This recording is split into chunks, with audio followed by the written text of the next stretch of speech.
super annoying. Wait a minute, what? Ultra Instinct Goku versus Beast Gohan was one of the most heated moments I've seen in the Dragon Ball fandom, and to be fair, I did feed a bit into it, I'm gonna be honest. But by the time their sparring match had officially ended, it was Goku who called it and decided that this was enough, but does that forfeit mean a loss? Well, depending on who you ask, but I would generally say no. Beast Gohan didn't just outright beat Goku, man. Enough time has passed, let's really talk about it here. This entire sparring match was a back and forth where one tested the others and their own limits consecutively almost. It's impressive how not even in full power Beast Gohan was able to more or less keep up with Ultra Instinct, but when he finally went max power, he was able to not only bypass the speed and dodging capabilities, he was able to knock Goku out of it completely. And this is the moment a lot of us went crazy, but Goku got right back up and kept fighting, and then when he was speaking to Vegeta afterwards, he stated that winning against Gohan was never his intention. He just wanted to see his power firsthand, so with that in mind, I'll ask you guys what you think. Ultra. What the fuck is that? Step aside. I'll take care of this.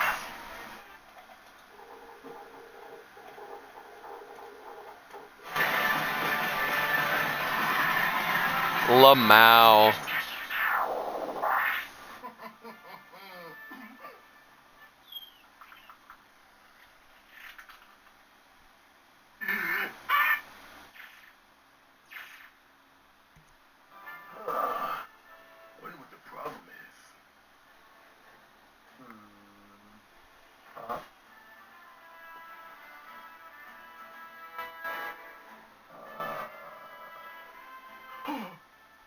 Vale, quebró el juego con rollback y ahora no podemos pelear los jefes de la helada.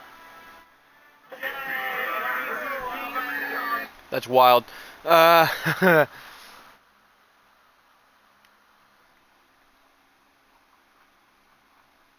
The biologist said, Jane? As I looked closer, I saw it was Jane. She was naked and being burned alive by the flames. Her howls echoed through the dark storm. We watched as the fire consumed her. She shrieked and screamed, and then she finally fell silent. We walked downstairs feeling hopeless. We sat in the dark of the rec room. I am back. No one spoke until morning. The physicist was still in bed. He was Ain't nobody gonna stop me. But at this point, I knew he was too far gone. The footsteps were loud in the empty rooms, and at this point, Meanwhile, the sniper 400 meters away lining up the shot. Against the wall. Candles were the only light. I closed my eyes so I couldn't see the dark shadow pacing the room in front of us.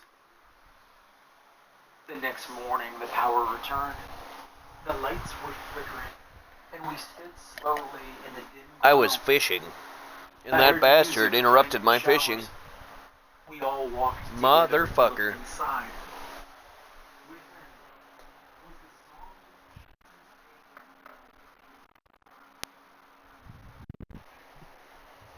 We walked into the Dolmare room, and we saw the physicist sitting on the floor in front of the iPod. Blood was running into the drain beneath him. Ah, shit. He slowly turned his head to me. Uh-huh. He held up his left hand to Uh-huh. his lips and hissed a long He said, shh. He lifted a bloody hand and smiled a large, toothy smile. Rose Tempest 9124 says Alex. Closed teeth. I like this song now, Rose Tempest 9124 says from Minecraft. said the doctor. He slowly approached the bloodied man. I kept him calm. I'm still loading. I don't know what you mean. It's okay, boy, I'm here to help, he said. The physicist snickered again, eyes still closed, and smiling. The doctor got close. Oh. The man yelled with an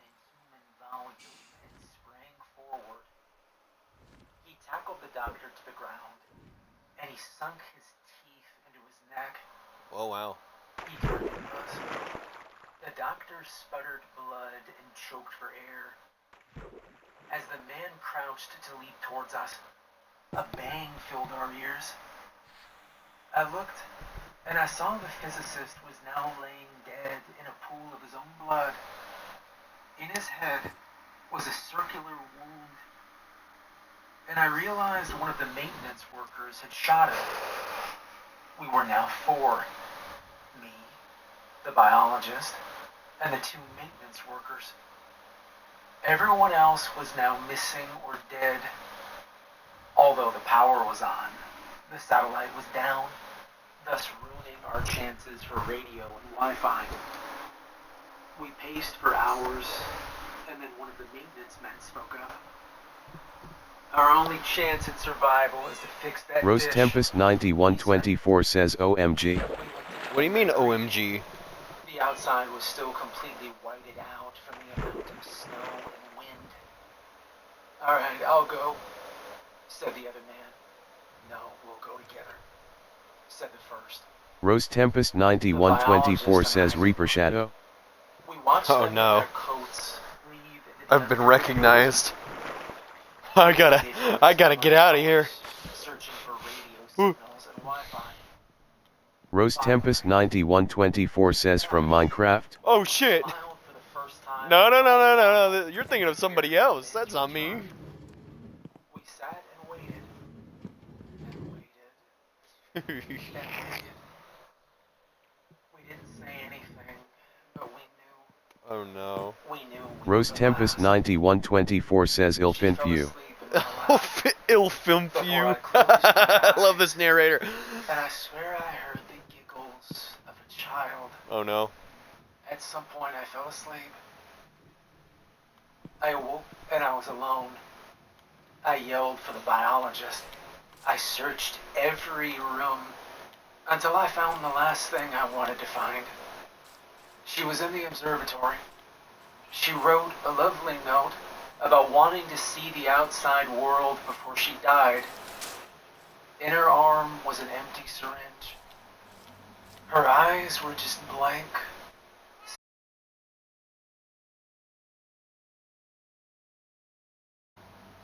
Now the reason I write this in my probable last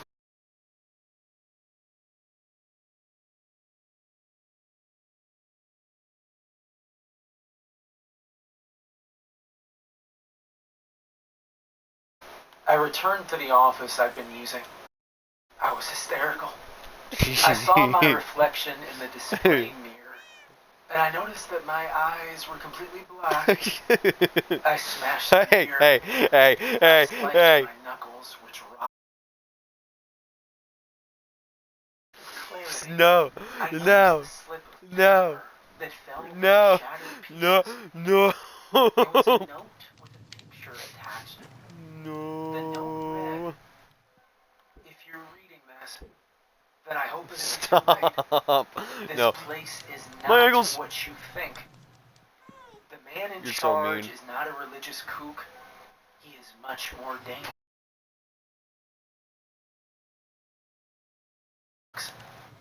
In it, you found some trinkets to spook you. I still got it. There's probably a minister with you to comment on the materials as evil. This is their set and setting. That black soot that came out, it wasn't dust and it wasn't evil. These people don't want to colonize. You ever wonder why you're so far away from the other bases? This is a weapons testing facility. You have unknowingly been testing compounds for a private company. This particular compound is an untraceable psychosis-inducing strain of pathogen that is meant for world leaders. The concept is to have the enemy kill itself. If you breathe the black dust, then it's too late. All you can do is attempt to get this message out. Do not trust the maintenance men, and do not trust the tall therapist. They are working for Earl. They will disappear without a trace shortly after his visit. They've logged your behaviors, so even if the blizzard, which is what I assume you're already in, subsides, you'll be found and killed if you escape. I'm so sorry. I lost my entire team. I wish you never would have come. The note was signed Dave. The picture attached was what I assume was the previous team. In red ink, a man was circled and labeled me. In the picture was a mousy man in an orange hoodie.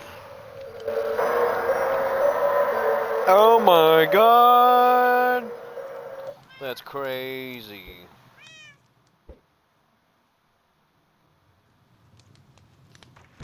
Oh hey, shout out to Creepy Ghost Stories. At Kroger, we invest in local farmers. No one gives a bringing fuck freshest about seasonal Kroger. Leave me picks. alone, Kroger. Fresh for everyone. Kroger. Krogu. The Appalachian Mountains. You ever heard of them? Well, I'm sure you have. I'm sure you have. Almost everyone on Earth has heard of them, probably. Well, I live in them. Oh, My that family sucks. holler's been our family holler since 1749. Granted, the acreage has shrunk over the years. Me from hiding from several my hundred fangirls. down to the 30 we own now, but still ours. We were the first to claim the land, She work doesn't the know. land, and try to carve out a new life after leaving Germany. Every so often, I'm asked if strange things happen in these dense forests. Usually this is by someone who's not from the region. Over the last couple of years, only people who have never set foot in a forest or hiked even a mile up a mountain are the ones asking. I've always thought the mountains held magic. Not just because Granny told me stories about it. No. It's not something a person can tell you and then you go, oh, yeah, now I see. The mountains are magical. That's something you have to experience personally. And yes, that means you have to get off the couch, out of that recliner, put down the phone, and actually venture into the woods. And until you do that, you'll never really understand why people like me say the Appalachians hold magic. And hold up before you go thinking I'm only talking about the storybook witches, fairies, and little people. I mean, we have those for sure, but we have so much more. And that's why I'm here today. To share a tale with all you good folks who gathered around to hear a scary tale from the heart of one of the most mysterious mountain ranges in the world. Let me take you to a place off of Highway 81 South, in my neck of the woods. The neighborhood is called Bumpus Cove. Up the road a ways Bumpus on your Cove. left, there's an old log road. No. It used to be that the gate would close and locked, but if you wanted to get in there, you had to park about a mile away to get in. It's government property. I was fortunate though. My father-in-law was a logger. He picked up contracts on these mountains for the better part of 40 years. That meant he had a key to the gate. My husband helped his father on several of the contracts, and therefore, he had unlimited access to that gate. And those were the days, let me tell you. I was young, fit, adventurous, and I never turned down an opportunity to run off into the woods and go exploring, just to see what I could see. I love the heavily forested mountains through every season. I still do, but I don't go on many adventures these days. Rather, I pass on the stories of my youth to folks like you. Folks who weren't lucky enough to be surrounded by the lush green beauty of nature. You What? live around here, but aren't physically able to go into the woods, might draw some spark of intrigue or enjoyment from the stories. Anyway, back to the story before I get waxing poetic about life here. Where was I? Yes, I was going to tell you about Bumpus Grove, Tennessee. What do you I was mean? 21, fresh-faced, bright-eyed, and energetic. This would have been around the summer of 1985. My husband was my only friend at the time, and that meant I would set off on adventures without warning, and without waiting until the weekends when he would be with me. Who had time for that? I had places to go, things to see, I didn't say anything. experiences to have. I didn't have time to wait. I'd Oh heard God, all I'm the inside of stories you. about the Devil's Looking Glass and the Nolichucky River. And if you don't know them, look them up. Bumpus Cove is the mountain behind the Devil's Looking Glass. I had heard stories about a beautiful and serene place, high up on the mountain that, if you find it, you'd never want to leave. Some said it was enchanted by fairy magic, and I had to see it for myself.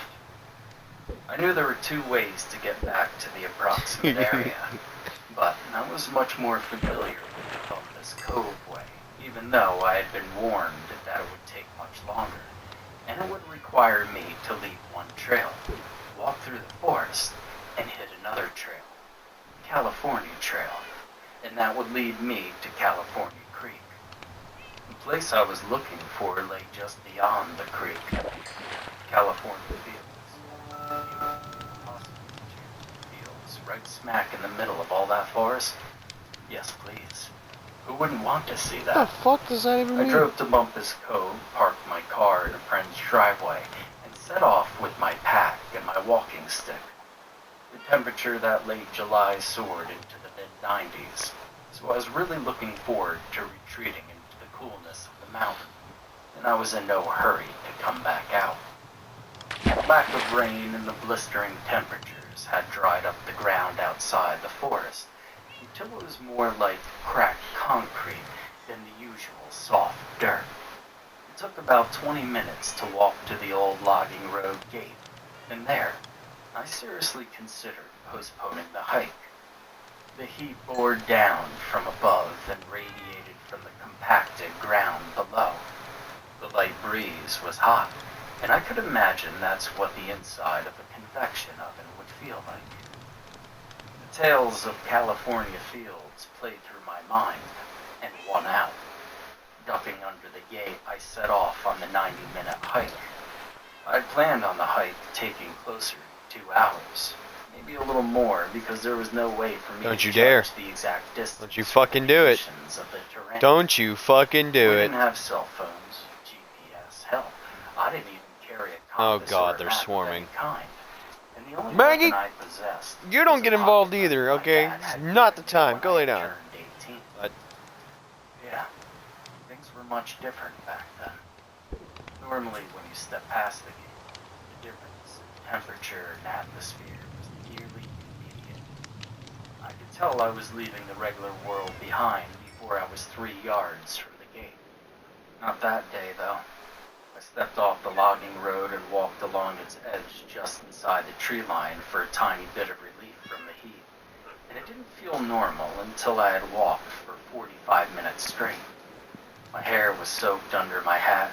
Sweat rolled off of me everywhere. My heart beat like the hoof beats of a spooked horse. But I sent up a silent prayer of thanks when I felt the first cool breeze waft over me.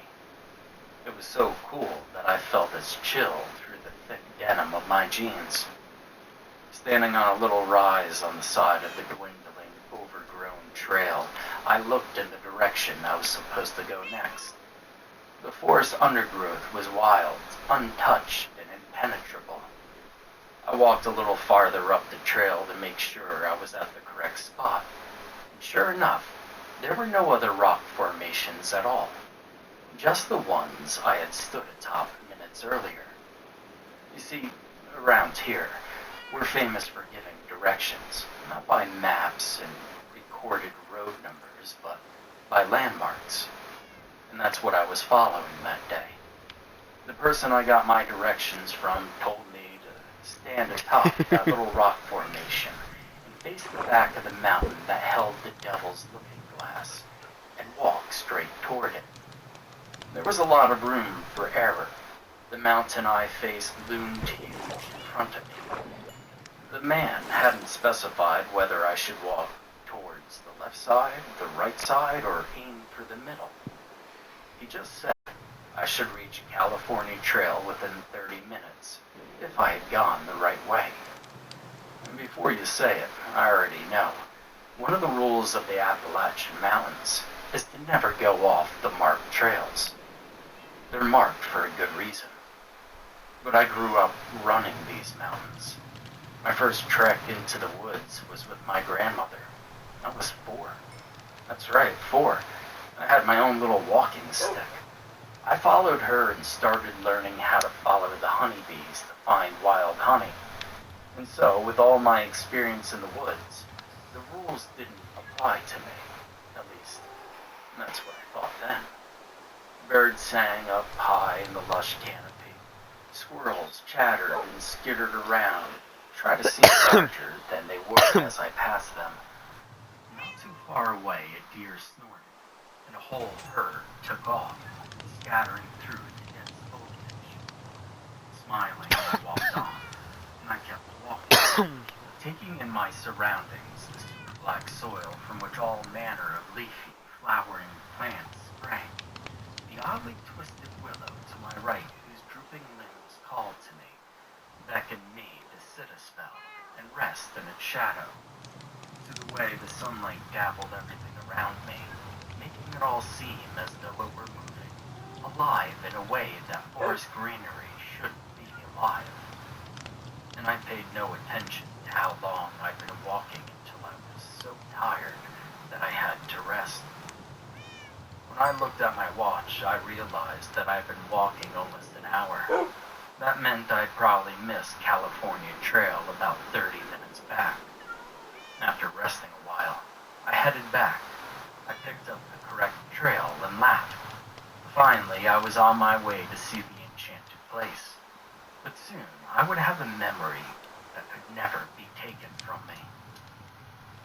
And if I'd only known how dark that memory was going to be, I might have followed that trail right out of that mountain. But I didn't know. Hell, I had no clue. The worst thing I could imagine was running into a mountain lion or a bear. And so I went down my happy, bubbly, naive way and reached California Creek within a matter of minutes. I was so happy to hear that water burbling and gurgling that I ran off the trail toward it.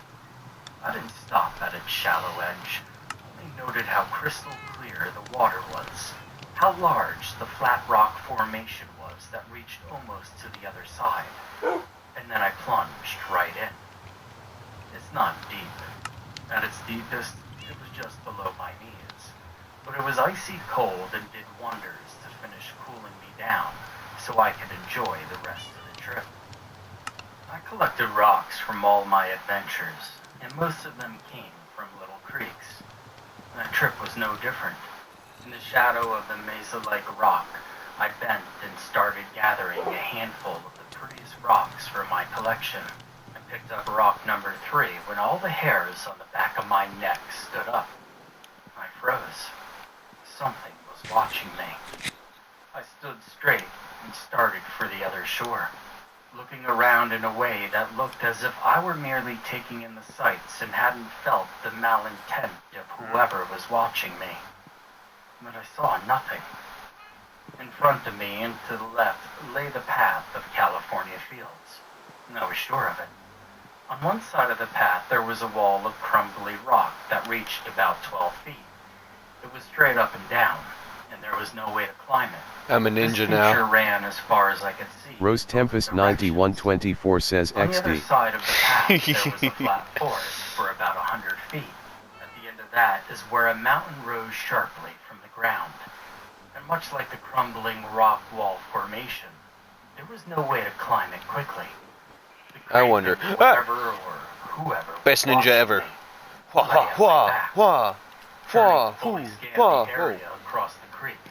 I pulled my knife from my pocket and flipped it open. The feeling Rose Tempest so 9124 says genuinely surprised me. Wait, I can make the jump. I can make the jump. Looking left, Wah. right, straight, Yeah. into Oh the shit. forest, and back to The my fuck? side of the creek. I thought I had it. Kinder Bueno and hit I thought I had it. just one bite of crispy Man. creamy hazelnut filling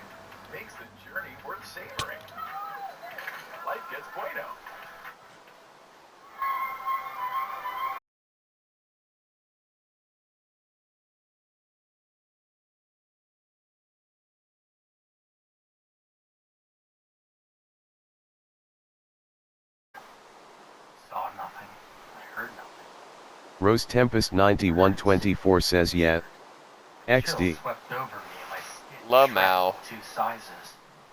When the forest goes silent, then you work. I want to hear what the It fucking usually means a narrator larger says when I predator type is that. nearby. And that could be anything from a wolf to a person. Reaper's Shadow 88 says LMAO. Oh, that's what it Large sounds like. outcropping of rock that spanned most of the creek and road.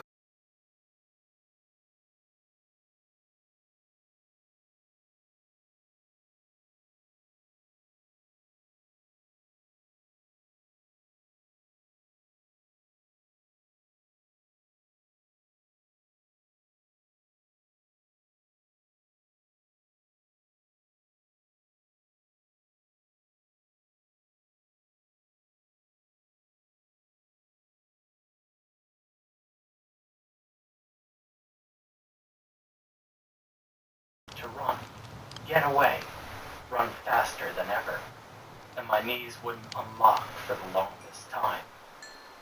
What I had been Foolish Steve taught my 14 whole joined the life realm. finally triumphed.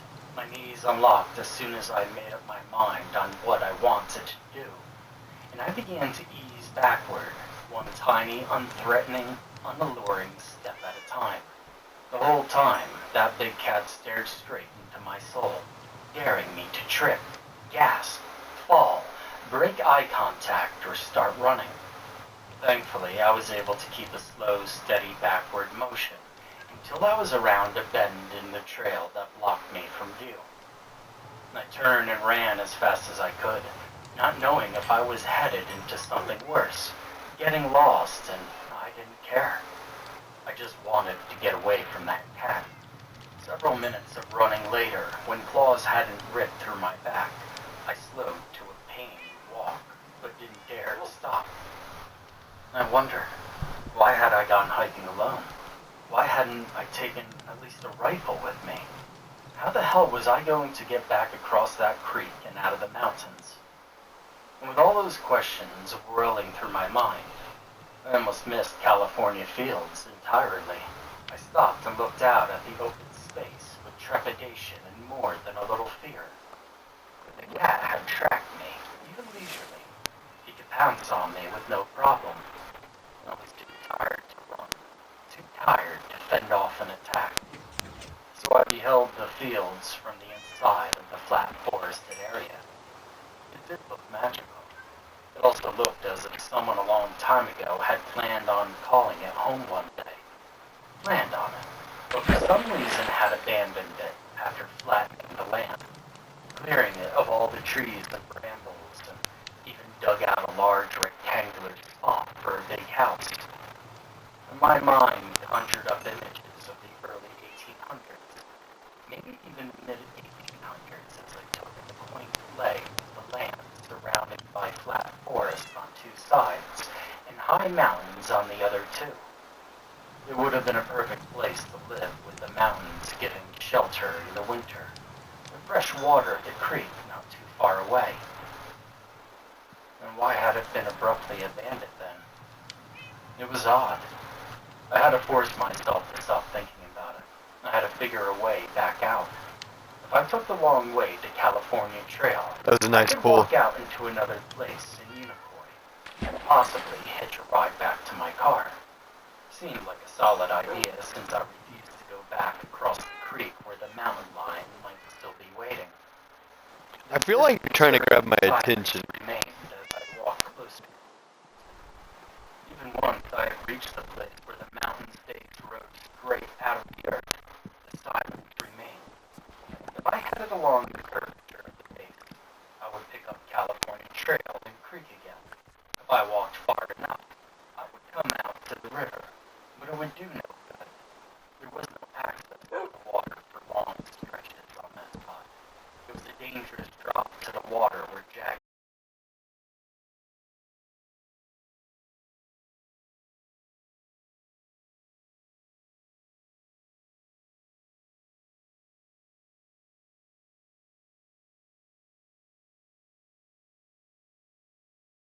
had gone too far to walk all the way around again, and hope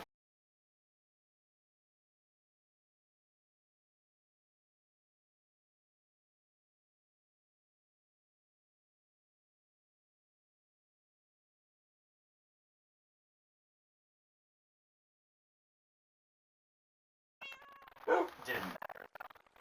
I was going to be walking in the dark still. Just because the sun doesn't mean you have light in the woods. Anyone with experience will tell you that. And one of the other cardinal rules of the Appalachians is to never go into the woods between dusk and dawn. Me and everybody who lives in the mountains, we know better. Deep in our bones, we know better. Yet there I was with the sun sinking rapidly in the west, the darkness pulling in tight around me like an unwanted hug, and I was thoroughly lost to boot. The smart thing to do would have been to set up a camp for the night and try again in the morning light, but I had nothing to make camp with. I also didn't think it was a good idea to fall asleep out in the open. The mountain lion could have followed me. They will follow and track prey for miles, and I didn't feel like being turned into a kitty's caviar. For a while, there was almost pitch darkness, and then the moon came out. She was only 3/4 full, but I wasn't complaining. Rose Tempest 9124 says yeah. Can I see your boots for a second? Owls hooted, possums and raccoons chittered and scurried through the underbrush, making my heart skip. I would freeze until I was sure what animal was there. Honestly, I expected each time that the big cat would swagger into view, roll his amber eyes up at me, and growl just before showing me exactly how loud I could scream as he ripped into me. Damn. As exhaustion started taking a hold of me, my legs began to cramp. Holding No, my not the breath, stick. I would massage the knots out and listen for anything that sounded like I was close to civilization. Cars, livestock, anything. Can I hold on to these for a couple minutes? After what seemed like hours, I had to sit. Every 3 or 4 steps, my calves were cramping up. I was getting nowhere like that. The sound of the river's turbulent... I'm just gonna work on them, okay? Just give me a sec. Confused. I knew what I was hearing was the rapids, but I shouldn't have been near them. And somehow the sound came from my left instead of my right, where the river should have been. A real panic set in as I forced my legs to carry me toward the sound of the rapids. Soon I saw the water shining blackly under the moonlight. A quick look to the right showed that I was just shy of the Devil's Looking Glass. I walked all day following what I thought was the base of the Looking Glass Mountain, but could not have been. I should have been miles away. A screeching laugh echoed from the direction of the Looking Glass formation. "Who's there?" I yelled over the noise of the rushing water. A faint female voice called back. "Are you lost?" She sounded older, like maybe in her 60s. It was a grandmotherly voice. Alarm bells rang in my head, but I was exhausted to my soul and hoped she was with a camping party that would allow me to shelter for the night. I headed towards the voice. "Yes, I'm lost," I yelled. "Well, come on then. Come and get something to eat, dear." I searched the darkness for light as I continued toward her voice. Every few steps I would say hello, and she would laugh. Each time the laugh was closer, so I knew I was going in the right direction. "Where are you?" I asked, not needing to yell any longer. "Right here." My foot landed on something slippery and I fell. The old woman laughed. Oh, like no. it was the funniest thing in the world, and I could just make out her shape in the darkness. She looked a little shorter than me, and her back had started to curve down at the shoulders, giving her a slightly hunched appearance. Struggling to my feet, I waited for her to stop laughing. Maybe she was an old hippie out there smoking pot with her pals. Hey, where I'm from, that happens more often than you'd think. Usually the river rats, as they're known, stayed on the other side of the river where it was considered safer, but it wasn't unheard of for someone to boat across and stay a day or two. A gnarled, pale hand reached out of the darkness toward me. The fingers wiggled as if wanting me to take hold of them. She chuckled again. Come on. The cabin's right over here. I didn't know there was a... 20 feet away, low lights bloomed to life, illuminating the windows of a small, old cabin. I let her take the lead as I stared at the cabin in disbelief. As we neared the flickering lights, her frizzy white hair seemed to jig and dance with the flickering of the old lamps. I grinned. I couldn't help it. It was just so bizarre. Was I asleep somewhere out in the woods and dreaming of the whole thing? That was the only explanation I could come up with. But you question reality in a dream. I wasn't sure. I wanted to go out that day and make a memory that would last a lifetime. So why not just go with it and see where it ends? See, that was my logic at that point. Years later, I could see how it might be viewed as illogical. But when the lights flickered to life in that cabin, I was sure I was dreaming. The cabin's interior was simple, plain, but clean, and the padded chairs looked comfortable. She motioned to one, told me to sit and rest while she prepared a plate of fruit and cheese for me. I didn't argue. If it was a dream or not, I felt the exhaustion flowing through me, and I was starved. Cheese and fruit sounded delicious. When she returned, I gasped as I saw her face. The wrinkles were deeper than any I'd ever seen. Here you go, take a look. Twisted slightly to one side. Her eyes were milky white, and she had only one tooth. Her hooked nose did not help her frightful witch-like appearance at all.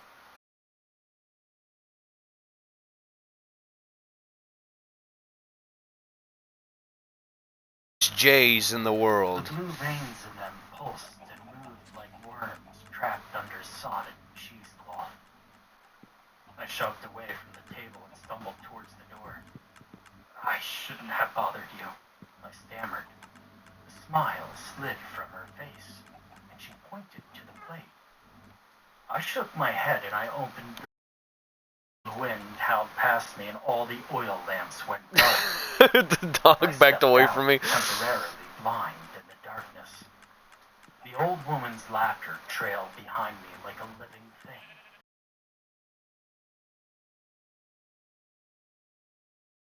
Spot again, that time landing with the whole side of my leg in it.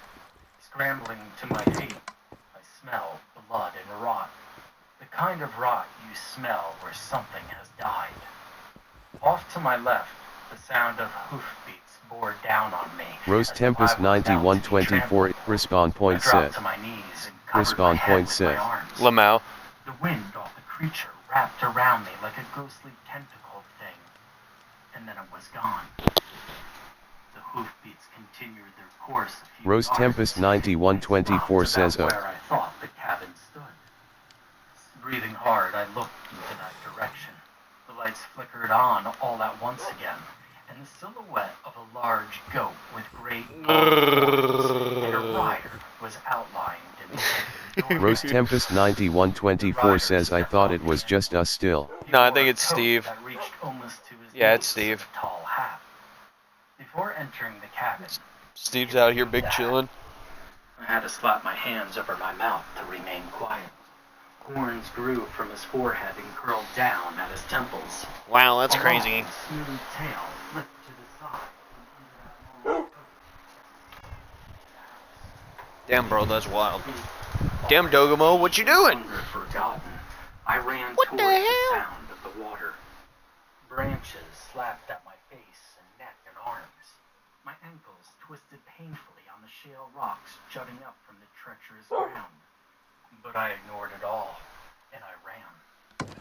The woman's screechly laugh sought me out, twisting and turning, moving higher in the air, and then lower to the ground until it caught up with me, and it burst like a balloon over my head, raining down an ear-splitting scream. I screamed in return, and put my hands over my ears. I stumbled and fell, gashing my knee on a rock. As I was getting back to my feet, the scream faded into a silence which quickly filled with the sound of hoofbeats.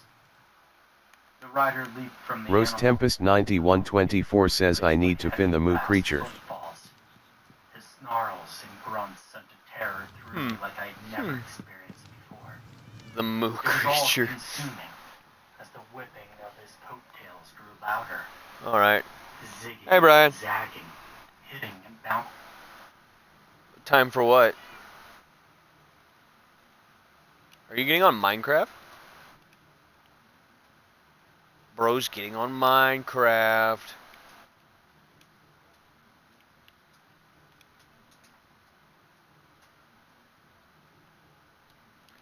Byron.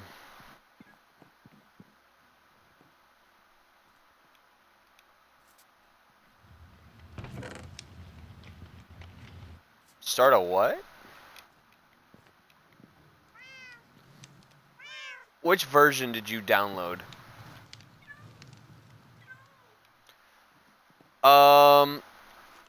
What does the picture for it look like? Is it like very colorful, or is it like the standard Minecraft picture?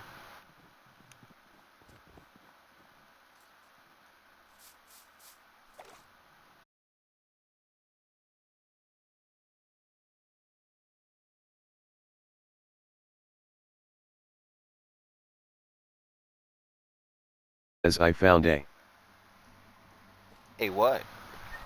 Rose Tempest 9124 says fair.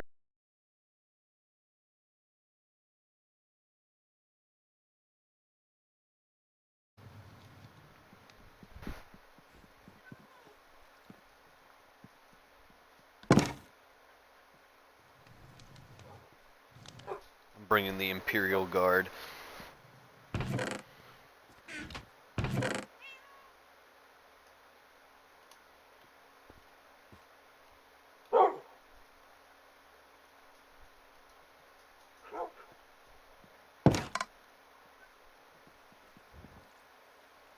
Come, we must go to save the Jays.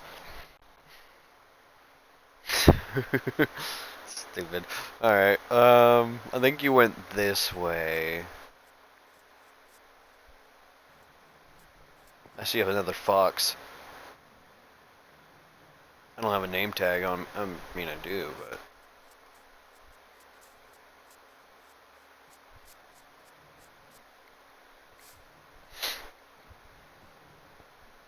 My minions.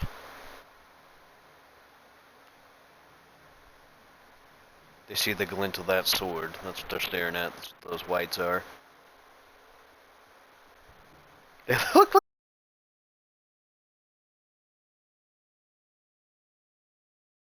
That's crazy. Yeah, I fucking hate sinking in the snow. Illit 3L33 does join the realm. Dust. Brian, you gotta hear how the narrator says your fucking name.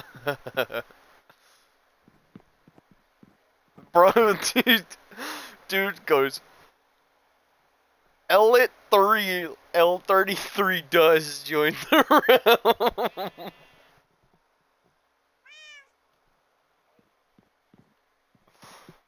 Cherry blossoms, bro. That's like the closest Are you a stormtrooper? Did my dog just fucking fall? Because they're fucking, I found it in a fucking different biome.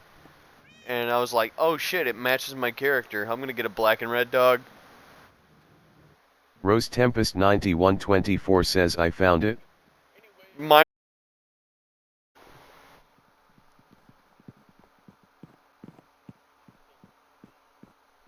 You don't have to. Come here. Come here. Come here. I'm gonna give you some fucking shit Rose to build Tempest with. 9120. Did you not find it? Is it gone again? Here, come here.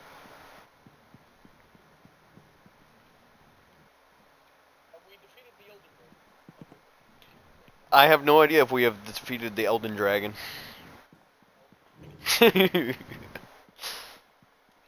Rose Tempest 9124 says he has eluded me. God damn it, Rose. The fairies, though. The fairies.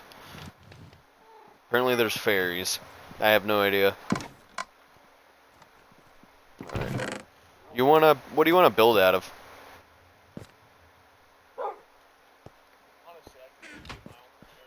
Well, I mean,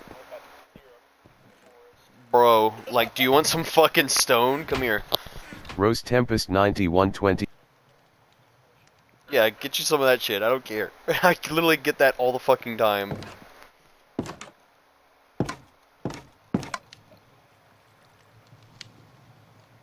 You took a pic? Is it on fucking Discord? Or is it on Xbox?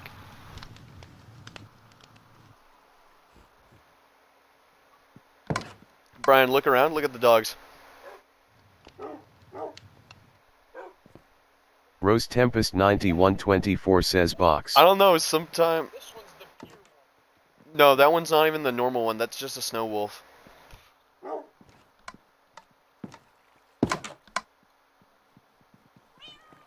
Yeah. Alright, so the one you just left was my house. This one is Juicy's and... Yeah, Sneef. Sneef, by the way. Rose Tempest No, 9124 come here, fell come here, from come a here. high I want to place. show you Sneef. I want to show you Sneef, bro. I gotta show you Sneef. Rose, did you just... Oh my gosh. Rose, your boots! Your boots! I need to get you fucking feather falling. This is Sneef. Yeah. Blame Juicy, bro. It's not your fault. You didn't know.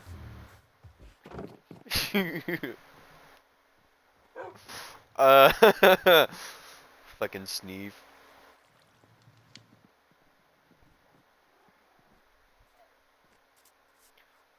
I have no idea.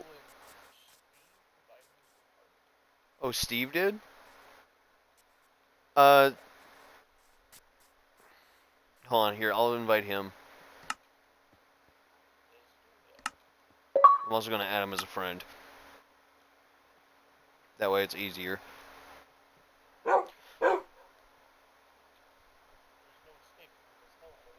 Yeah, there is. Here, I'll show you the exit in just a second.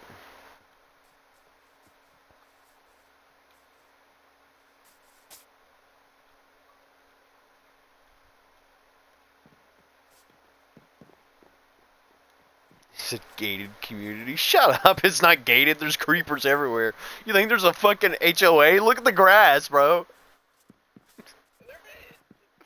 No, there's not! Hey, Steve. Fucking, I'm showing my buddy here out of the fucking realm and shit, and he's trying to find the way out. Come here, Brian. Brian, come here. It is pink. That's. I ain't doing. Oh wait, Brian, come here. Come here. Come here. Come here. Come here. Come here. Come here. Come here. Come here. I did not build this. Come here.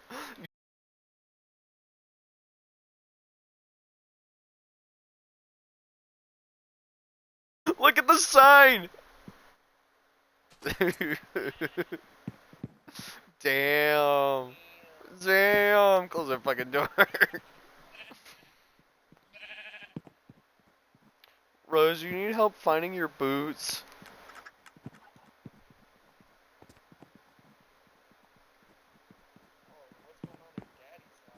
Bro, ignore daddy, bro.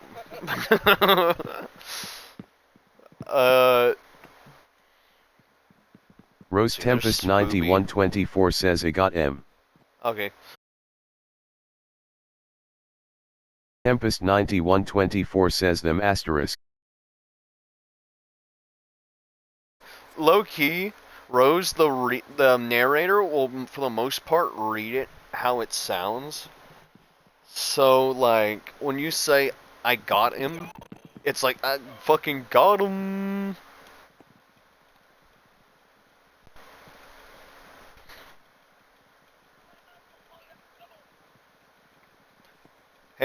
Hey Brian, do you know that netherite exists?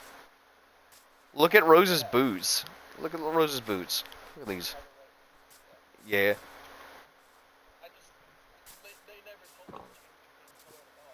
Yeah, every biome has a different dog. Well, not every. There's some talk going on about, like, the nether and end dogs.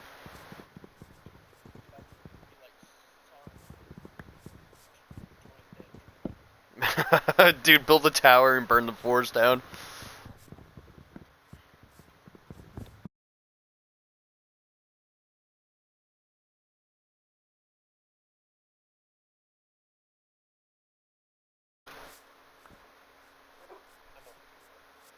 Aw. You're telling me that you won't build on a fucking Saruman tower. You're telling me that you won't. Is it?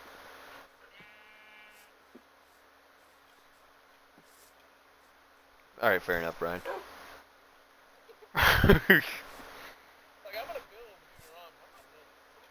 Yeah.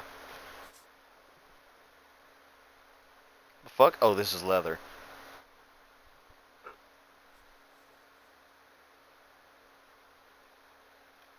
I think I'm lagging a little bit. There we go.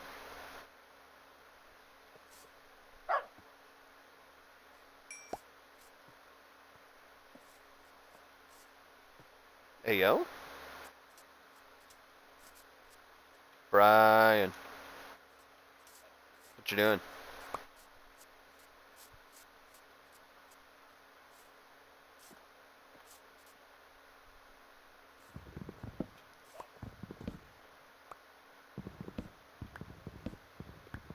Here, I have a gift for you.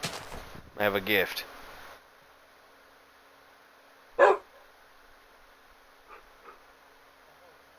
Those are glowberries. Don't plant them on the ground, plant them on the ceiling, and they'll grow you some fucking berries you can harvest off of.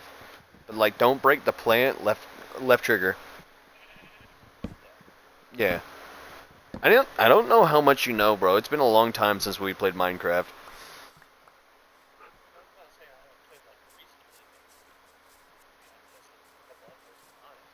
No, I mean like me and you playing Minecraft, you know? Like, it's been a long ass time. Rose Tempest 9124 says I found a moo. I found the moo. Hell yeah. Rose, I wish I could hear what this narrator sounds like. Like, turn it on for a second and just type for a minute. It's so funny. Ow.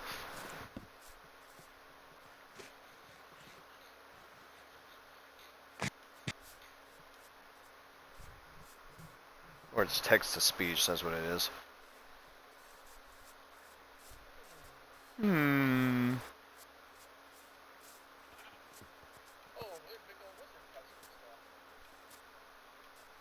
Oh yeah, there is. I think that's Wiz's project, whatever the fuck he's doing. There's actually a whole nother structure on the opposite side, too. And I think somewhere out here I found, like, this giant fucking billboard. I don't know what it's supposed to do, but it does something. Bitch is loaded with redstone.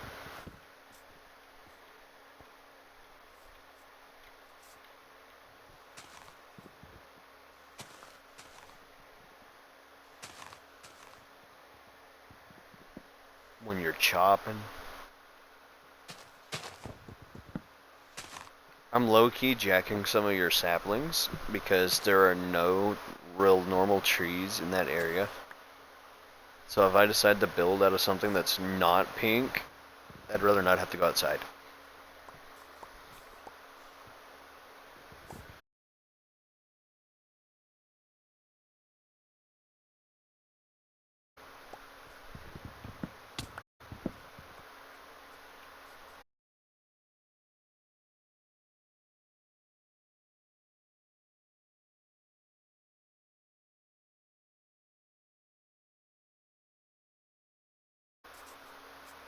Hey Steve, what you up to?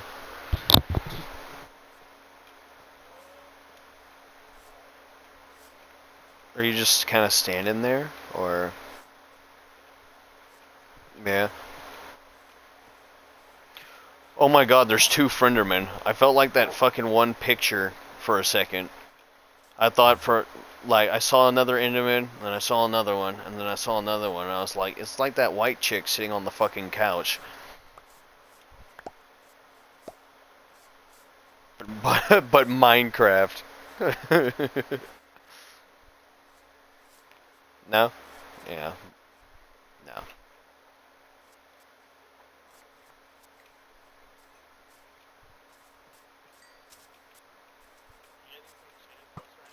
Maybe. What you got?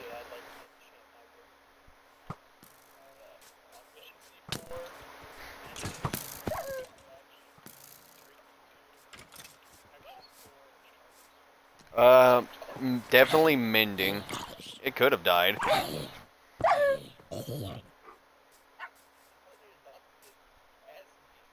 So what? I get a lot of fucking shit to heal them with, bro. They usually just take care of whatever the problem is. Aramanzer joined the realm. It doesn't say Emanzer, it says Aramanzer.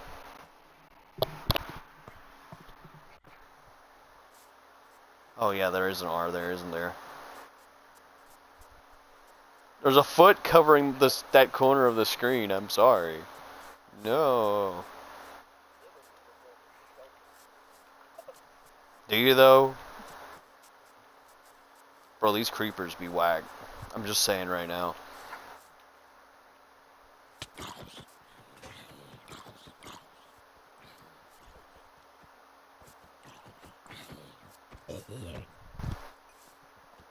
Brian, do you want like a village or something? Are you wanting like a village area or just like, just looking? Aramanzer left the realm. This is pretty dope.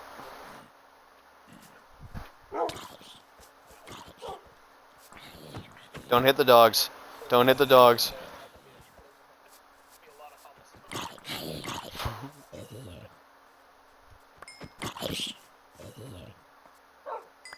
Whatever you do, don't hit the dogs, because there will be a lot of cobblestone on the ground. Oh! Coolish Steve 14 left the realm. Hey, yo. Hold on, wait, I got you. I got you. Chew, bro. Here you go. Brethren.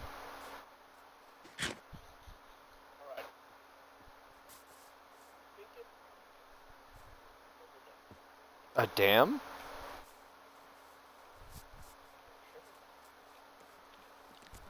Brian, there's a creeper behind you. I know, I'm just telling you. I'm just letting you know.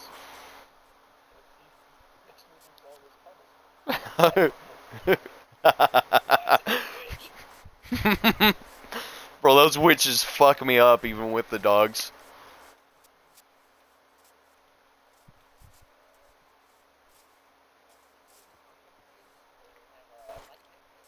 Well, that guy's not online right now.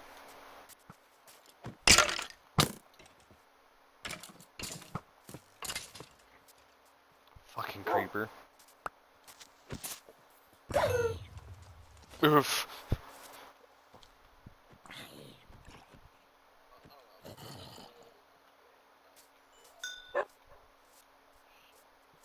Shit. Are you talking about down there or like right here?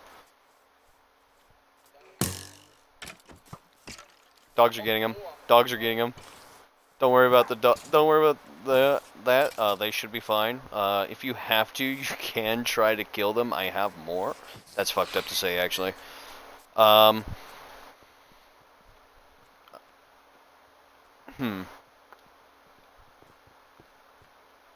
Anyways, I guess if you have to defend yourself, if you got like really good stuff on you, and then you're like for some reason not there, just kill the fucking dog.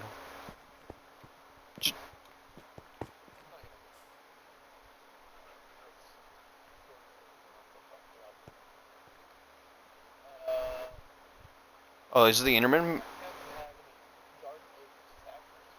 On me right now? Yes.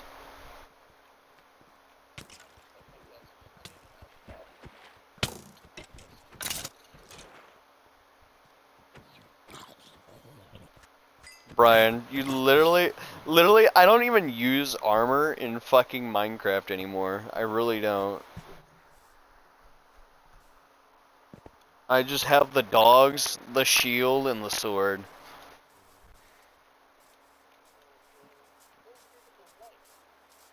To the light?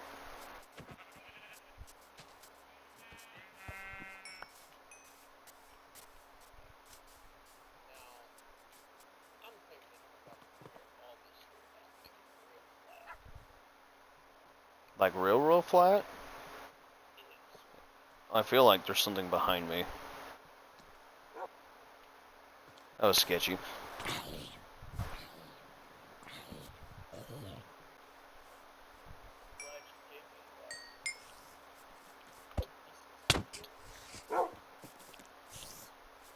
For a shovel? I literally got it from a zombie.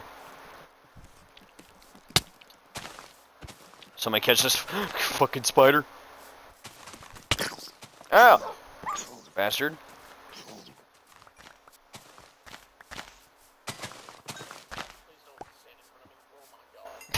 It's scary, isn't it? You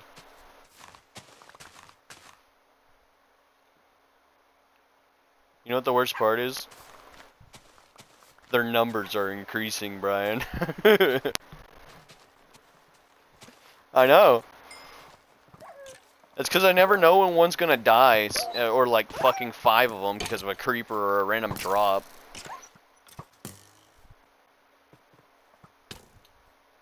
It's the fucking strat, bro. It's the strat. You just keep her going.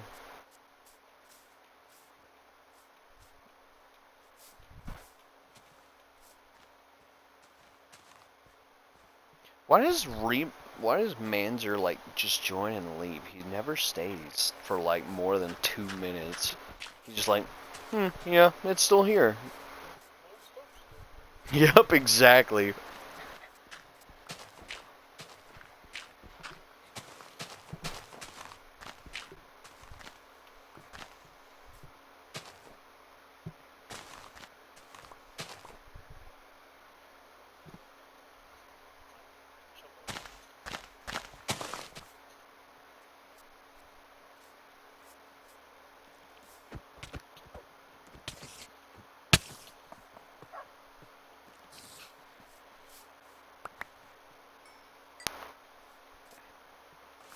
Hey, yo.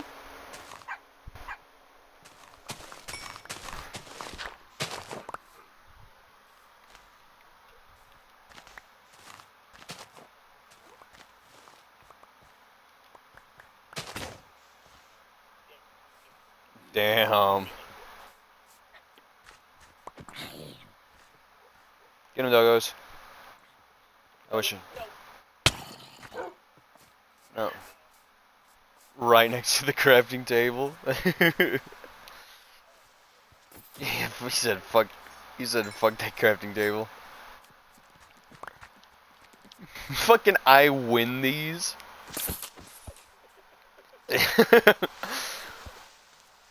I win playing chicken against a suicide bomber. That's fucking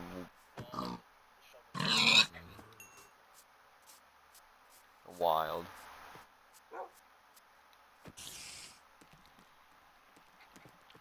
Converge! Attack! Attack! He's doing spins, evasive maneuvers! Ah! Okay, he's dead.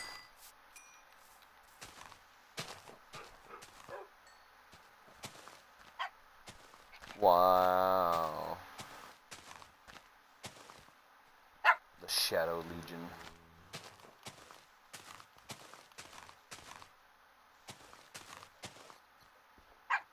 We love Cassie Spence.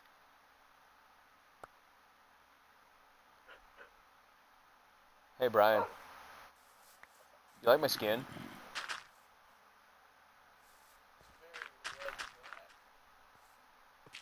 No, but like, okay, besides the red and black.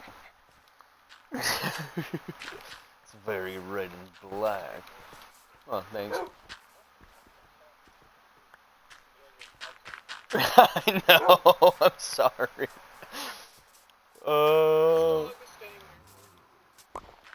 Dog's just here, bro. Bro, it's Shadow Legion property. I'll fucking teleport it away, man. I'm gonna repo that shit.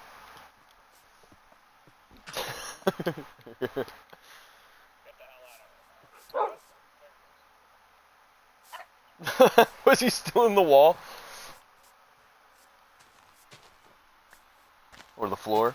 Floor wall? The wall on the ground? That's weird to think about, actually. If the Earth was hollow, right?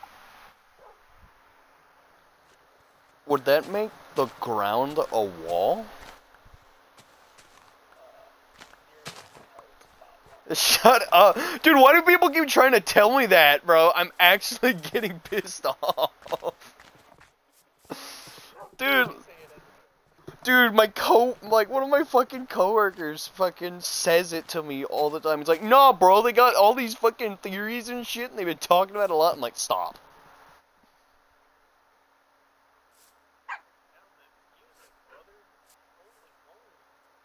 Music?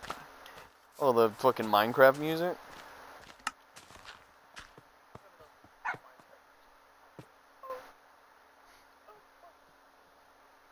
Bro's listening to the soundtrack to My Singing Monsters. Bum bum.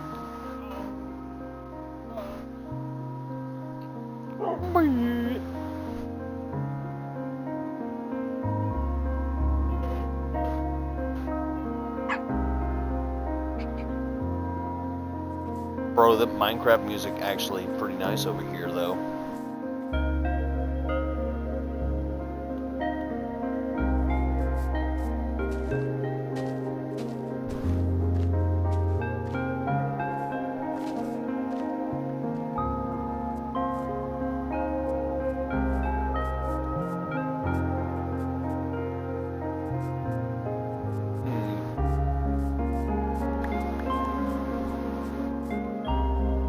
You know what, Brian? You got a pretty good view over here. Yeah? Yeah, you right. You got any stone, bro?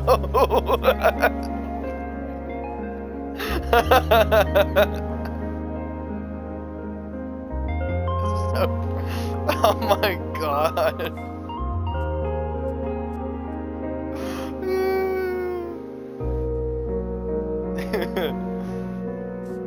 Oh fuck, dude, that was so so funny.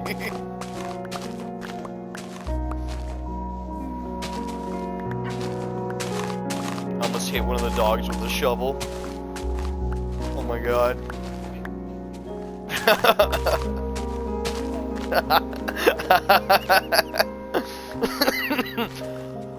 Did your shovel break? Oh my gosh. You know what we should have done, Brian? We should have put a fucking the fucking dog, bro. The dog. We should have put efficiency on your iron shovel, man. Yeah, yeah.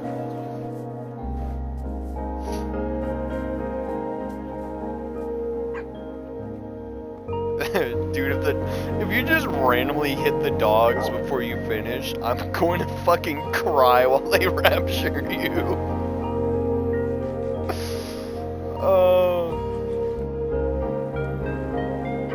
That's a long fucking walk back to the fucking respawn point, now that I think about it. I mean, it's not that far. Dude, I had to walk like a fucking 1,000 blocks just to get these fuckers.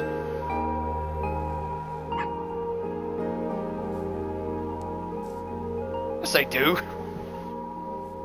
Yes, they do. They breed.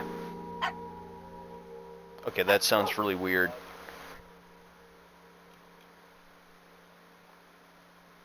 I can't give like any of my dogs away to anyone else, which kind of sucks. They still haven't fixed that, I guess. But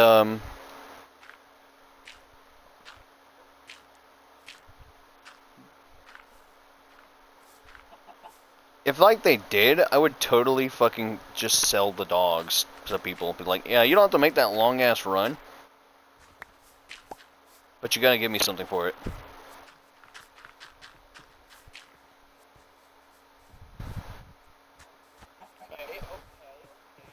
Okay. Those little thingamabobs.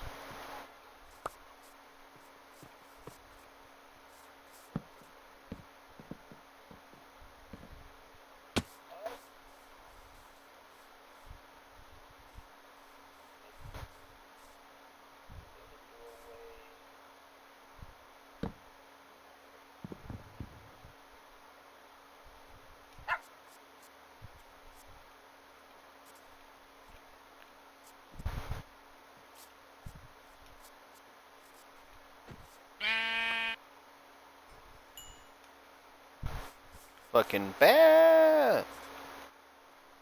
Oh,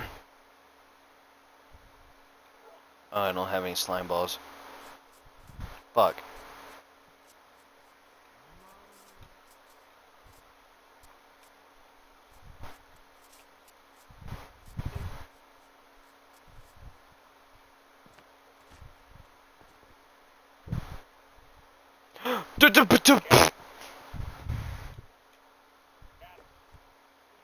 Oh, oh, why'd I jump in? The dogs are following. No!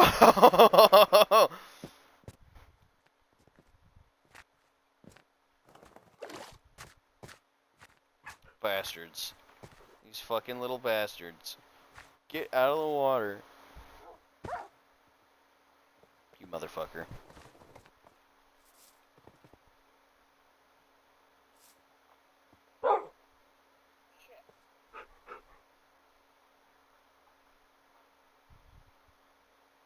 Okay, everybody set up here. Or look, where's the other one? Was there not one more? No, I thought there was. There was. Subconsciously, my brain reads it. I just do not.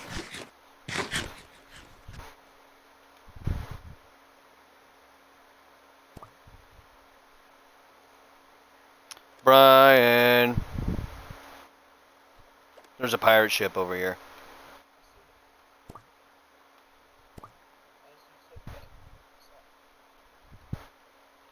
Oh shit. Okay. Okay. Oh, there are pirates! And he's a piece of shit. Get the fuck off me, dude! Get off me! Reaper's Shadow 88 was slain by drowned.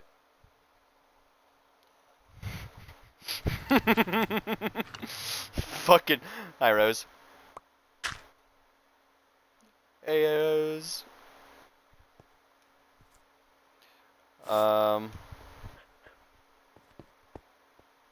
Okay. Hey, Brian, I'll be back over there in a second. Dude, yeah, I absolutely did. Shut up. Just shut up, bro. Shut up.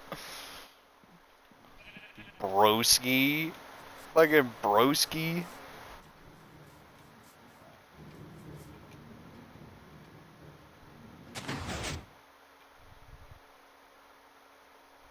Oh wait, I didn't have that turned on. Whoops. Oh well.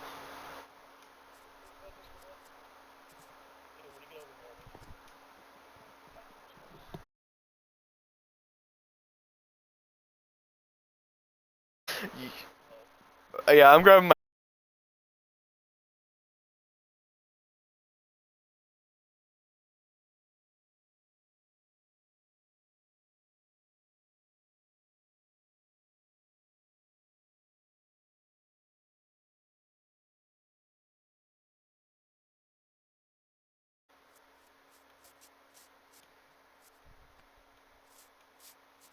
Bro, my magical fishing rod.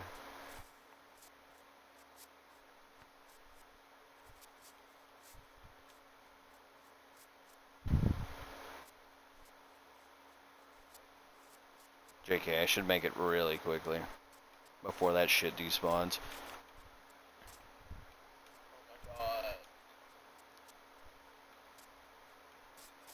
We are hitting the positive numbers.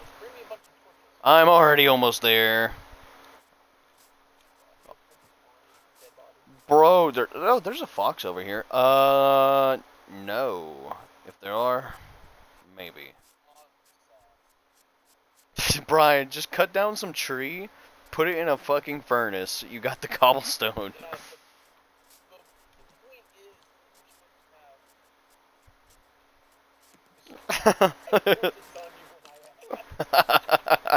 Shut the. Oh no, I'm in a cave, son of a bitch! Brian, my shit's out by the pirate ship. Go get it. I'm gonna die. Oh my god. I'm gonna die again. Son of a bitch. Reaper's Shadow 88 was shot by skeleton. Yep, that's about right. Hi, Rose.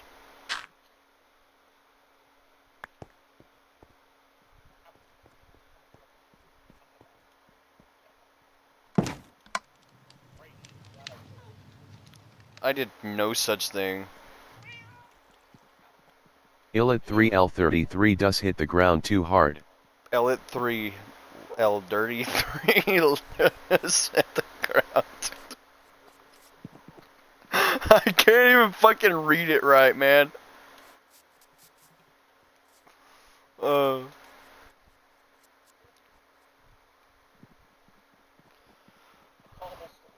Bro, just run back over there.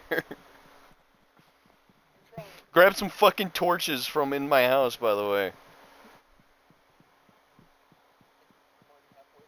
Are you really?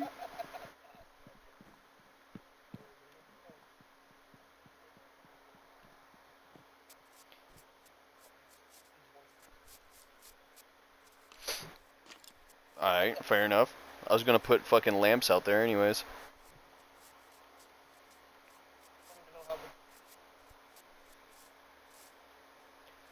You don't know what?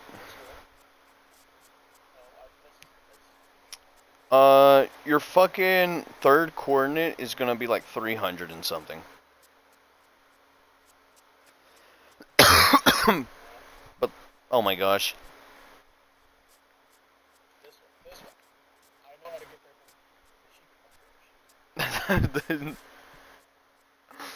the the Lana Road fucking machine. Oh my god, we went across that fucking stone bridge too, didn't we? Yeah, I know where we're at.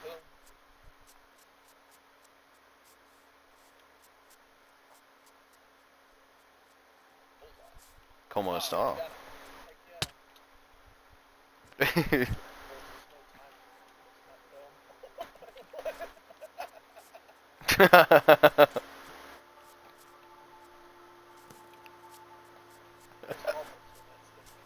There's cobblestone. Oh my god. My precious cobblestone. I'm not gonna make it, am I? Oh my god. Oh my god. These fucking skeletons are heartless bastards.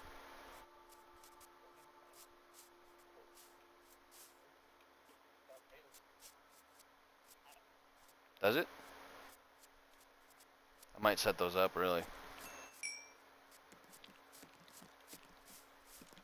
I'll take the spider over the creeper. It's almost daytime.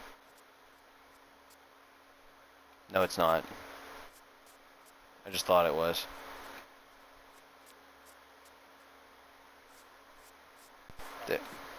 Damn, that's crazy.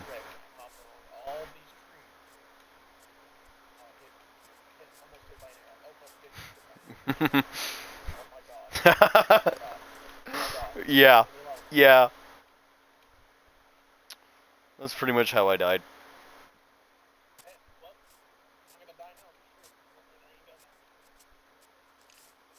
Brian, do you remember the coordinates? I don't know which way that way is. I just gotta find water, I guess.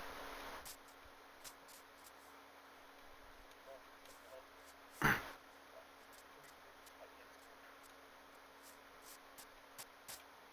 feel like I went the wrong way.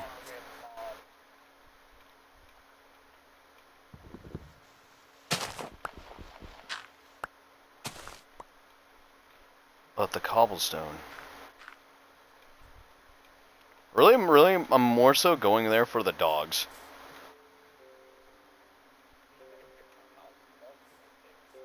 Yeah, well, I don't remember where the fuck your house is. Lamau.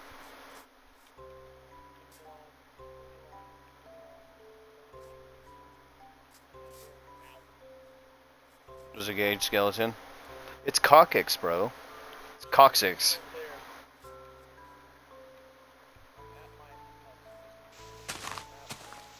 I don't have my map. Illit 3L33 Dus was slain by spider. Hey, what were the coordinates? You motherfucker. I'm going to die to a creeper. I am not back at spawn. I'm still out here, bro. I think I'm going the wrong way. That way. I don't know, but the skeletons are gonna fuck me. Stop. I don't consent. Son of a bitch, I have one heart. One single heart. I need to get to my stuff.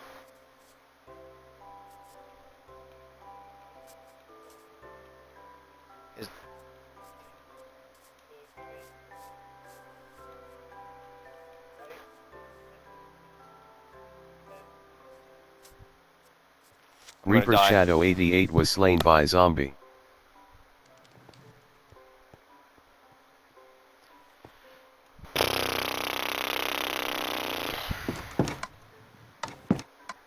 Son of a bitch. You know what? You.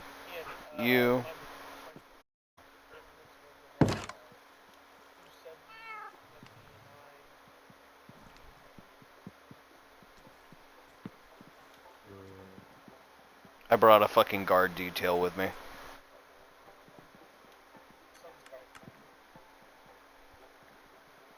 Yes, sir. This is the search party. Rose Tempest 9124 says Lannis toy broke. Oh no. What do you mean it broke? What'd you do? What did you do? Grab it. Oh. Oh my god, there's not that much stuff. Just grab it all. Oh my god. Rose Tempest 9124 says it's just stuck in her. Oh, that's disturbing. So what were your coordinates again? Like 170? Oh,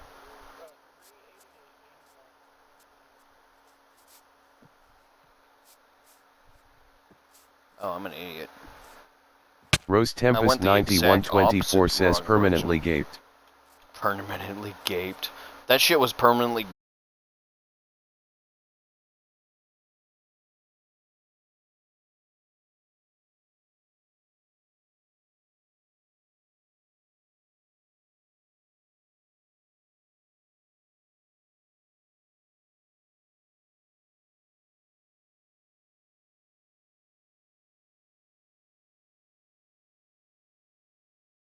Shit about it. It's sailing the seas, isn't it?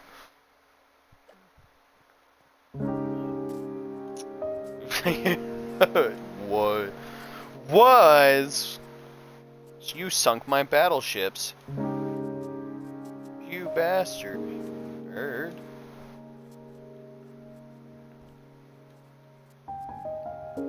Oh yes, here we see the ruins of Castle Brian.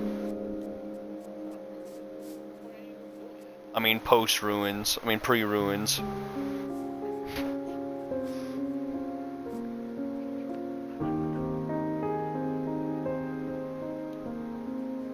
Is there any shit left back out there? Alright, I made it.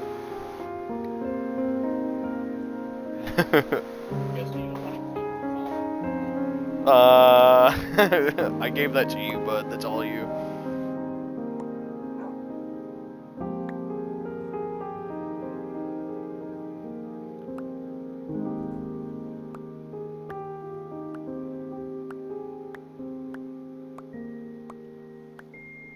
Lamau.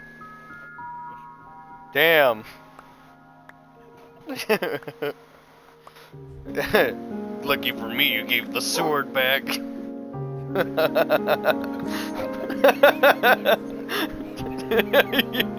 Yeah, but all it takes is one hit, bro. I just let the dogs go. I do. I think I... Here, I'll fucking fish you out of saddle real quick.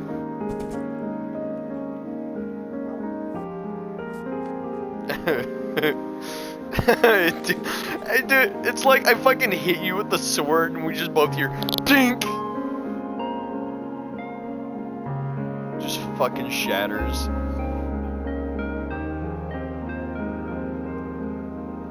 Horse fate.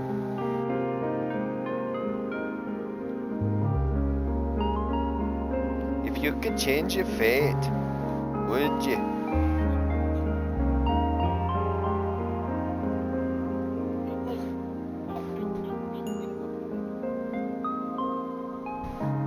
Did you just get kicked by a fucking horse?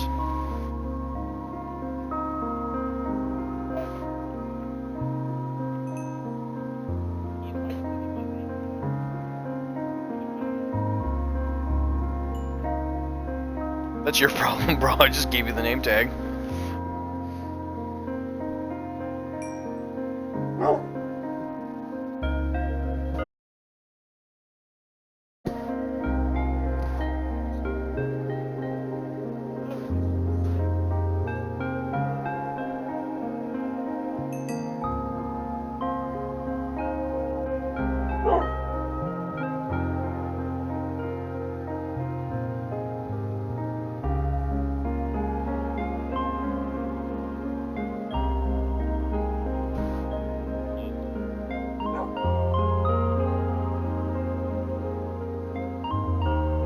The Dogamo army.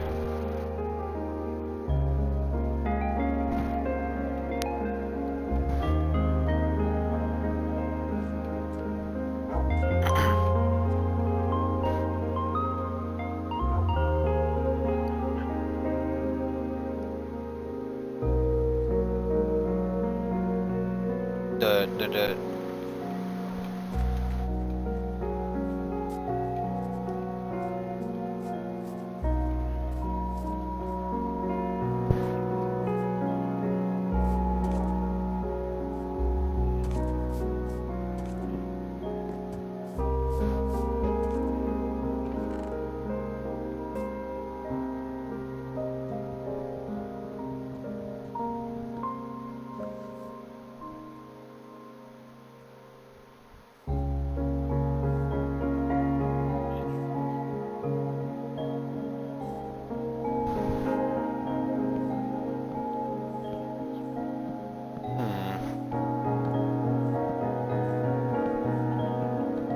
There we go, kind of add to your collection a little bit.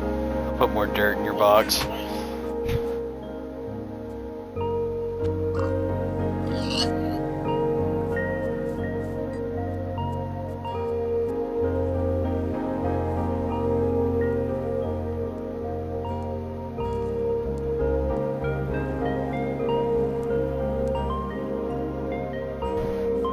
Hit him with that slap, slap, slap, clap, clap, clap.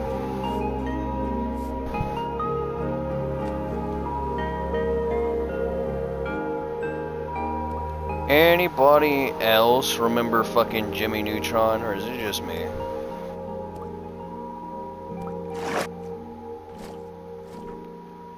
There's whole ass stone blocks in here.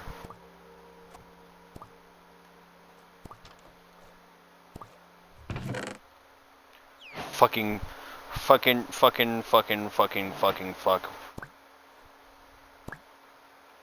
Where's that at?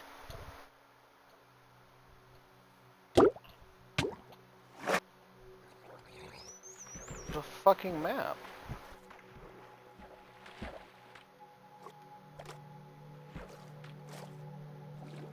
Piss off, you stupid drowned. I don't need you fucking up my day.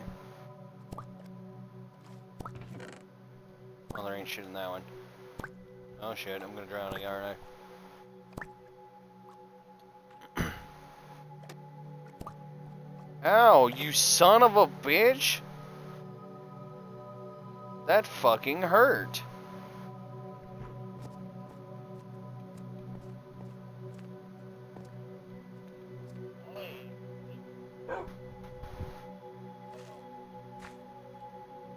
Is that a horse?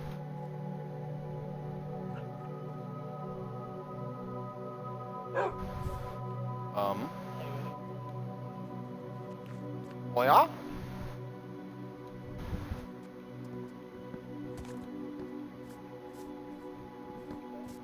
No.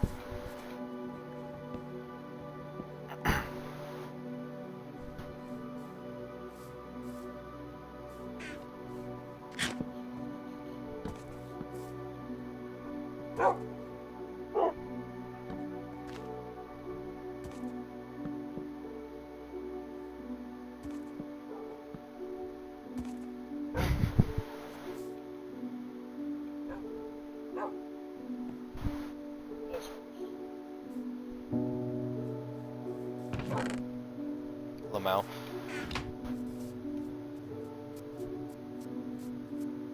I shall be right back.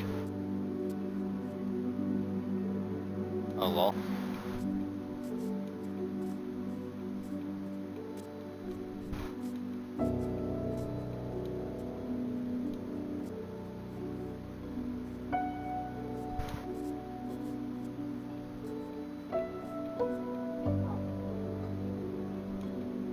Yes.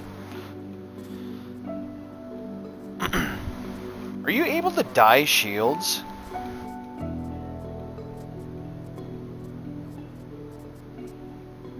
I'm gonna try.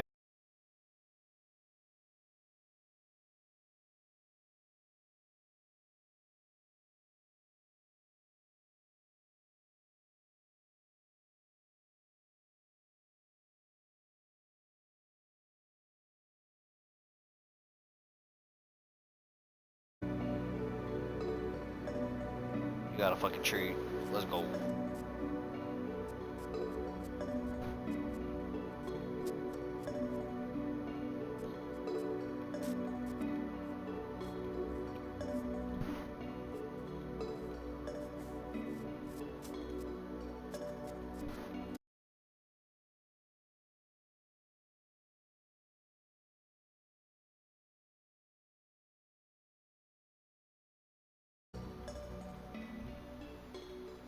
Hey Brian, I think the quickest way, if you ever need to come back in, for you to get in though, is up to that wizard tower. The wizard tower, bro. No, it's not. I can pretty much see your fucking house from here. What do you mean?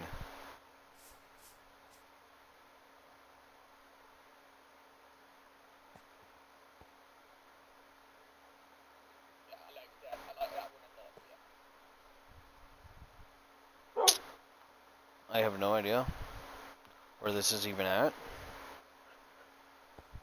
Oh! Oh!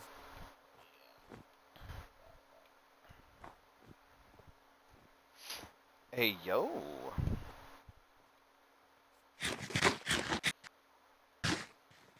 Okay, the quickest way might not be that fucking tower. It's only because all the snow, though. You'll just sink in it.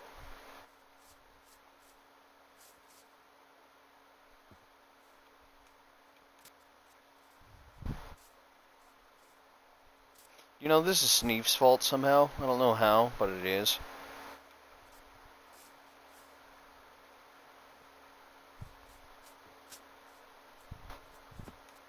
Oh, fucking zombies are back. Man. Ah! Son of a bitch. I can't see past that map. Get out of here.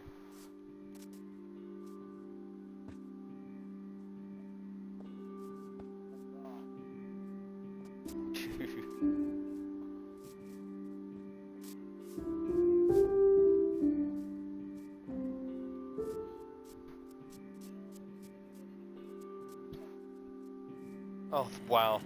Yeah, that happens.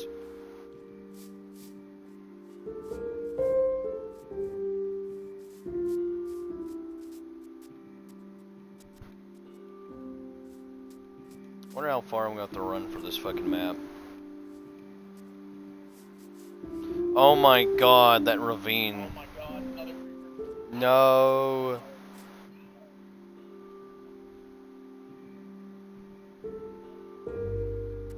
Oh shit, a creeper! Oh my god, I Wolf just hit heard- the ground too hard.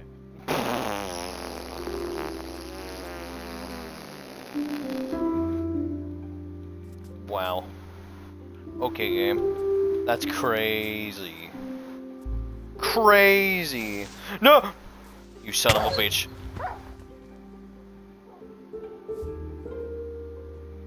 I'd appreciate it if you'd stop trying to kill my dogs.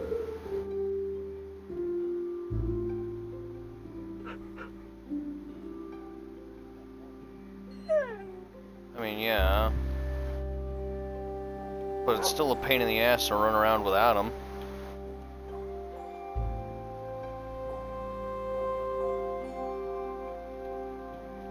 Oh.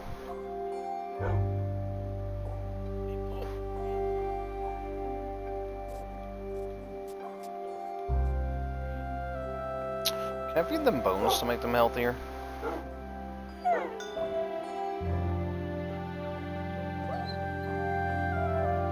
Stop fucking falling, dude. Chill.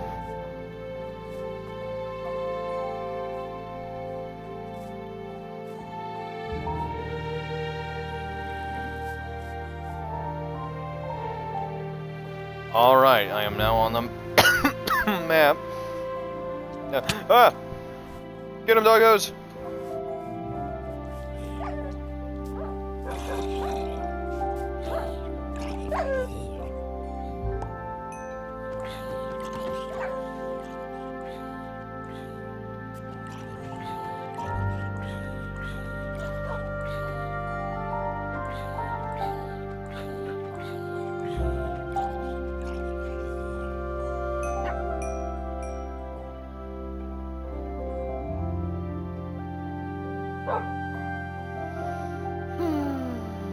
Yeah, feed you pufferfish, right?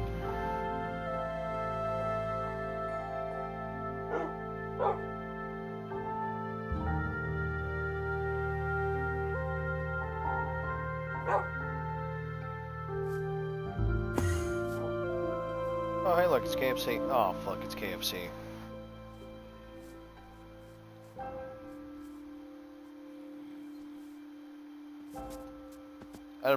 Could you stop falling? Huh? Just because I'm stupid doesn't mean you have to be stupid. Oh my god, everything wants to kill me.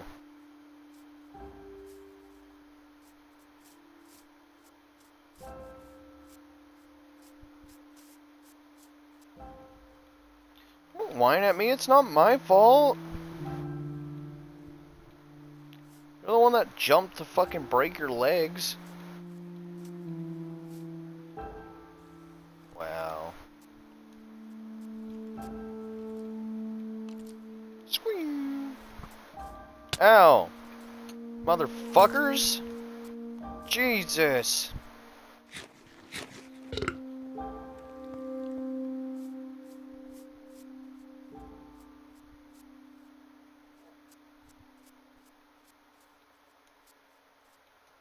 Ow. I'd appreciate it if you'd stop shooting me. I'd appreciate it if you'd stop shooting me.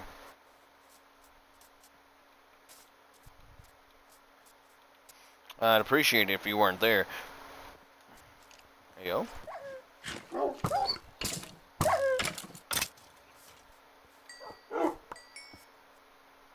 Bastards.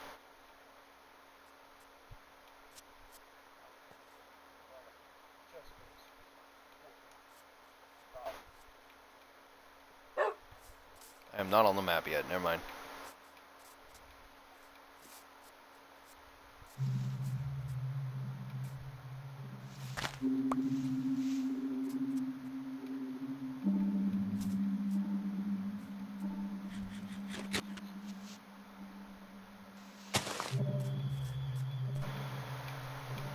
Is it almost daytime?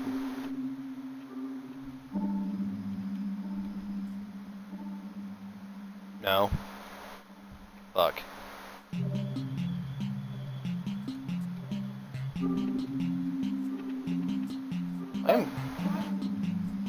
I am going so far.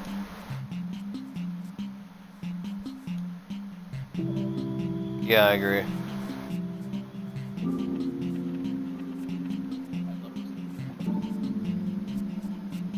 You know, I agree.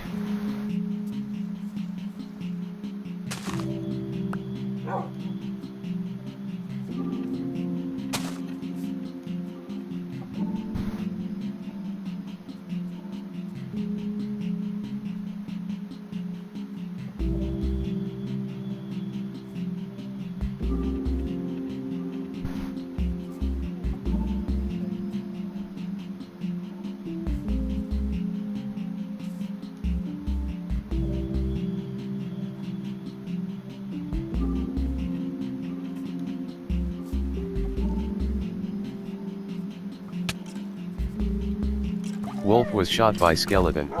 You bastard. I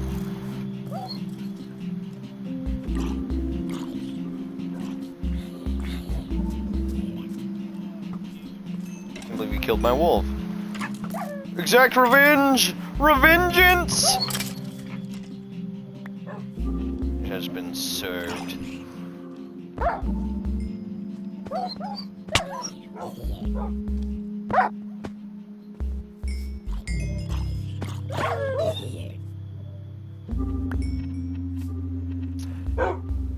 Fuck.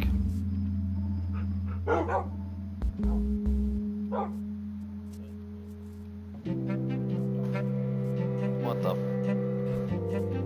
Enderman. Yes, it is. Yo.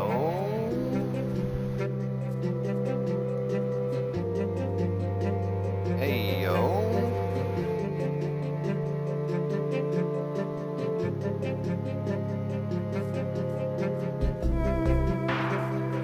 I think that's where I gotta go. That's where I gotta go.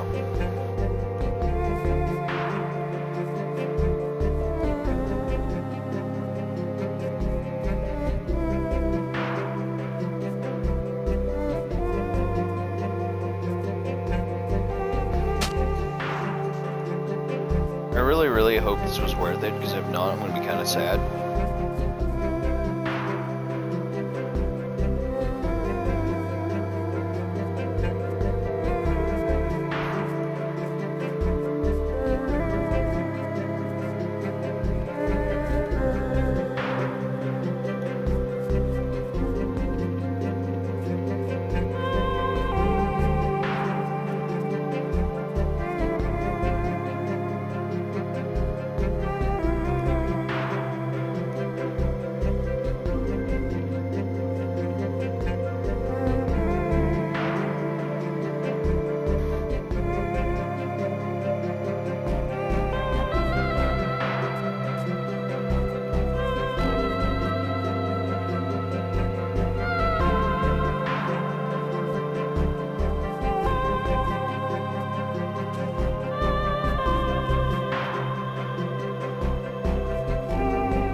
Are you fucking joking me?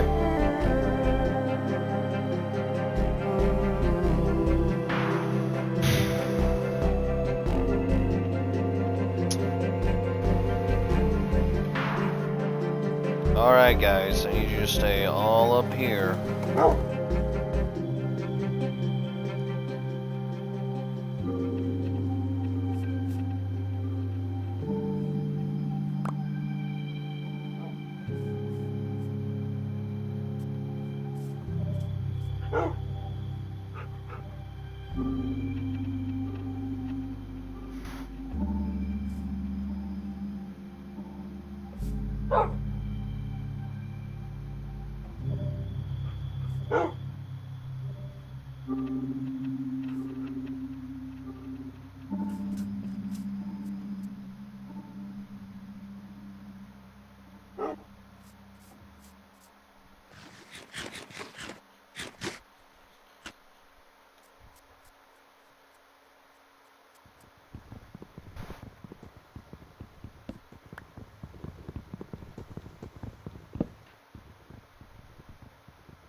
Mm. Thank you. Mm.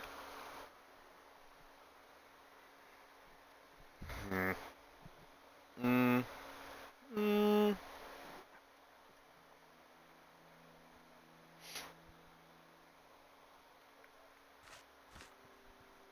Romster Claw?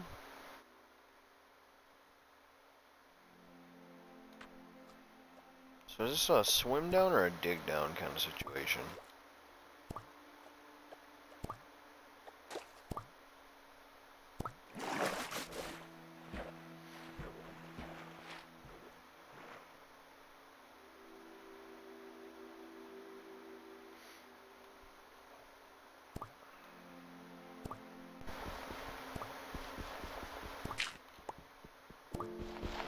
You son of a bitch. You.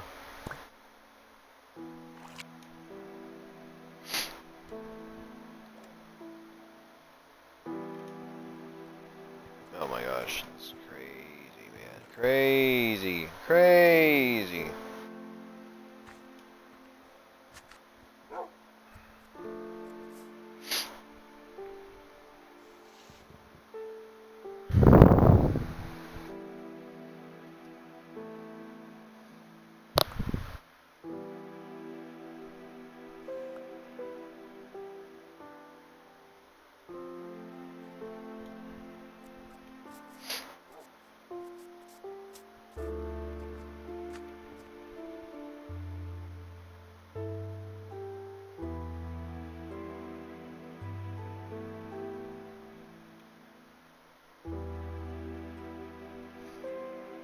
Hmm.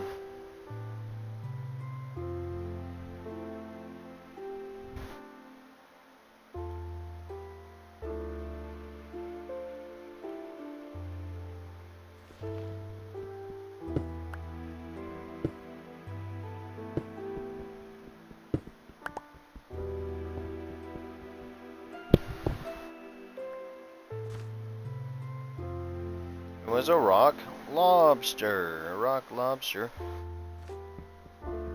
Rock lobster.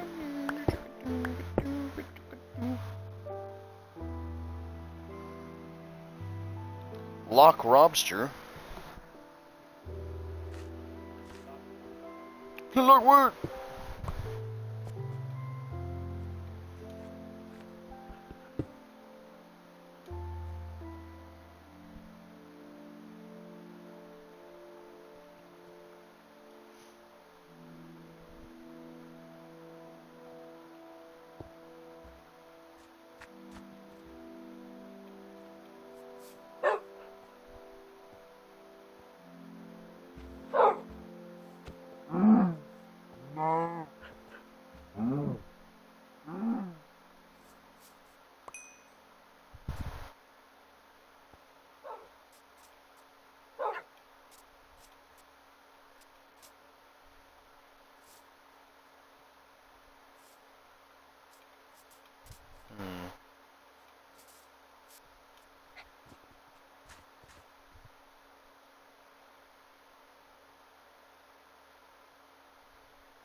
I almost fell for that.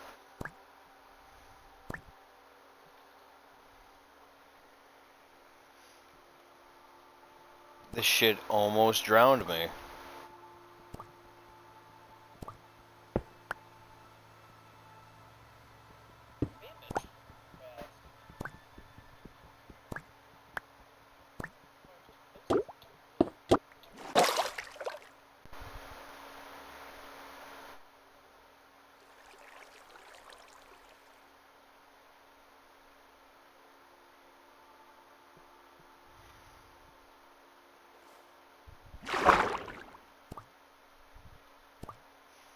Okay.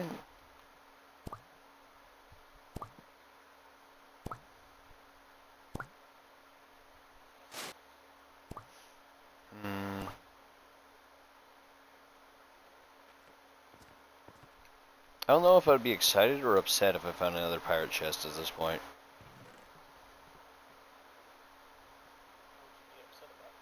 Because then I'd have to follow another map. I mean, don't get me wrong, it's kind of fun. It's just when I find it, the fucking treasure chest is at the bottom of a lake. Or the ocean. It's not as great.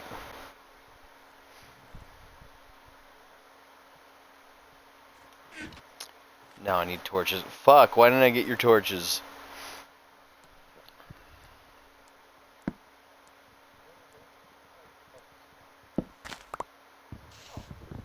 Yeah, but I would have definitely held on to like 2 or 3.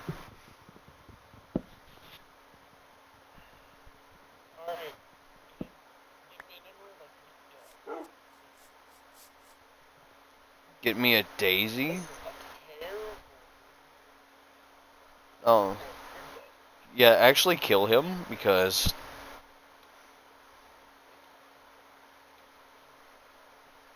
they respawn constantly. No, well, don't kill him. Kill his fucking llamas. He didn't even spawn with llamas? The Bahama llama? Llama of the Bahama?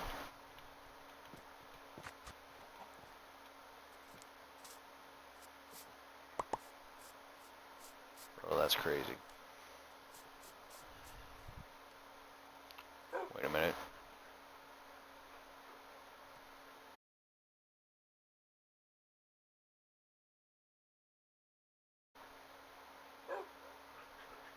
I can feed them the salmon. My army has been rejuvenated.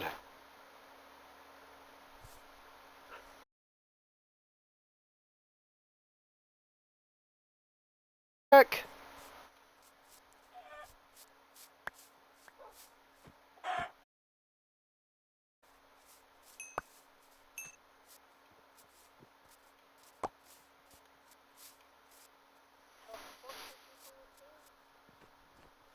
Who? The trader?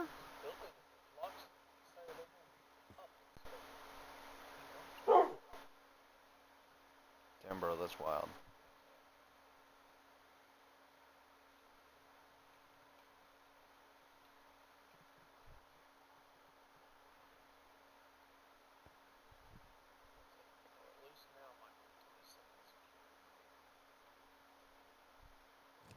It can be secured.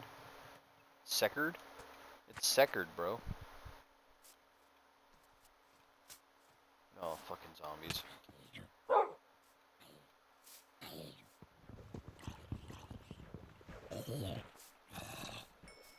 Secured.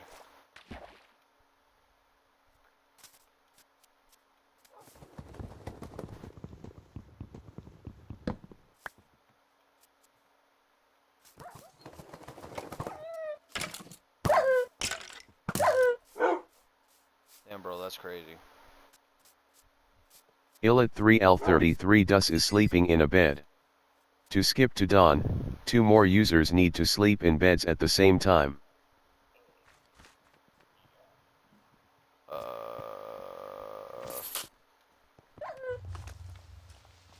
Damn, bro, that's crazy.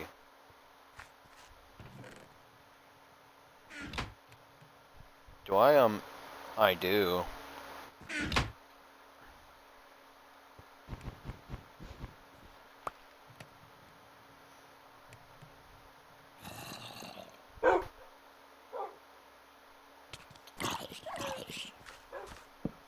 You may not rest now, there are monsters nearby. Respawn point set. Respawn point set. You motherfucker, that's what I just dealt with. Tobin! Burn, fuckers, burn! That's for taking my dogs. How dare.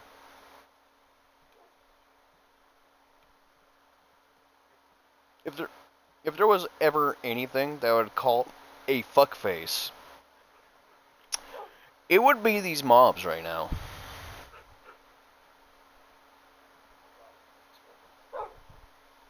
He did not.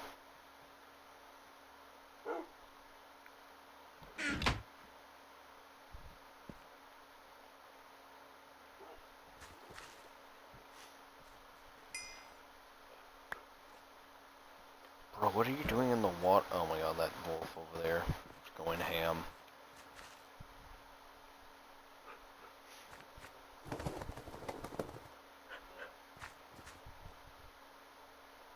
I feel like I lost more dogs than I think I did. Never mind.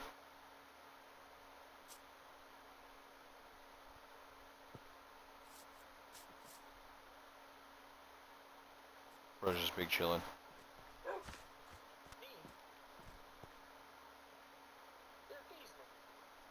Oh yeah, if you...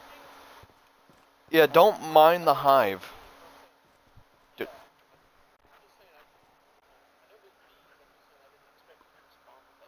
Oh yeah.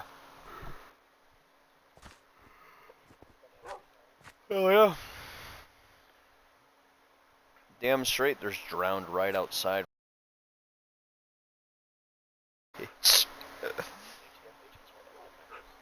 Yeah, you too?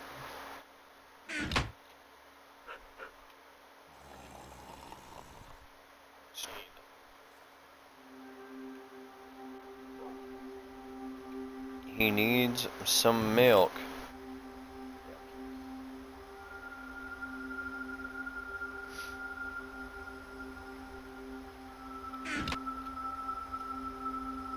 Damn, bro, that's...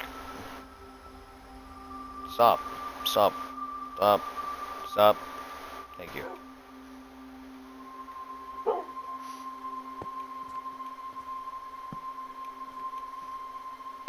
Rose Tempest 91 to die. Rose Alright. Tempest 9124 says again. Wow. Well, I'll have you know, I'm probably about to die in the next 30 seconds. Rose Tempest 9124 left the realm.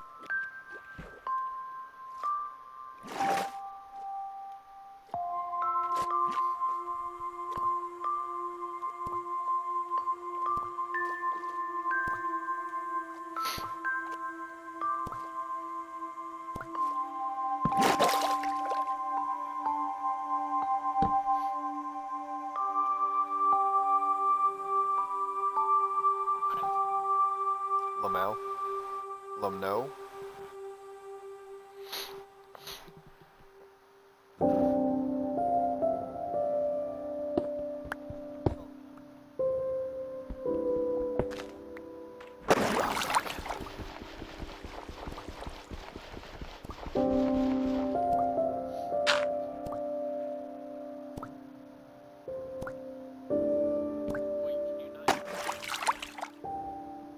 To what? Yeah, you can. Did you put it in the top or the bottom?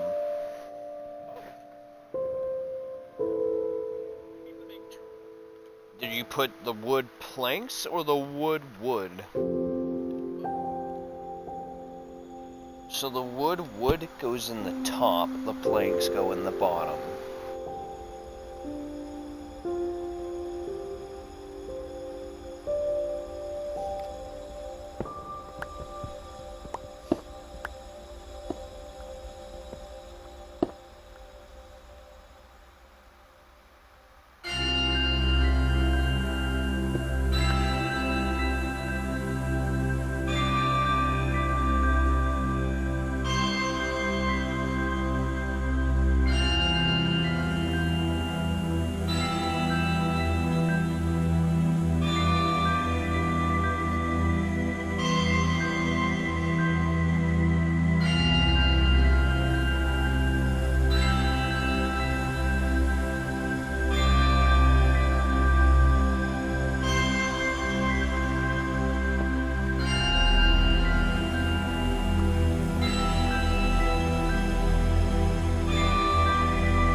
Well, it was kind of worth it.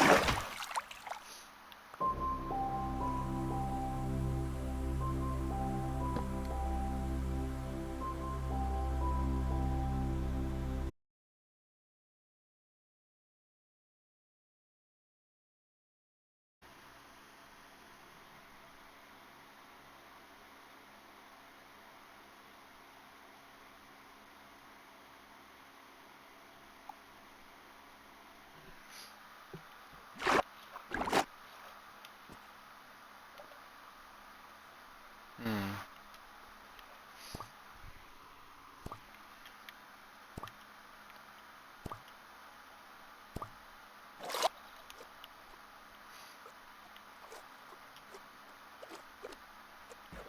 Fucking pirate chess. Gotta love them.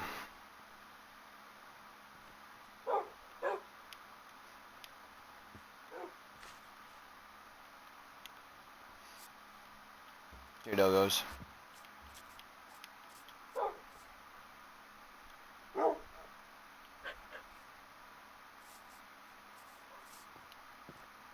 Dogo Dogamos. Brian, do you have a bed over there?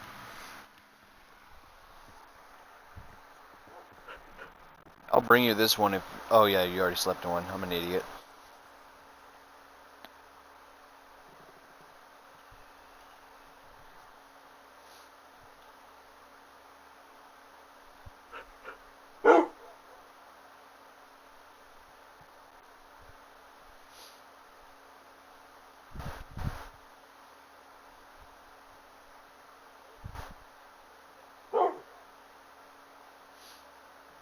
Brian, I've gotten you more cobblestone. What do you need, bro? Sand? I'm not getting you fucking sand, bro. No way.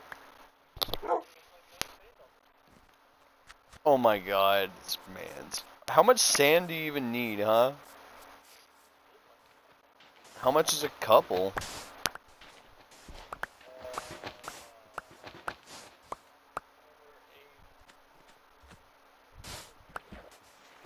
$12?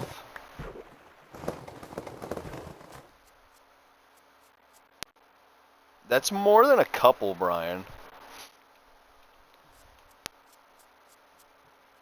I'm just saying.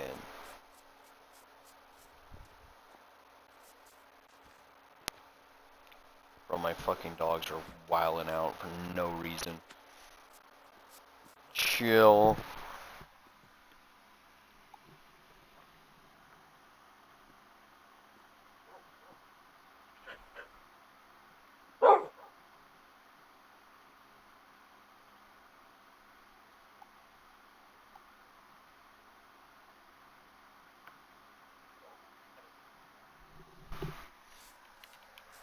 The Ooga Booga?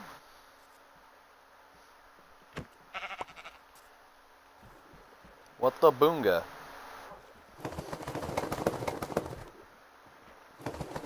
What in the Oonga of Boonga? Why throw?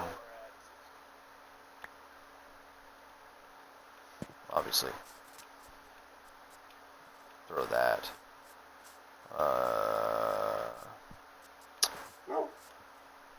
Oh, shit.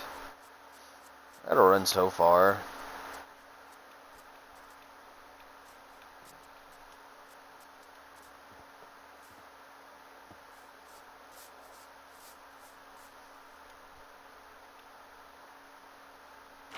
Killing a fucking squid. No.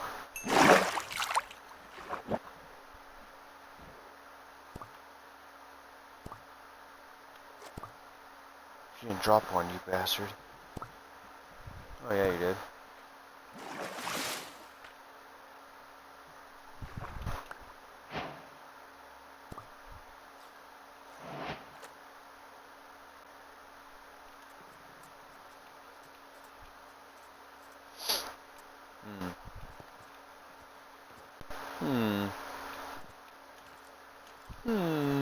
You son of a bitch, they've come back for me! No! Ops, bro. It's the ops.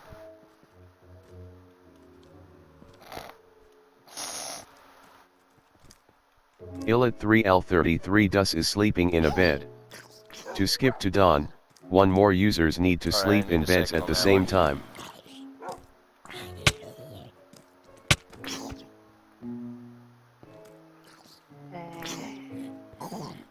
Why are there more?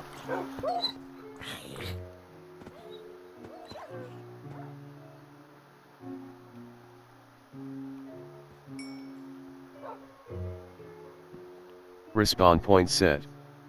Respawn point set. Respawn point set.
Hi ho, Dogomo.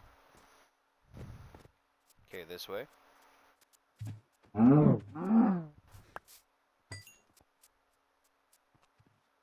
Not the baby. I almost took its fucking head off.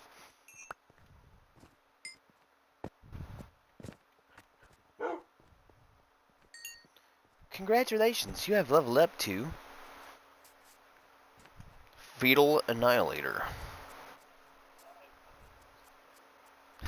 500. What is that from? I just don't know, bro.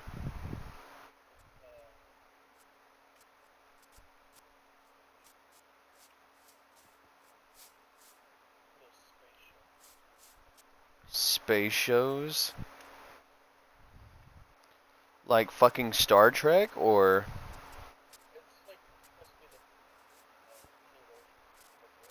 Spaceballs? Oh wait, that's Star Wars.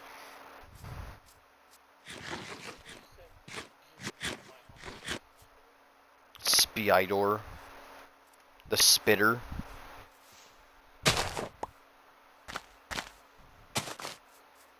I'm here to uproot an ecosystem, starting with the flowers.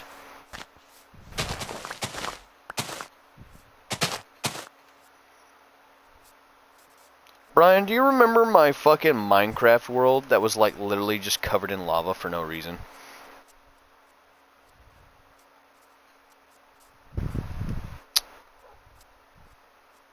Yeah, that was fun.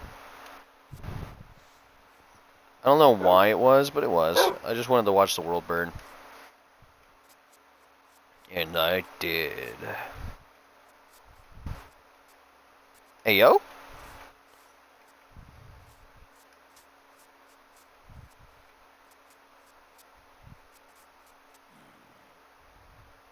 I found cave? Question mark.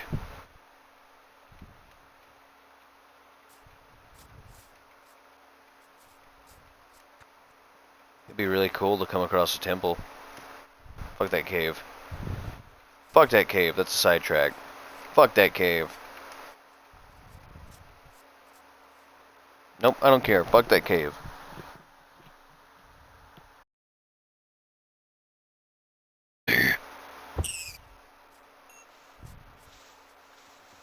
Bunny.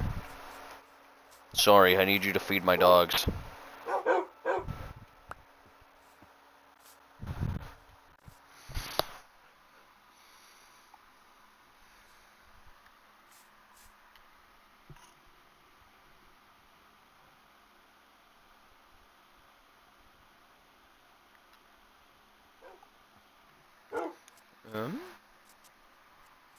The Dogamo.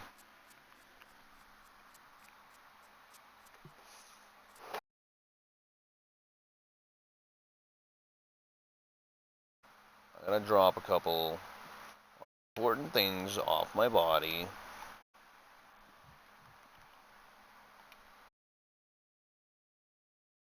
I know it's blasphemous.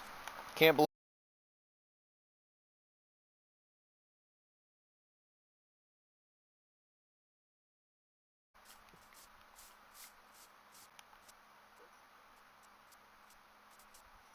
Do do do do do do do gamo do do do. Do do do do do do gamo. Black sheep. No. Somehow I feel like that was a hate crime, guys.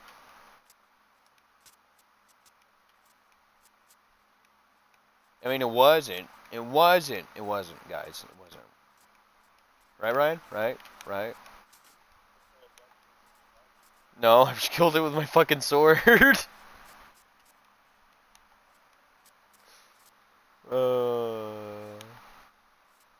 That was direct violence, but that was just because it was a sheep. This is horrible. This is horrible. Everything about this situation is horrible. I'm lost in the woods. I'm making terrible fucking sentences. And I'm killing everything in sight. So it's whatever.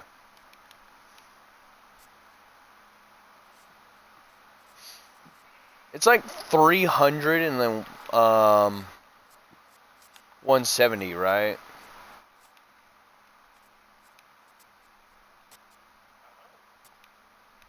The fuck you mean you don't know? Your house? Yeah, your house.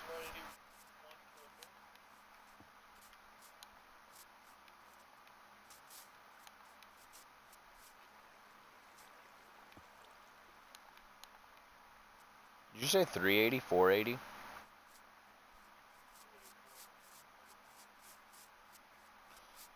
Okay, don't bother telling me the middle one, because I know that you're probably above the ground.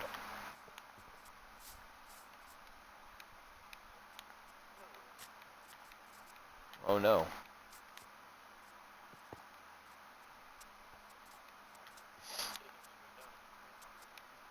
If you fucking die in lava, I will fucking never let you down. Or let that down. Never let you down. We're gonna give you.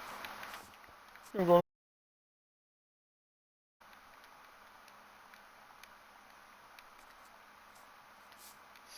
I should see if Matt will edit that for me. I wonder if I send him one of these fucking streams, if he'll actually edit it for me.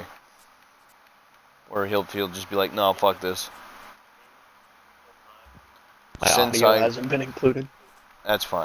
No, it just sounds like you're talking to yourself. I genuinely sound like that all the fucking time, Brian. All the time. People rarely ever hear somebody else's voice. Like, the only people that really include their audio is you and Blitz, and then everyone else is either on Discord or just doesn't want to.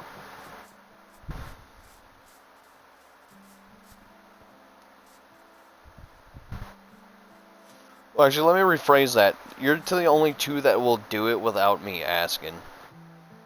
Mm-hmm. Usually. Because I can be heard and I want to be. Yeah. Oh, that pink wool.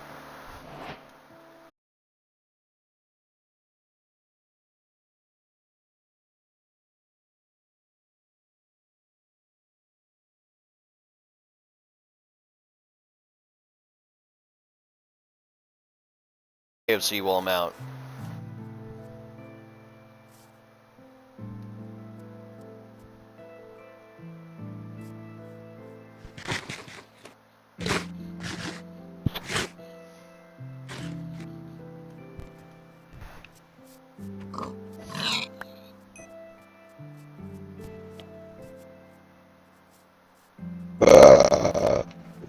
Damn.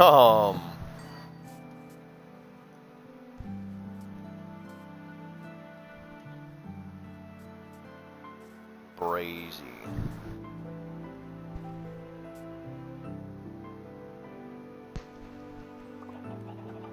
My frames are dropping because of this fucking area. Hold on.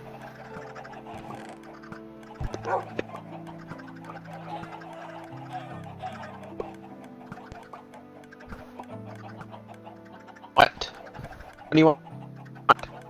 Oh, a puppy.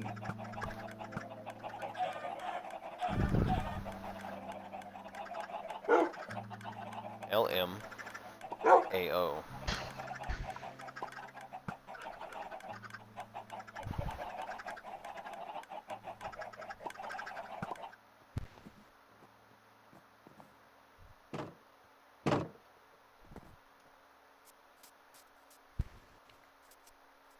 Damn, why is it almost nighttime again?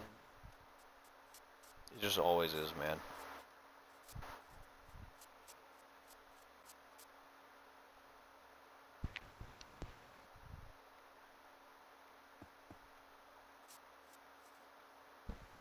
Bed is too far away. Respawn point set. Respawn point set. You mean the bed's too far away? Yeah, I know, right? The fucking narrator just told me the same thing.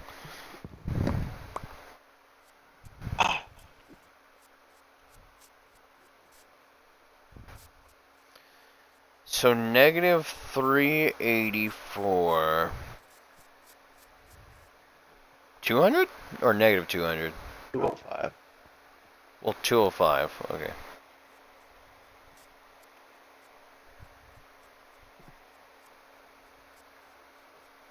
Sooner or later, I'll figure out the layout. Dude, there's pink sheeps everywhere.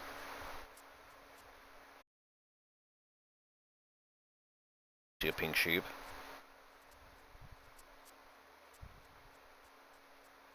I remember when it was impossible to see a pink sheep. My God, I feel old. Grandpa, what was it like when the sheep were only white? God damn, game. I don't know. Motherfucker really hated that tree. Took down the wood off of it and it started fucking terraforming the leaves. Oh, What? motherfucker just started disintegrating. Did you like peeled the bark off? No, I just chopped down the logs. And Oh, the yeah. leaves started just terraforming like super quick. Oh, yeah, Never that, go that fast. yeah, it used to not.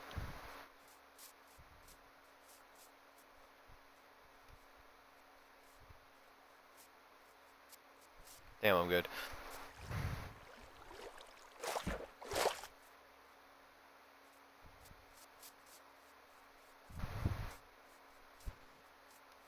Beholden, the Dogamo army.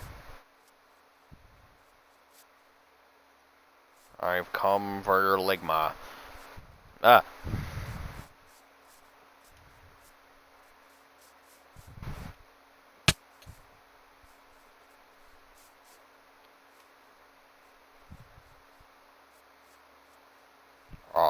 What the Sigma? Scallop. What the barnacles?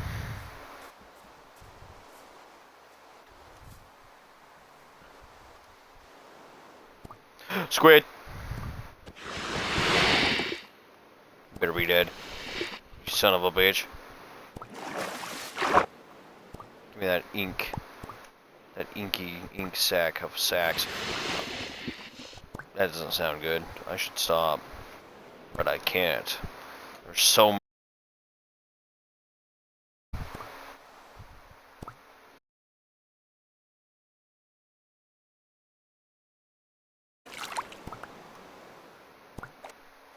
Day and night.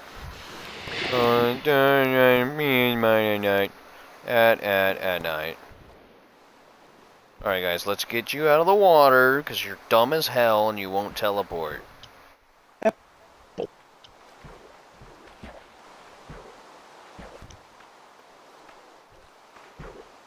Unless I get you close enough. There we go.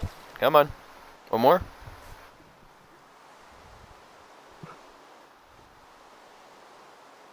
One more. One. There you go. Sheep.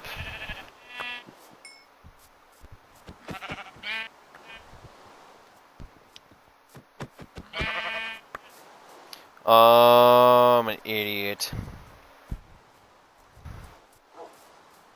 Don't worry, guys. I figured it out. If you could change your fate, would you?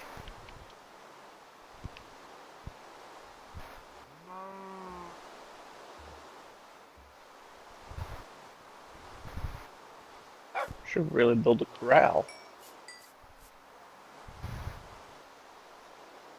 You want cat?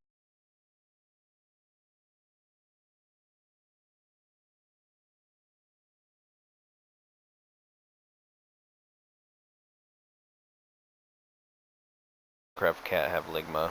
My real cat's worse. A real cat. Take that back.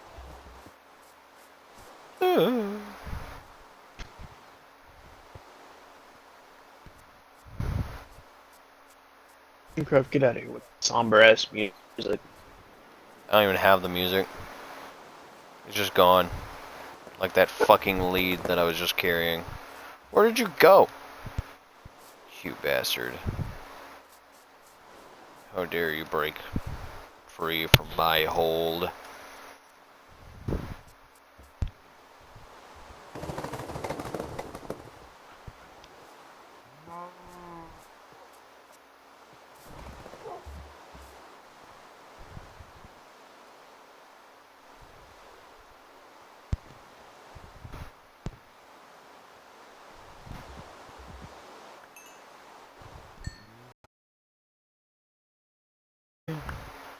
And you'll see a world of copyright infringements. Oh shit.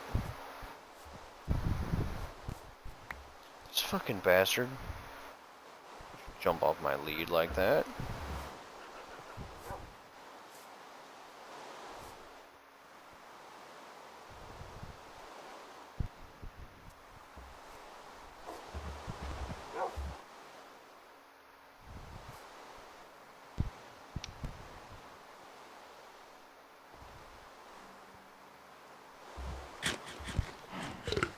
Get off the lead, this is what will happen to you.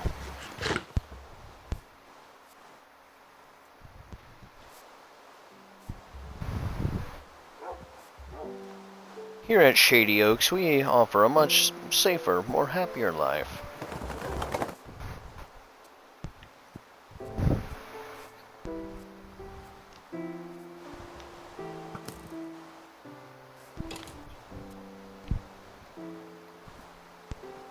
Good dog.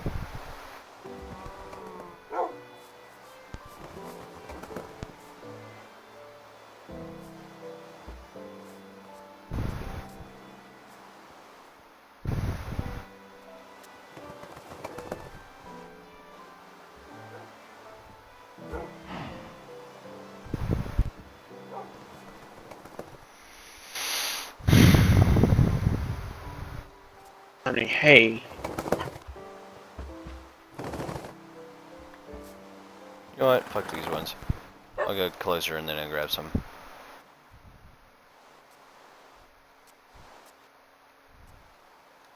Come with me, and you'll see all the ligma in the world. I don't know why y'all are shaking off. It's raining. Bro, that's wild.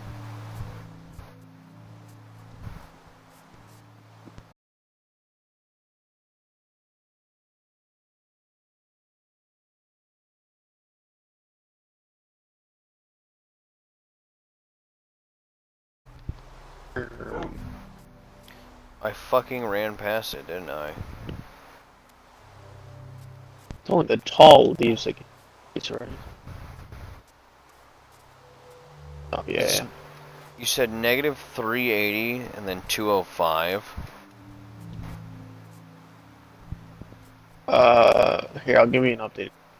356, negative 182. For your house? Yeah.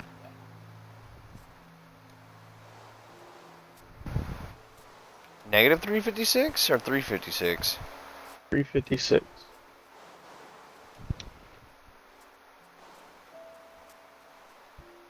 I'm so bad at this game.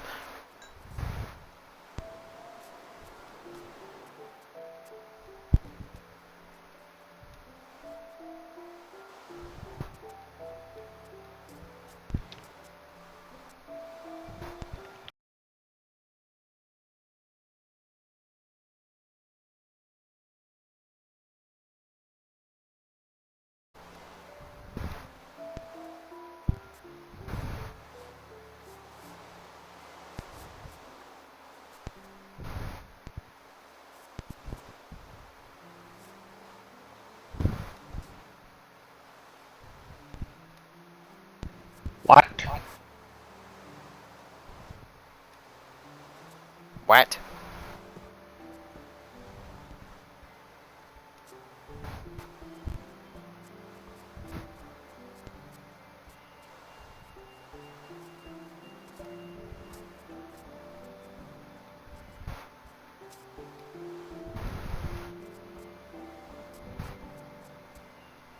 Am I messing this up something? Mm.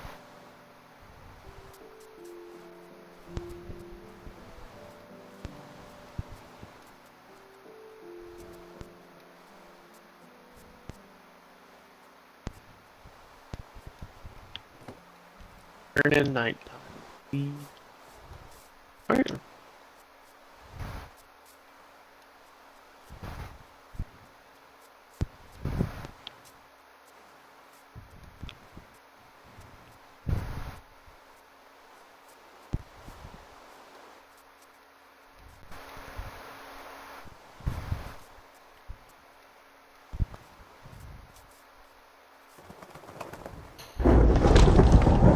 That was close.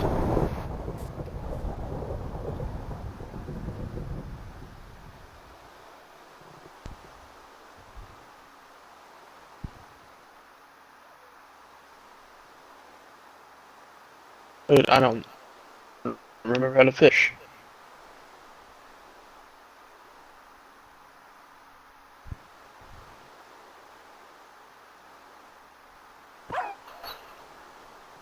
I think all my dogs just got fucking struck by lightning. Oh, fuck.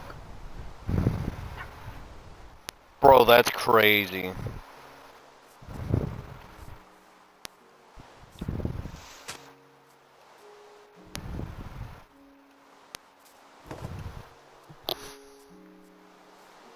Wood.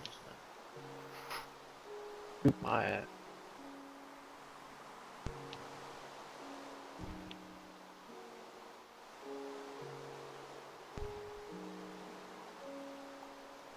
Illit 3L33 Dus is sleeping in a bed. To Bro, skip that's to so dawn, funny. respawn point set. Respawn point set. Oh. It's gonna be raining in the morning, so they damn. What? Oh. Fucking. Fucking creepers. Fucking.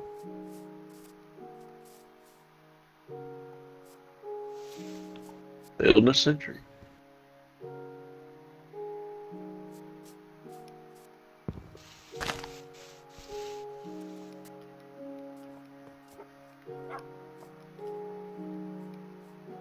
Get out of me house!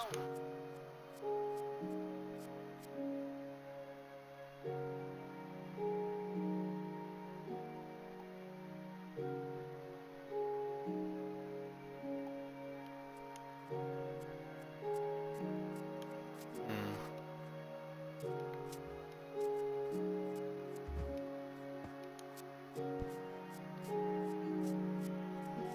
Hmm.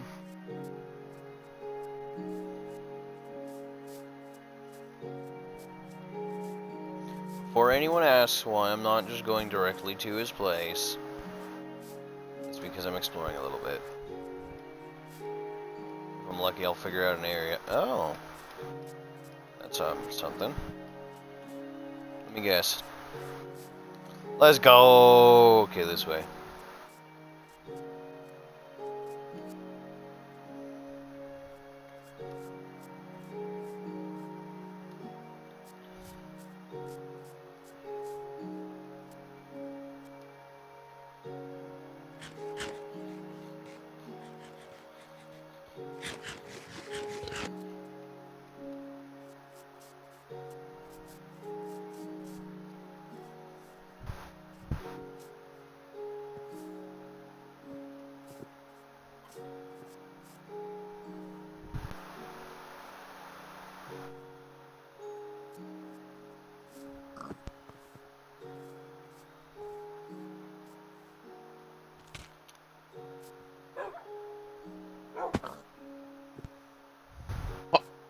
Was Oh not the yeah, I got smartest me dog I a ever had.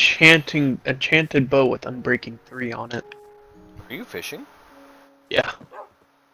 Nice. Is the bow like nearly broken or not? It's got a little bit left on it. There's anvils and shit in the fucking mountains.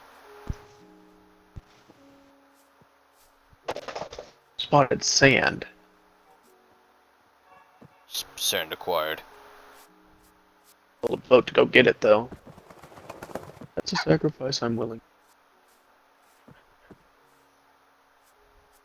You do know that a fucking boat is like 6 pieces of wood, 8, 9. You know how hard wood is to come by these days? Oh my god, dude, it's really not. Bro, that wood, super rare. Ever since the forest got burned down by fucking Bryumon.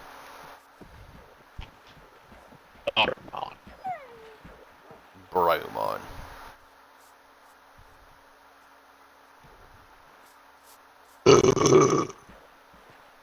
This son of a bitch just fucking broke it, didn't he?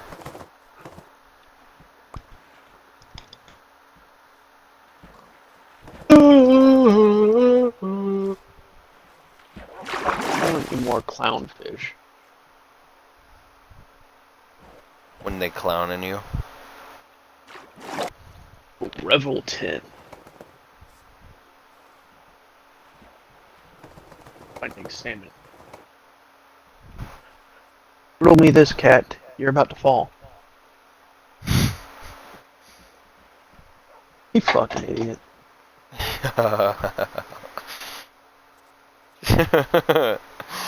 You can't fucking just fall off the desk or something? No, he's on the lap trying to lay down, but I'm wearing gym shorts, so just sliding ever so slightly. That's Hey, actually you're not ever even so telling me funny. what I'm getting me anything anymore. Yeah, stay away from KFC. It lags the server a little bit.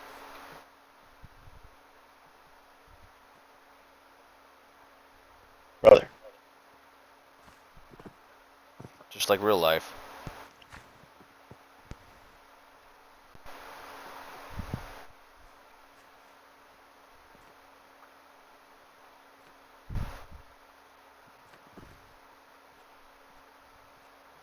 Ah, Brian, I return. It's been so long. So What the fuck I pull a long. lily pad? From the ocean? Motherfucking ocean, dude. Motherfucking ocean. Ah!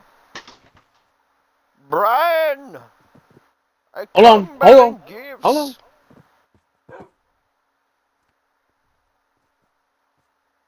Gandalf!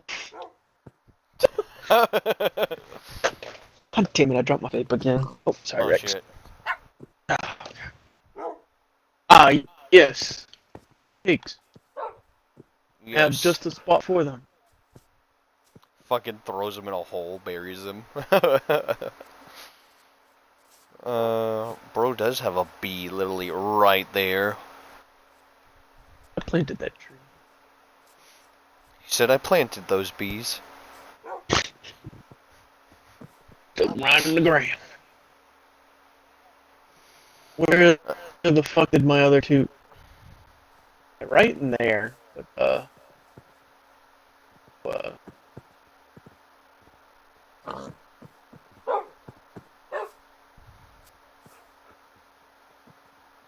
in the chest.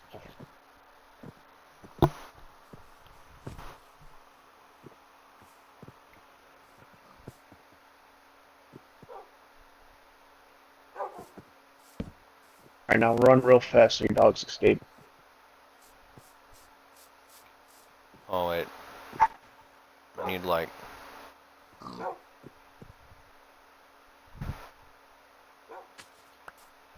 one of those. Here, you can have the other two. Yeah, there's I'll one just take also. There's. That means I have to get it.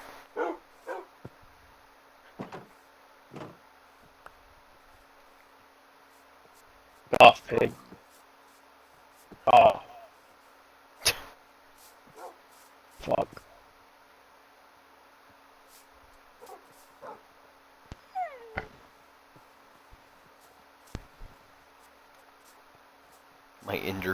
My injure wolves.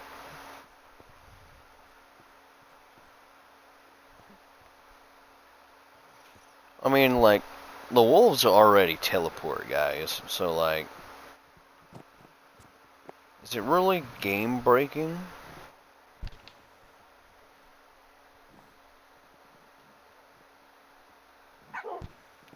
Damn, it would be hard to have a fucking Ender Wolf though, because then like when it rains, that thing's just getting fucked up.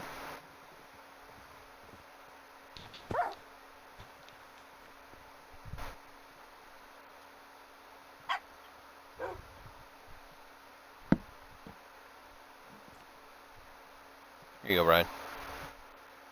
Oh.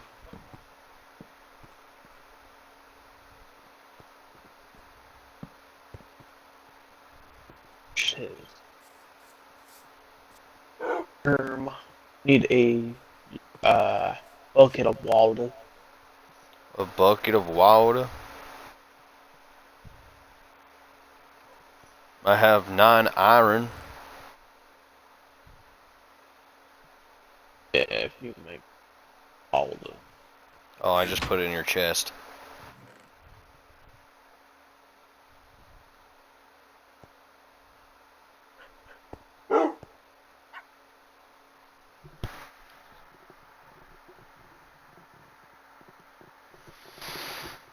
Yeah.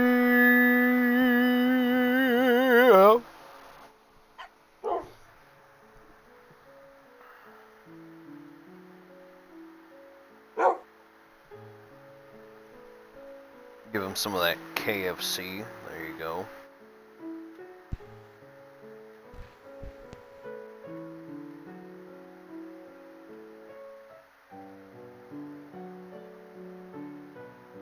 Damn, the sun's already going. Dude, what is up with these Minecraft days?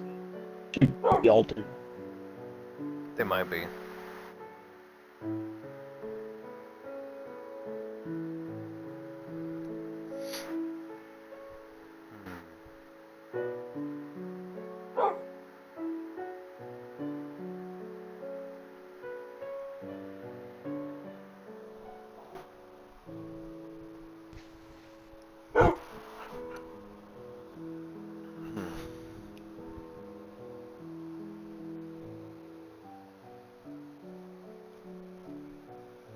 Hit him with the lol Mao.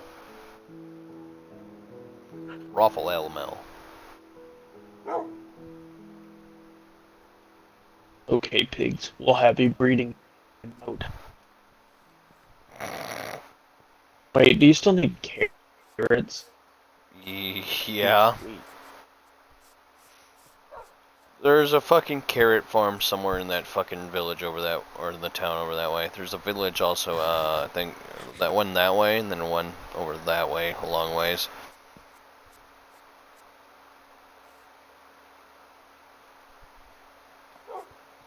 Well, Illit 3L33 Dus is sleeping in a bed. Bro. To skip to dawn, one more user's respawn point set. Respawn point set. Chill. back to not completing my house officially. LMAO. LMAO, bro. Yo? What is that? Brother, So what do I use this for, right?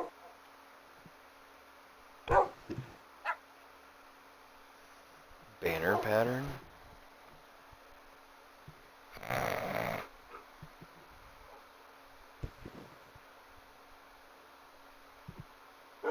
what? Alright, I need more squid. There's some in here, but there's also drowned. I don't care.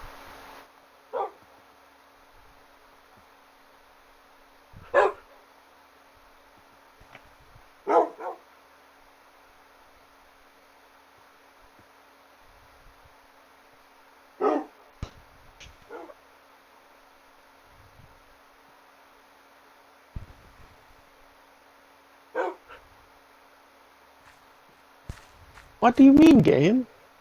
The bobber went up and down. Up and down.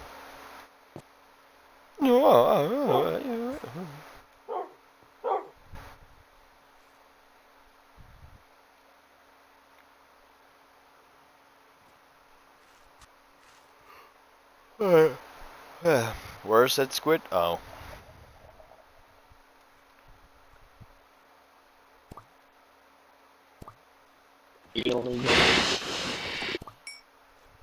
Bro just inked me.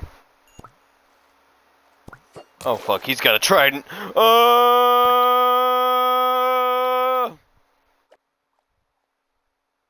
You didn't tell me that part, Brian. What the fuck? I didn't see you had a trident. I'll get in the water. There's a creeper by your fucking house right now. Really, dude. Really? We didn't even go, like, the sun didn't even go down enough for there to be... No, they just spawn in the Wild. day, bro. They just spawn.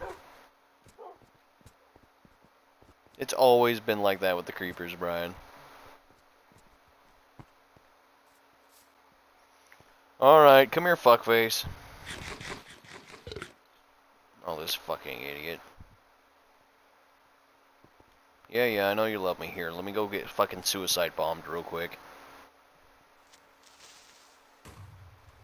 Bitch.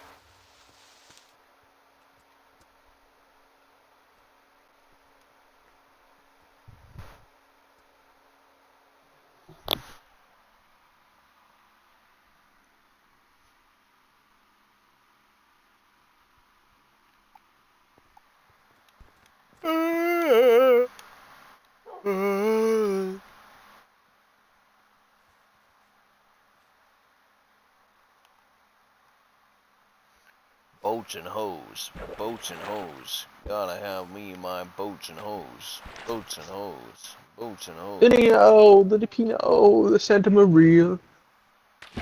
In the bottom of drinking sangria. Nachos, lemon heads, my dad's boat. You won't go down 'cause my dick can float. I'm going for the other squid. I don't give a fuck about no spears. As there's like fucking 4 drowned. Dude. They plotting. I can see it in their eyes. Especially this fucker swimming after me.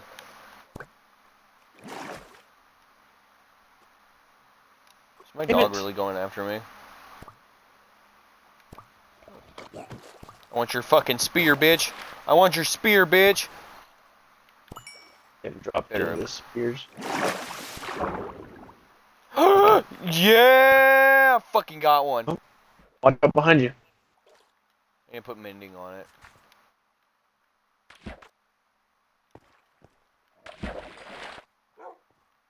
Oh my god, your dog.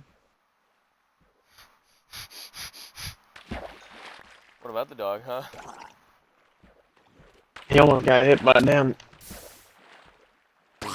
Almost got hit by a damn... Bobber. Behold my bobules.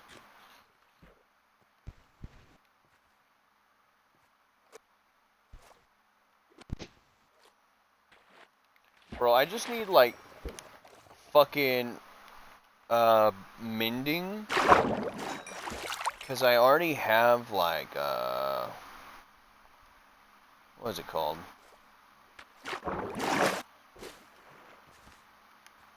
It basically turns it into fucking Thor's hammer where it just comes back to you.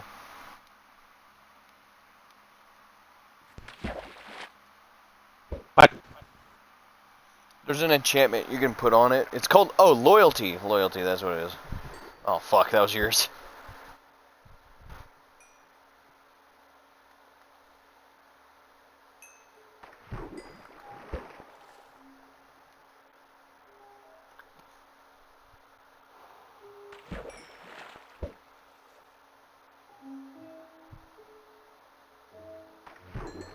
How'd you get a book? It has looting 3 and loyalty 3 on it, too. Got a pair of boots. You got a pair of boots? Hell yeah. You see that pufferfish just chilling out there in the water? Yeah, do it out there. When you swim in? Okay. What do you mean, okay?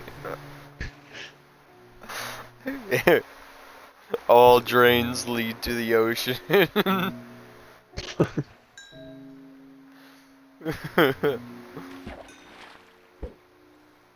I'm really considering just jumping in there to fuck those drowned up. Is it a bow? It has flame on it? Okay.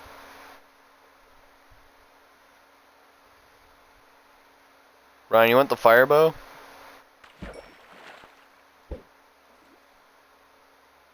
I'll be alright. Alright.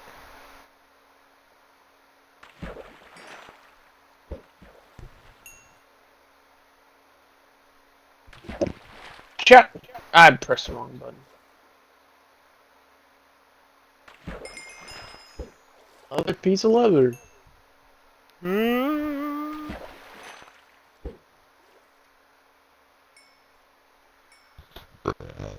Almost caught a dolphin.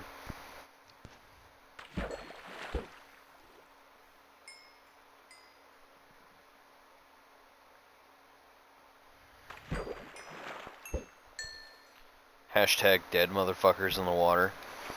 Shut.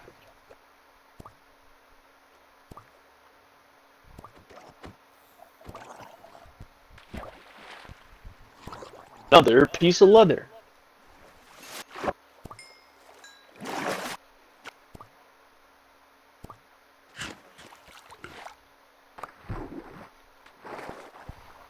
Is that a book? No.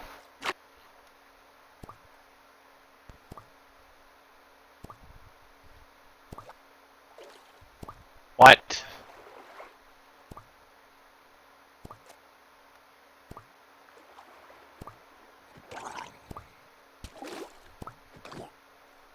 God damn. Alrighty, well, it's freaking 5 o'clock. I'm 6. Go to my house. Bitty Bay Night Night mode. I'm a bitch. Hmm.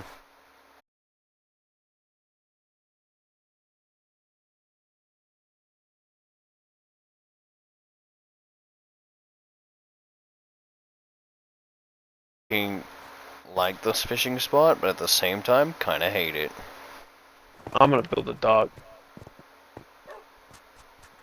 It'd be easier to fish off of. Yeah, yeah. Probably take it out there to where that sunken ship is. Just make a little fucking way down into the sunken ship. You're like, yep, I crashed here. The sunken ship. And put a sign on there says property of Jack Sparrow. Property of Jack Sparrow. Alright. Yeah, you right. I see. Alrighty, fella.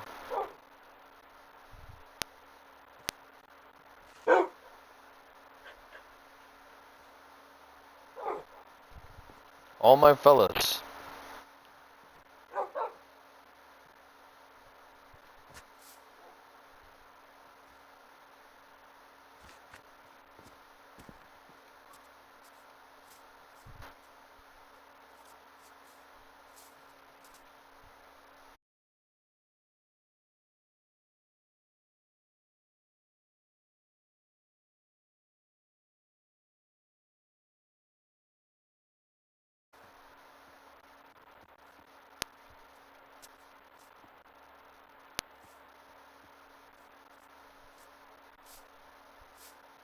If you shoot me, the dogs will fuck you up.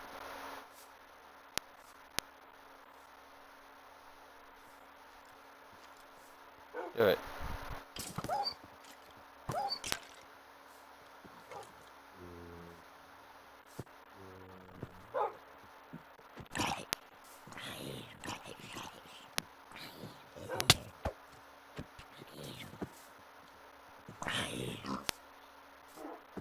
All my fellas. All my fellas.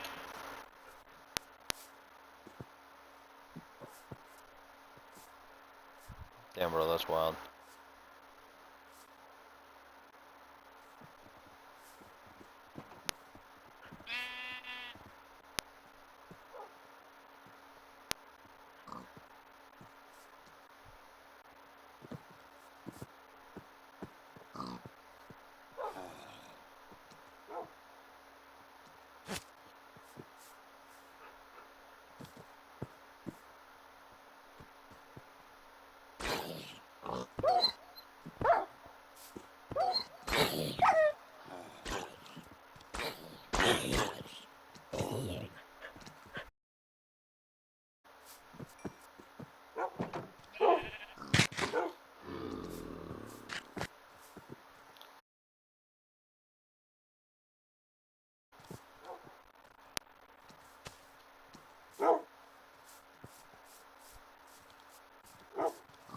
Oh, that's astronomical.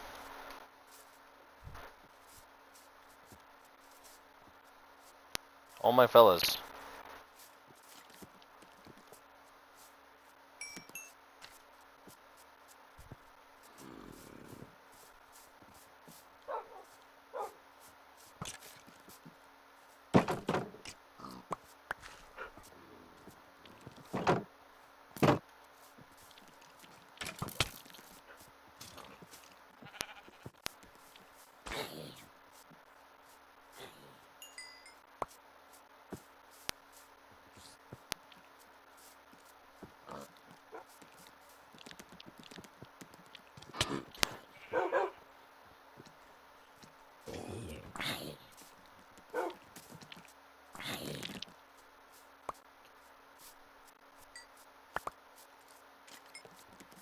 Reaper's Shadow 88 was slain by Spider. Fucking spider.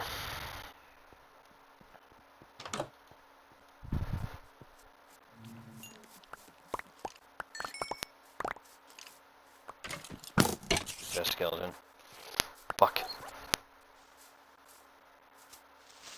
Well, there goes something. I bet it's important. Yep, it was the dogs.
I guess one of my wolves just fucking died.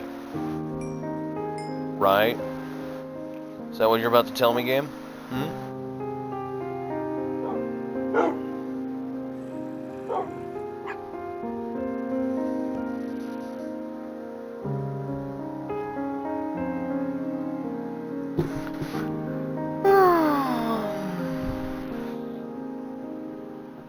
He was right, it really is almost 6 o'clock.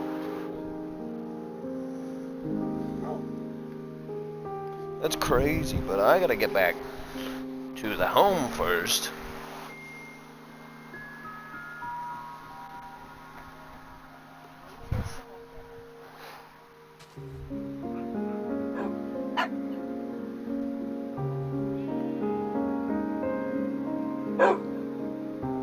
Always taste. Appalachian Mountains. You ever heard of them? No. It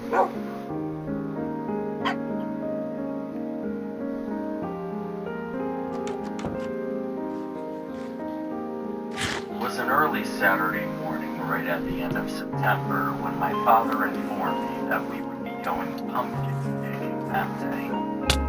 He would Creepy be ghost taking stories, me, by the way. plus my cousin and grandmother up to a farm about 30 minutes away. Being 10, I was excited, yet at that age, you start to feel like holiday traditions become a little childish. Whether it be trick-or-treating or leaving out milk and cookies, you feel like you're too old for all of it now. Zombie, bro. I'm double digits. I'm a big boy. That's just a bunch of baby stuff. At least, that's the way I saw it at that age. I now know that these traditions are too precious to give up so soon. I was still grateful regardless. Spending time with my dad was far too rare. Wild. And due to his occupation as one of the highest ranked doctors in the state, he was always working. I could tell he tried to make time for me. He really did. Unfortunately for both of us, his job would never allow more than a few hours on the weekend of spending time together. Even then, he would still have to take the occasional call. Regardless how I felt about what we were doing, I would try to make the most out of my time with my dad. Before I knew it, we were only a few turns away from the farm. The ride over consisted of picking up my All grandmother and my my cousin fellas. Susie. My grandma was fairly young, only in her early 50s, and Susie was 8. With my dad working long hours all week, Grandma had taken the role of guardianship over me for most days. She was a caring yet strict woman, but always made me feel important and worthy of her attention on days that my father could not give me any. I was close with Susie, or at least until I turned 9, when I adopted the more mature facade I had created for myself. With this new persona, I forced myself to see the typical fun things we got up to, as childish and dumb. She could tell I was giving her the cold shoulder whenever we hung out.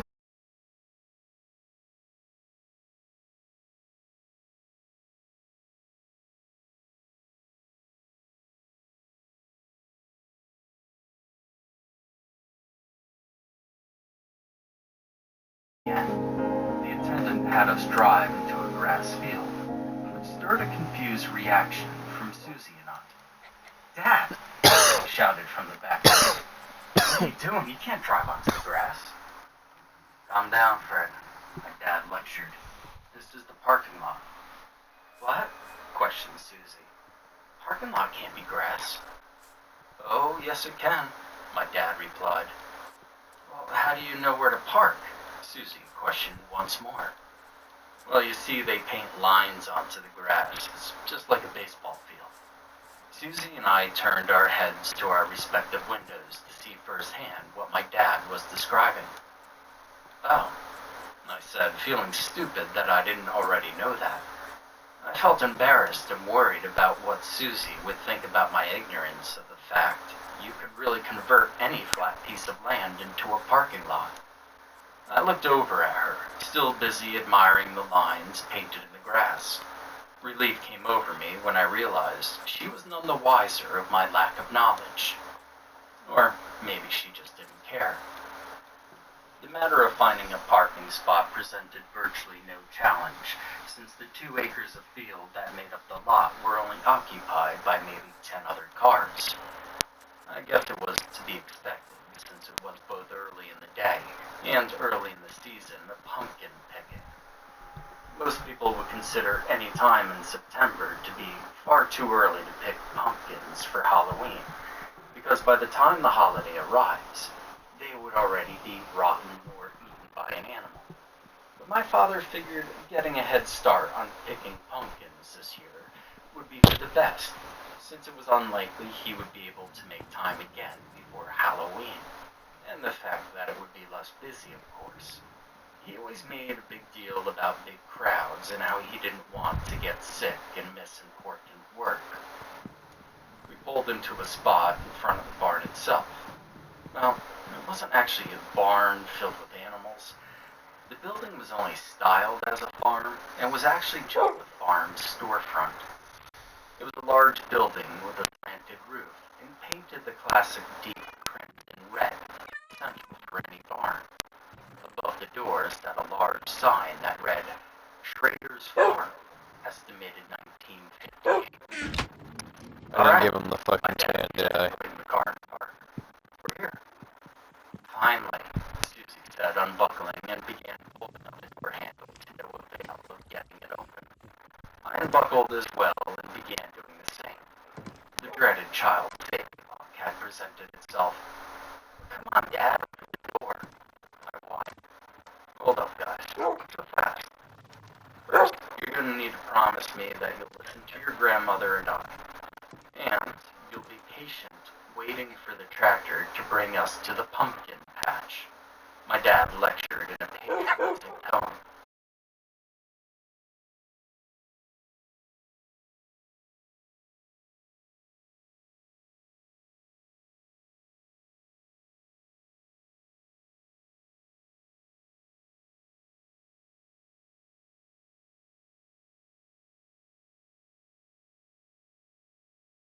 I looked at each other, rolling our eyes, not wanting to get really seeing no other choice. Okay, we sighed, replying in unison. My father nodded and unlocked the door, letting us both out. Damn, that was worth a Flopping shot. down onto the grass, I took a moment to stretch, while Susie ran to the barn. The air was cool and crisp that morning, a clear sign summer was over and fall had well and truly begun.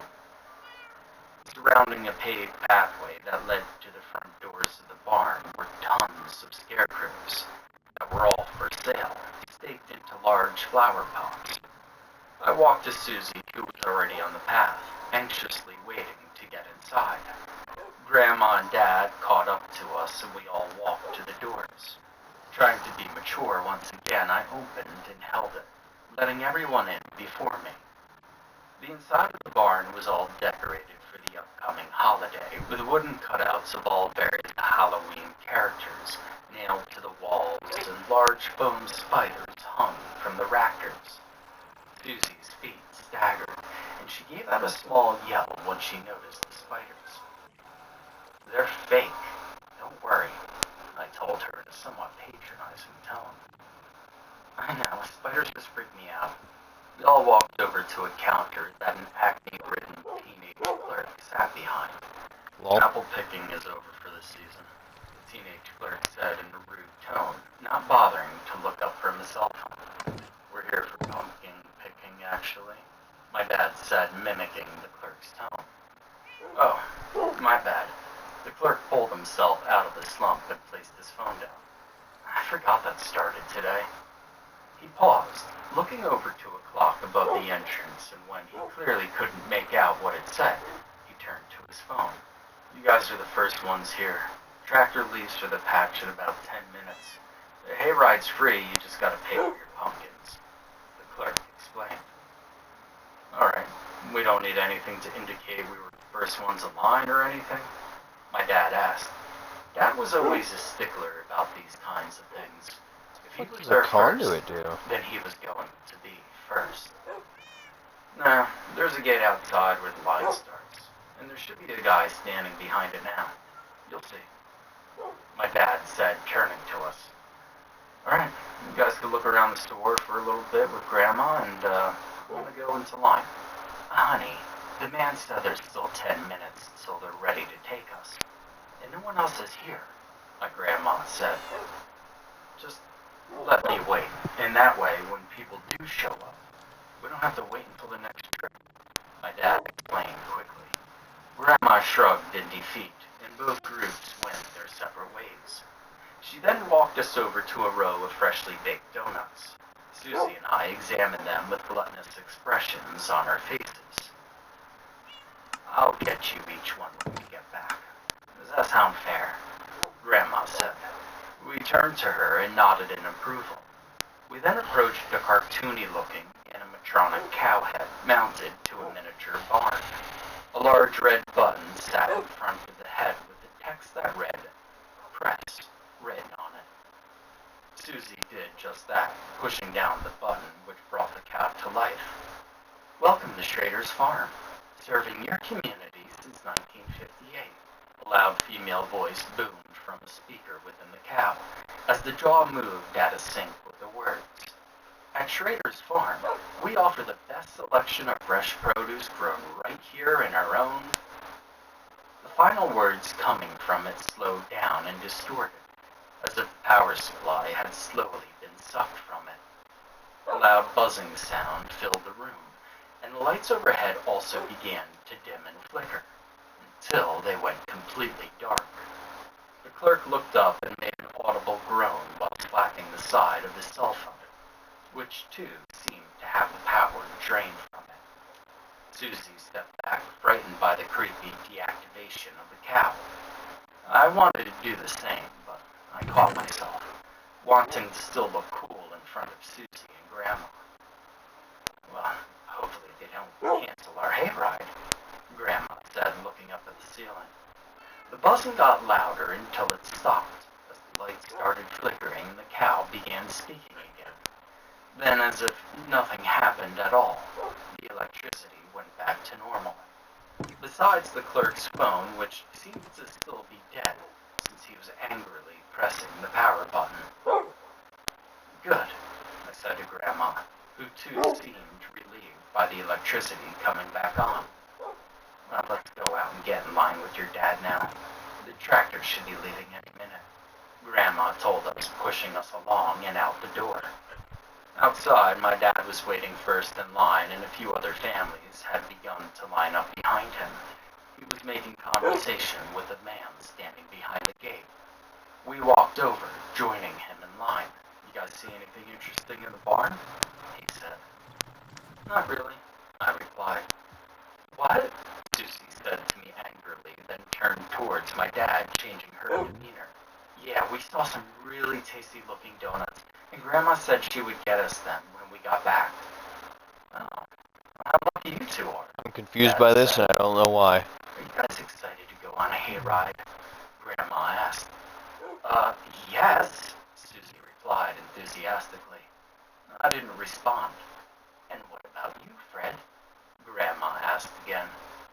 Yeah, I guess, I replied in an uninterested tone while averting eye contact. What's wrong, Fred? When you were just little, you loved hayrides. I remember you would. Cutting my grandma off, I sneered. I'm not little anymore, Grandma. Well, that doesn't mean you can't enjoy things you did when you were little. I still enjoy hayrides, my grandma retorted. Okay, I guess you're right, I said as a slight smirk grew on my face. The man behind the gate checked his watch and then clapped his hands. All right, he shouted to everyone. Who's ready to pick the first pumpkins of the year? All the kids in line, besides myself, began shouting, me, repeatedly. There were about 6 other families going to the patch that morning. It was 11 a.m. sharp, and we were all about to board the tractor. He swung open the gate and led us to the tractor's trailer.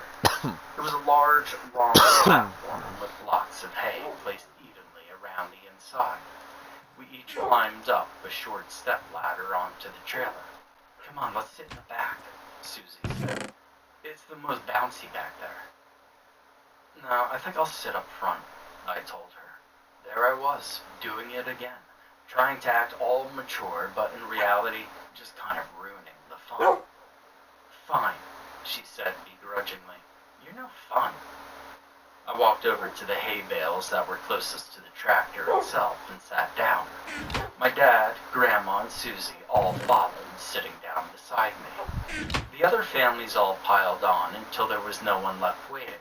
The man who led us to the trailer walked over to the tractor, climbed in, and then started it up. A loud roar came from the engine, then we all bent forward as the tractor began moving. We quickly regained our balance and we were off towards the pumpkin patch.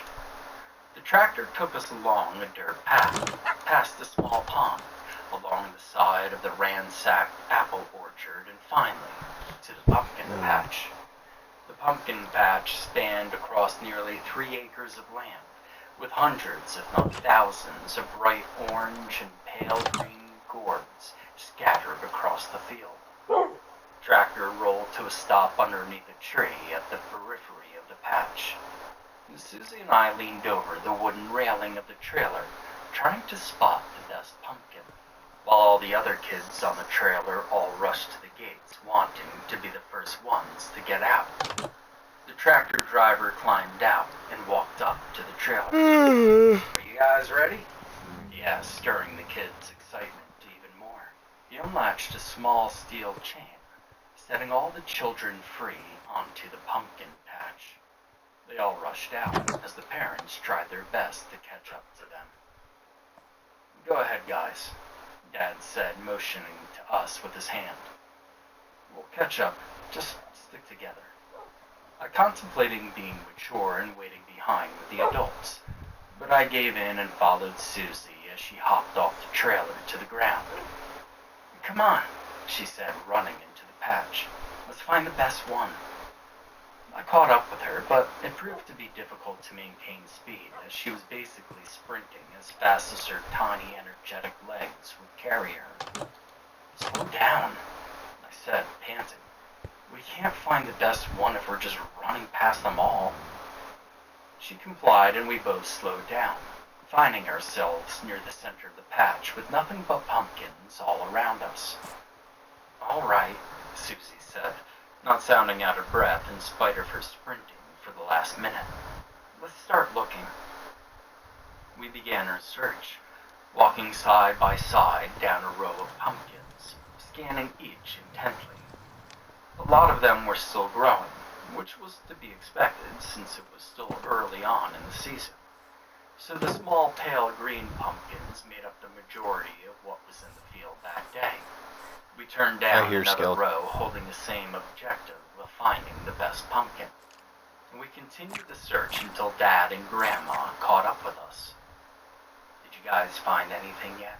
My grandma asked.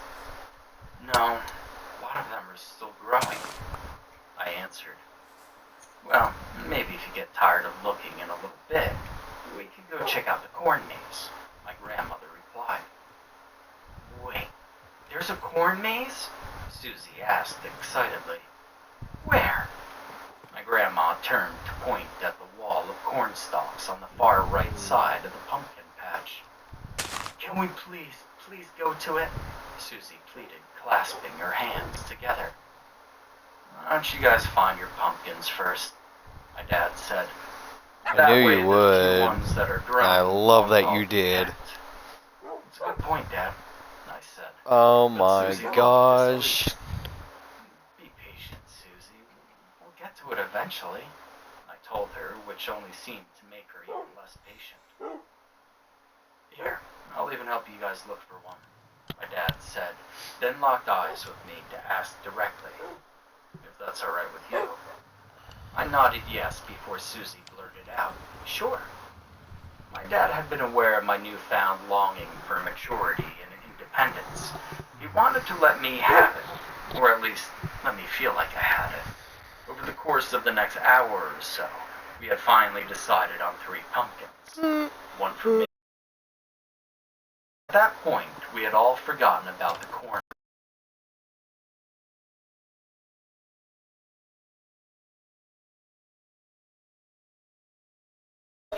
much had grown since our arrival. Idiots. The amount it would soon see in the next few.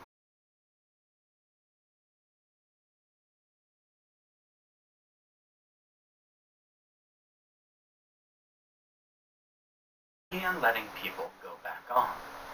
Then 2 kids darted in front of us, and Susie must have watched them go into the corn maze.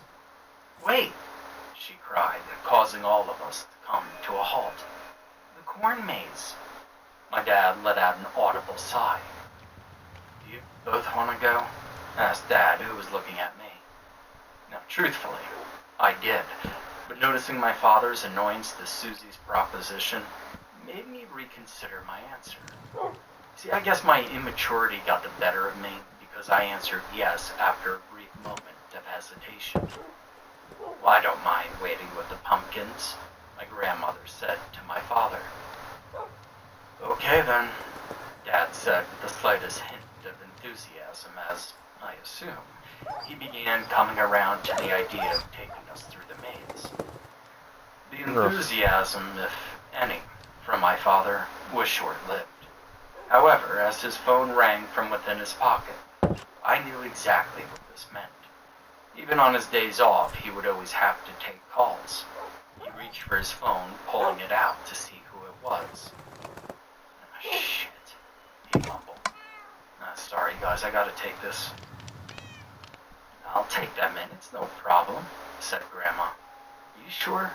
Dad asked. Grandma responded with a nod. "Thanks, Mom.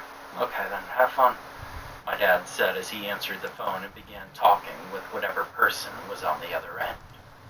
Susie and I dropped our pumpkins at my Dude, dad's I'd be seat, so mad. and Grandma led us to the entrance of the maze. The sun-faded wooden cutout of a jolly Like if I was the scarecrow dad getting the holding phone an call, arrow not. with the word maze written on it stood at the entrance. On the other side of the entrance was a plastic box containing maps of the maze. Susie had already taken at least 10 steps inside, and I followed behind her. "Hold on," said Grandma, taking 3 maps out of the box. "Take a map just in case we get lost." She handed Susie and me each a map. I looked it over.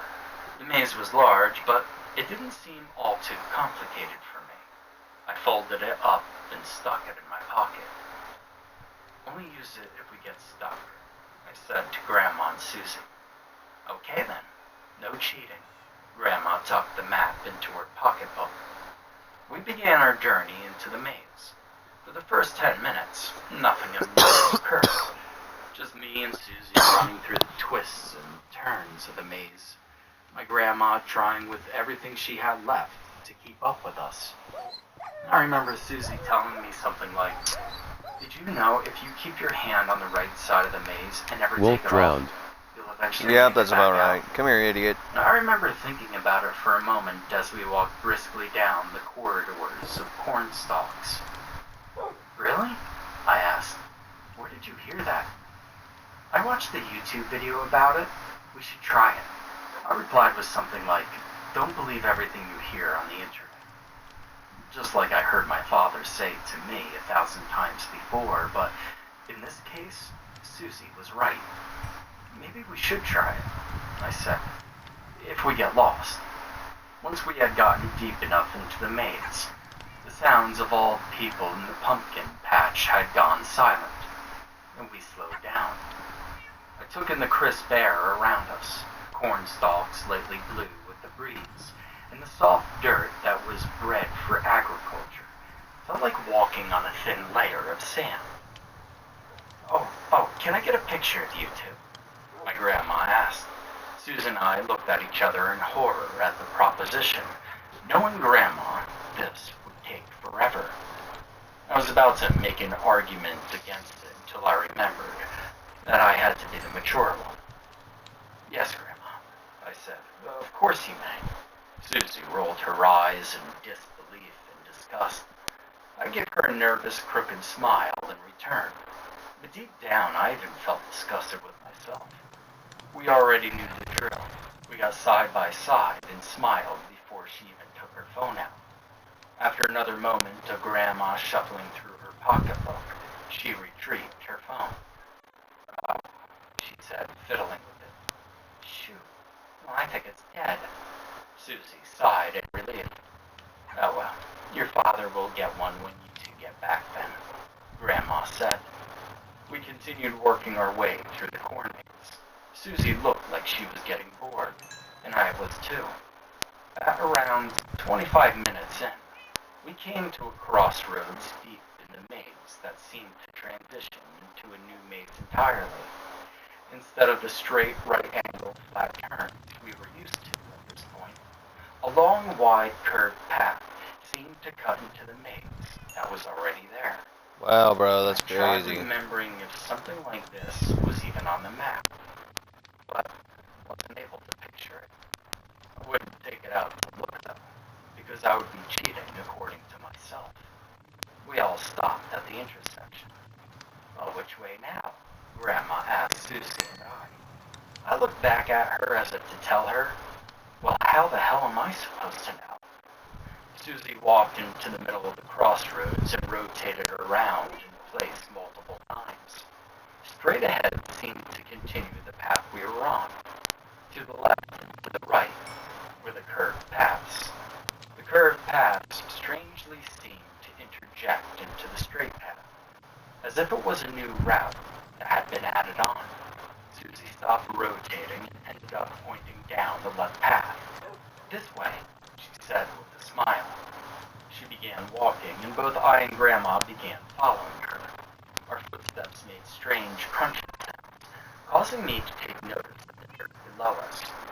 Unlike the previous paths of the maze, which had just been a typical brown dirt trail, something was strange about this dirt.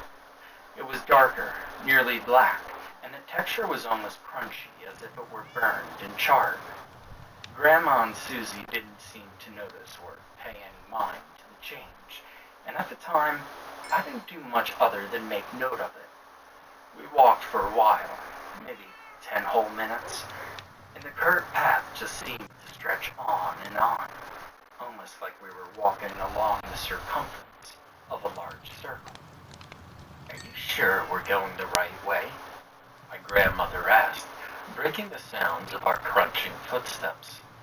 Susie and I stopped and turned to look at her. We obviously didn't know. "We've been in this maze for nearly 40 minutes, she said, consulting her wristwatch. "I'm going to check the map." I didn't argue because at this point, I even knew that we were lost. She retrieved it from her pocketbook and scanned it over. "Come here, Fred. Where do you think we are?" she said, lowering the papers so that we could both look at it. I looked for the curved path, but there was none to be found of any sort on the page. Lightly pulling the paper from her, I said, "I don't see any curved paths here." Susie walked over to take a look at it as well, despite having her own. "I know," Grandma said, frustrated. "I don't know where we could be." I handed the map back to her, and she looked it over once more before putting it back into the bag. "I think we should probably turn back," Grandma said. "No," said Susie. "If we keep our hand on the right side and follow that all the way, we'll get back out." Grandma knelt down to Susie. "Sweetie, at this point I think it's quicker to just go back now." Susie hung her head in defeat, and we turned around to begin our walk back.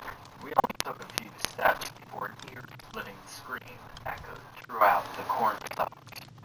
We all stopped with a jump. The scream sounded like a person who was in agony, a disturbing wail of true, excruciating pain. And it was very close. Just a few more steps around the curve. Perhaps whoever was making the sound would be visible. All of us looked at each other nervously, as a million thoughts went through our minds. I began to walk forward on my own, silently volunteering myself to investigate the sound. Grandma grabbed me by the shoulder, stopping me before I could go any farther. "Let me go check it out," she whispered. "Just wait here." Susie and I obliged. Grandma walked toward the screen, taking long, slow steps until she was just out of our field of view. "What do you think it is?" Susie asked me, trembling. Her cheery and energetic demeanor had evaporated. "I don't know, maybe somebody hurt themselves," was the only logical answer I could come up with at that moment. Then, with a loud snap, the screaming cut out abruptly, and the following silence was deafening. The cornstalks stood perfectly still all around us, and the only thing to be heard was my ever-increasing heart rate. Grandma still hadn't returned to our line of vision yet, and we hung on to each second just waiting for her to come back. I took a deep breath, and then I began marching forward slowly, trembling more and more with each step. Each crunch of my foot sounded like an earthquake as I slowly but surely rounded the bend. A deep sense of relief washed over me as Grandma came into view. She was standing still, looking at something ahead of her. Something from where I was standing, I couldn't see. "Grandma," I choked out a whisper. She turned her head towards me, her expression one of sheer terror. I was taken aback by the look on her face. She fully turned and approached me quickly, grabbing me by the shoulder, her hand violently trembling. "We need to go now. Where's your cousin?" I couldn't wrap my head around why she was so frightened. I wanted to ask her a million questions at that moment, but it was evident that there was no time. All I could respond to her question with was a single point. With her hand still on my back, she hurried me along. We returned where Susie was still frozen to the spot I had left her in. "What's wrong?" she asked nervously. "Come on, we need to go," Grandma said, barely slowing down. Susie didn't move and tears began to roll down her cheeks. Grandma stopped me, then rushed to Susie. "Susie, you need to come with us now," Grandma said in the calmest tone that she could muster at that point. "Why?" Susie pouted. "What's wrong?" "Susie," Grandma's tone became more aggressive, "we need to go."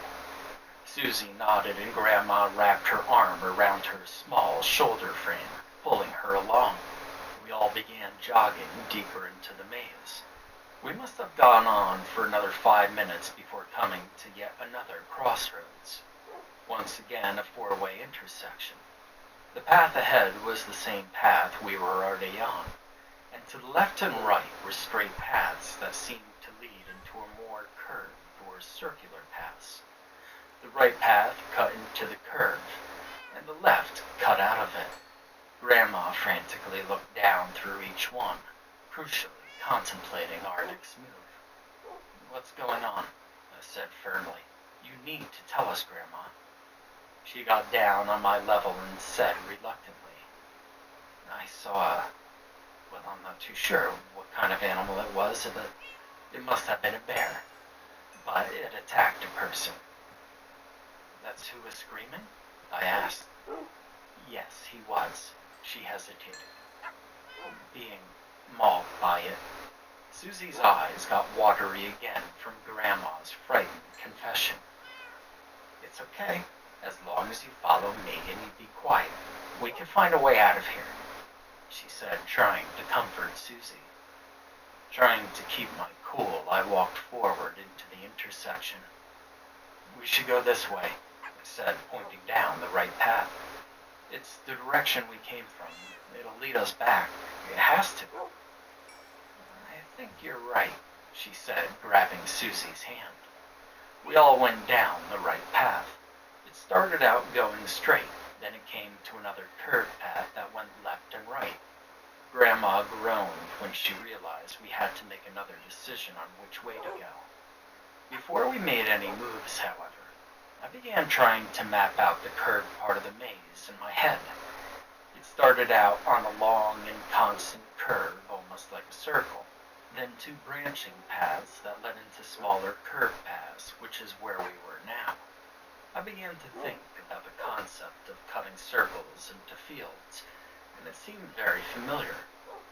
I knew I learned about it somewhere before, I just couldn't connect the dots in my head to remember what they meant, or why they were important. Oh, which way? Which way? Grandma asked to herself. I think it might loop around. I'm pretty sure it's a circle pattern, I told her. I hope you're right, she said, leading us down the left turn. Being able to sense how the trail curved, it did appear to be a circle. It brought us to another decision to make. A straight path appeared on the left side of us, and if we continued on the path we were on, it seemed it would loop back around. This way, I said, leading us into the straight path. The pattern of straightaways and circles continued on and on, each circle path getting gradually smaller. If my mind map proved to be right, then I suspected we were going deeper into the original circle curved path we were on. Well, I think we're getting ourselves more lost, Grandma said. Well, I've been trying to map it out in my head. I think we're basically on the inside of the original circle or curved path that we were on. I explained, trying to help her understand my theory. Okay, I sort of understand, she replied. We were probably almost on the other side, which might be our way out. We walked through one more curve until we came to another straight path. But this one was different. It was wider and way longer, breaking the pattern. This has to be it, I said. The way out, come on. We all began running down the straightaway until we reached the end. What we came to wasn't the way back, but what we were about to see made me fully realize what we had gotten ourselves into. We found ourselves in a large, open, circular plot. Unlike the paths before that seemed to outline circles, this area was the inside of one. And in the center of this open area was something none of us could explain, let alone understand. We stood there for a moment, then we all approached the object in the center, our eyes fixed and before Susie and I got within arm's reach, Grandma grabbed our shoulders, stopping us from getting any closer. Sitting right in front of us was a giant, thick, chrome disc, or what would better be described as a flying saucer. You suck. A real UFO. Then it all clicked. Not taking my eyes off the machine, I said, crop circles. What? Grandma whimpered. We aren't trapped in a normal maze because this one, I said. This one was made by aliens. Now I was more amazed than scared, and it appeared Susie was as well. I looked back at Grandma. She had a look of stress and terror. No, she stuttered. This has to be a joke, some joke to scare us. It's probably some Halloween prop. Your father probably came up with this. He's the one always watching that stupid show with you. You mean Ancient Aliens? I asked. It's true that my dad loved watching it with me whenever he had the time. It's the only way I knew about crop circles in the first place. And considering what Grandma had said, it wasn't entirely out of the realm for my father to do a grand gesture of sorts to make up for the lost time spent together. But this was too elaborate, and too much was left up to chance for us to even find the path in the first place. Grandma nodded yes in response to my question, and we stood there looking it over for who knows how long, until Susie reached out to touch him. No, Susie, Grandma shouted, but it was too late. Susie tapped on its metallic exterior with her pointer finger, and nothing appeared to happen. See? Susie said. It's fine. And it did appear to be fine.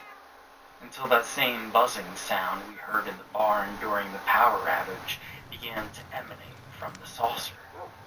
Susie, startled, pulled her hand away and a guilty look came across her face. Then, footsteps, heavy and fast. The sound was made clear by the distinct crunching of the charred soil. Each one got louder as whatever was making them drew closer to us. We all turned around, frantically trying to trace where it would be coming from. And I didn't know what it could be at first, but then it hit me. It was the reason why we couldn't go back the way we came, and why Grandma looked so frightened upon our discovery of the spaceship. The bear, according to her, was coming right for us. My legs went weak and my heart sank as I came to the realization. By the time my mind had put the puzzle together, Grandma was already face down on the ground, with the bear on top of her. Now I assume in an act of primitive human survival instinct, my body went into autopilot, and I rushed towards Susie, who was standing in shock with tears rolling down her face. I grabbed her and pulled both of us into the corn stalks. After that, I found myself coming out of the state of mindless instinct, hidden behind a few layers of corn stalks. I watched as my grandmother was disemboweled and mutilated by something that was certainly not a bear. I wanted to react in the only way I knew how, scream and cry until someone came to save us. But I couldn't do that, not now.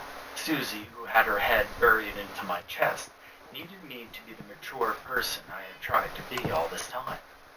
We both needed me to be that person now. I turned my head away from the scene of gore in front of us, as Susie and I clung to each other, her cries being muffled by my sweatshirt. For what felt like ages, but in reality probably only a minute, we sat there listening to the sounds of violent dismemberment. Once the noise had stopped, I begrudgingly glanced back over to the bloodbath. I won't describe what became of my grandma, but even the most experienced coroners would have gagged at the sight. But standing right above the scattered of flesh, blood, and bone was the creature. The bear.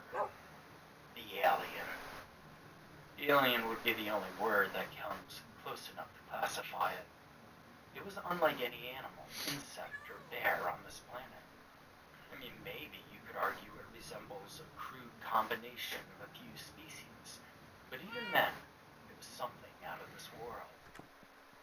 It must have been 8 or 9 feet tall, with a large bulbous head that 2 antennas protruded out of.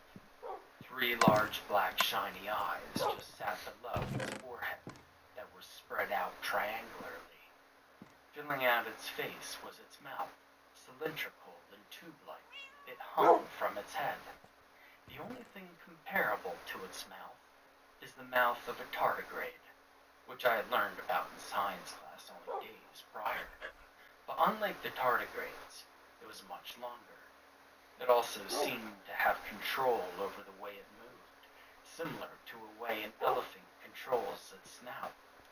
Its body was merely a neck connecting the head to its legs, and the legs were the worst part. It had 6 of them. Similar to a spider's, they were long and bent, ending in sharp points. After it finished its meal or successfully dispatched the intruder, it reared its ugly head to look for us. I held Susie tight and whispered in her ear, "You can keep your eyes closed, but just be quiet, please." Susie didn't respond, but I knew she got the message. The alien slowly crawled around the saucer, its grotesque legs carrying its grotesque head.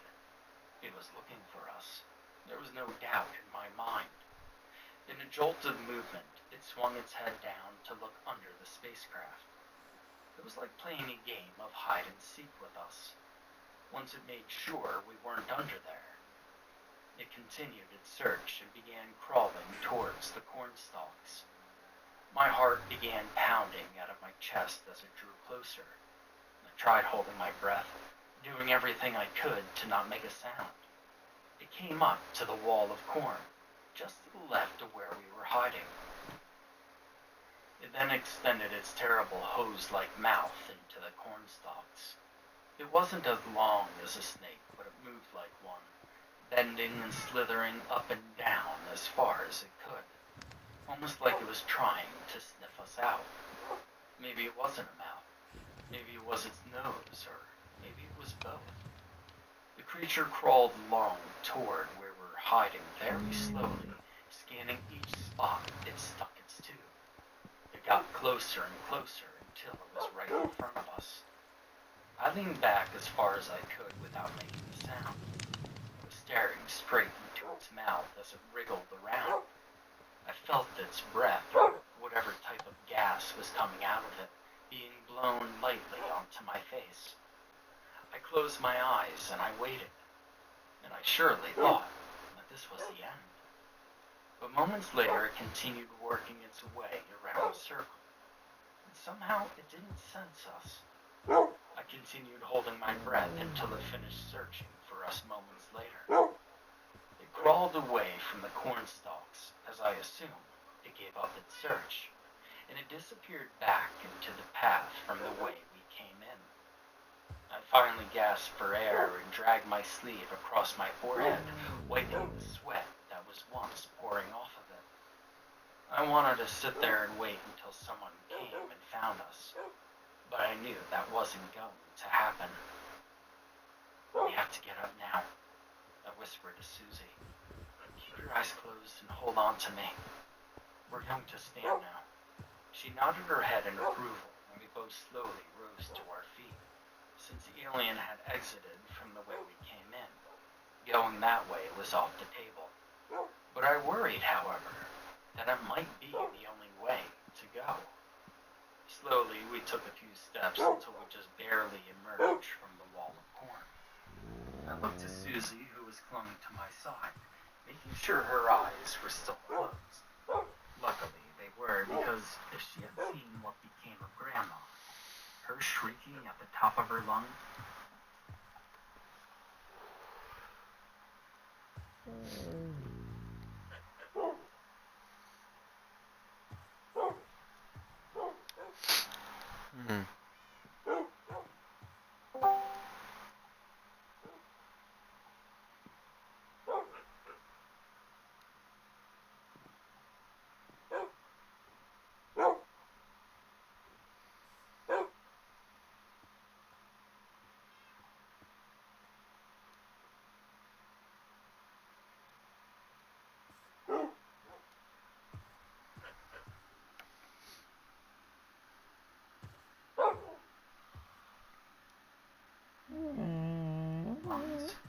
was nothing but guaranteed. I scanned the area for another possible exit. I tried my best to avoid looking at the pile of human remains. There was another way, just opposite the side we entered from. I couldn't be sure if it truly led us out, or just be a dead end. But it was a risk that we would have to take. Just walk with me and we'll be fine, I whispered to Susie, as we both held on to each other and began walking. We came to the entrance of the path. I looked at the saucer, which was still sitting in the center of the circular plot. It served as a grim reminder, knowing that if this path didn't lead us out, that would probably be it. With a deep breath from myself, we began walking forward down the path. It seemed to be an exact copy of the path we came in on, which gave me hope that this would lead us out. Susie finally spoke. Grandma? Don't. I cut her off. If she finished that sentence, I wouldn't have been able to hold on to it any longer. We continued our march through the path, and I continued working out my mind map in my head. The path we were on now seemed to be an exact copy of the path we entered from the UFO area. Then I thought that this must mean that the UFO area is the center of the main big circle, the one we entered the aliens' crop circle on. Now I was positive the path we were on now would lead us out. In no time at all, we came to the end of the path, which led us to the main circle, just like suspected. Now it was only a matter of going left or right that would lead us out. One way would bring us back to the real corn maze, and the other would have us loop around the whole circle, most definitely causing us to cross paths with the alien. And this is where my mind map failed me. I couldn't figure out which way to go. Susie, I whispered, open your eyes now. She did, and then she looked at me. This is the main path. Do you remember which way we came from first? I asked. She did just that, but nodded her head no. Still standing in the doorway connecting the paths, I peered my head out looking left and right over and over. I didn't. No, I couldn't make a decision. We were so close to freedom. This one choice was blocking our escape. I began to grow very frustrated very quickly. All the emotions I had built up were turning into anger.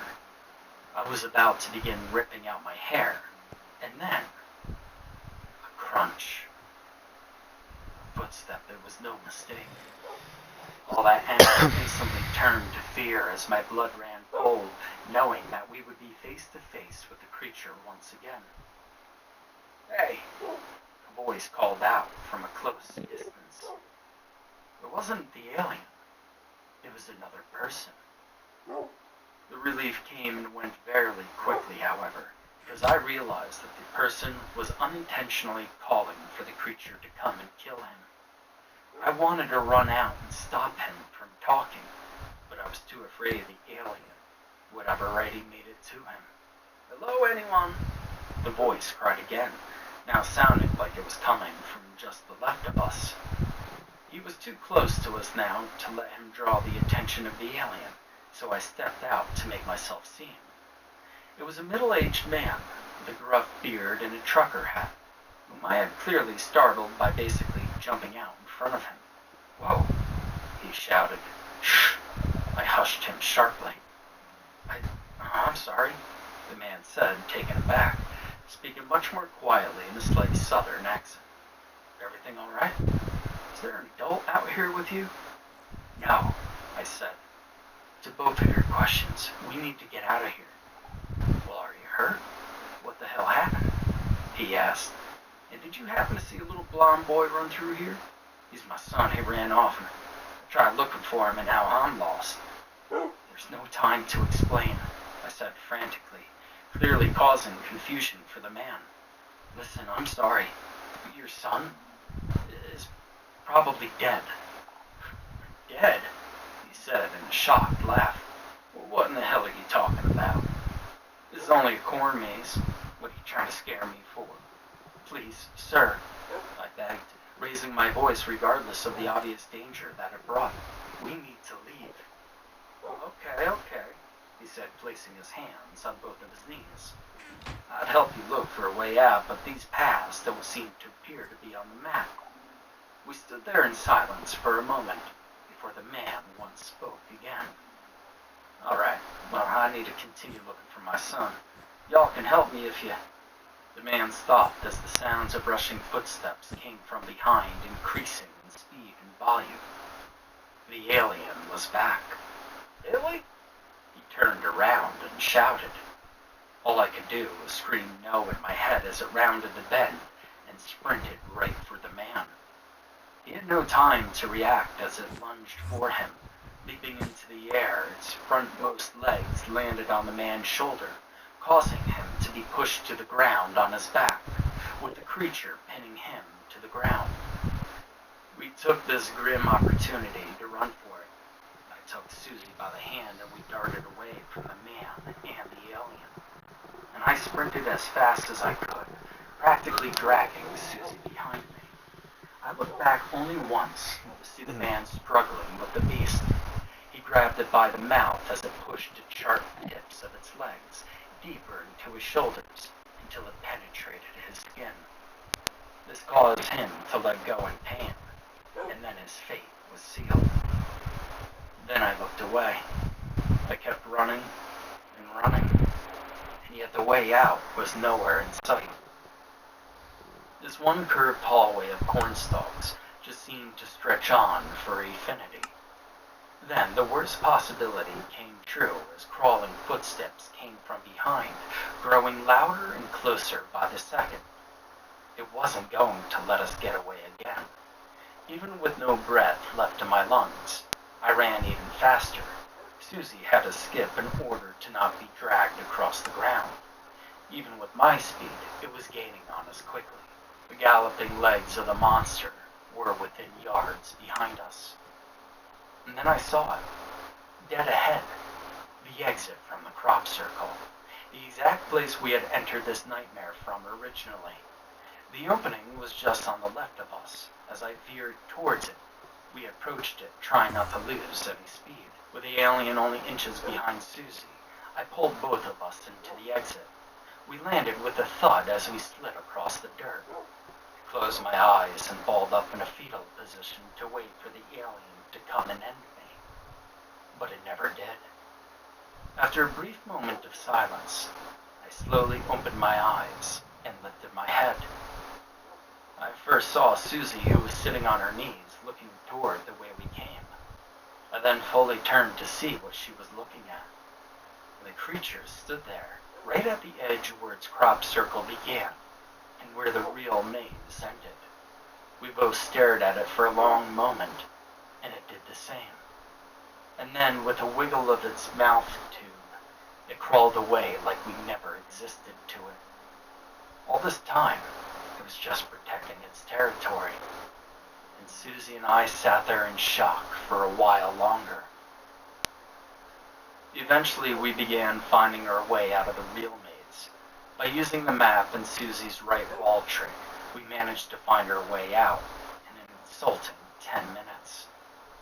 If we just did this from the beginning, was the only thought that passed through my mind over and over again as we walked. We made it to the final real exit, the one that led back out to the pumpkin patch. And Susan and I walked out to see kids and families enjoying themselves and having a good time, completely oblivious to the horrors that lie within the maze. My father was sitting on a bench with 3 pumpkins still talking on the phone, unaware of how much time had passed. At this point, I couldn't hold it in anymore. I collapsed to my knees and began crying. Many people began to look at me, but I couldn't care much less about the scene I was causing. My dad looked over too. He then quickly hung up the phone and rushed over to me. "What's wrong? Where's Grandma?" he asked, kneeling down and grabbing me by the shoulders. He looked up at Susie, who was just barely crying at this point, and guess she didn't have any tears left. "Come here, Fred," my dad said, hugging me. "What happened?" And I just kept crying. But he must have gotten some semblance of an answer to this question when a loud buzzing sound came from the sky.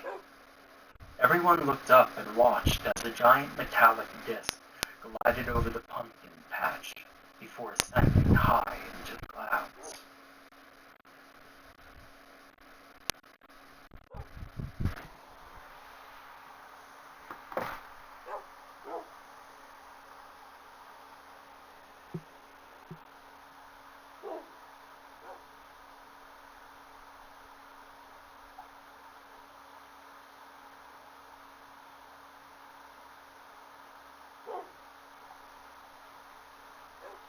Those fake ads really drive you mad, huh?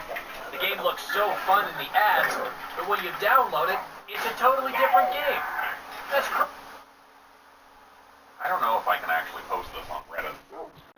Maybe if I'm lucky, it'll flip through whatever safeguards are in place to stop the story from getting out. I can't be sure, but I'm still gonna try. My name is Trevor Cambry, and I'm 15 years old. I go to Gerard Arthur Public High School in the town of Hampton in Wisconsin, although I can't seem to find it on a map right now. Trust me, I've looked. We all have. Those of us that are left, at least. I'm getting ahead of myself. If I start at the end, this will all get jumbled up, so let's keep it linear. I figure I've got one shot at posting this. Just one. And if that goes to shit, then I'm fucked anyway. So I might as well make my one shot a coherent one, right? Right. Okay then. It started when I was in science class. I always thought that Mr. Wheaton's classes were boring. He was a portly guy who looked really, really bland. Think Pixies from Fairly Odd Parents levels of bland. Every day he wore a gray suit and spoke in a dry, level voice. I used to find science interesting, but then Mr. Wheaton got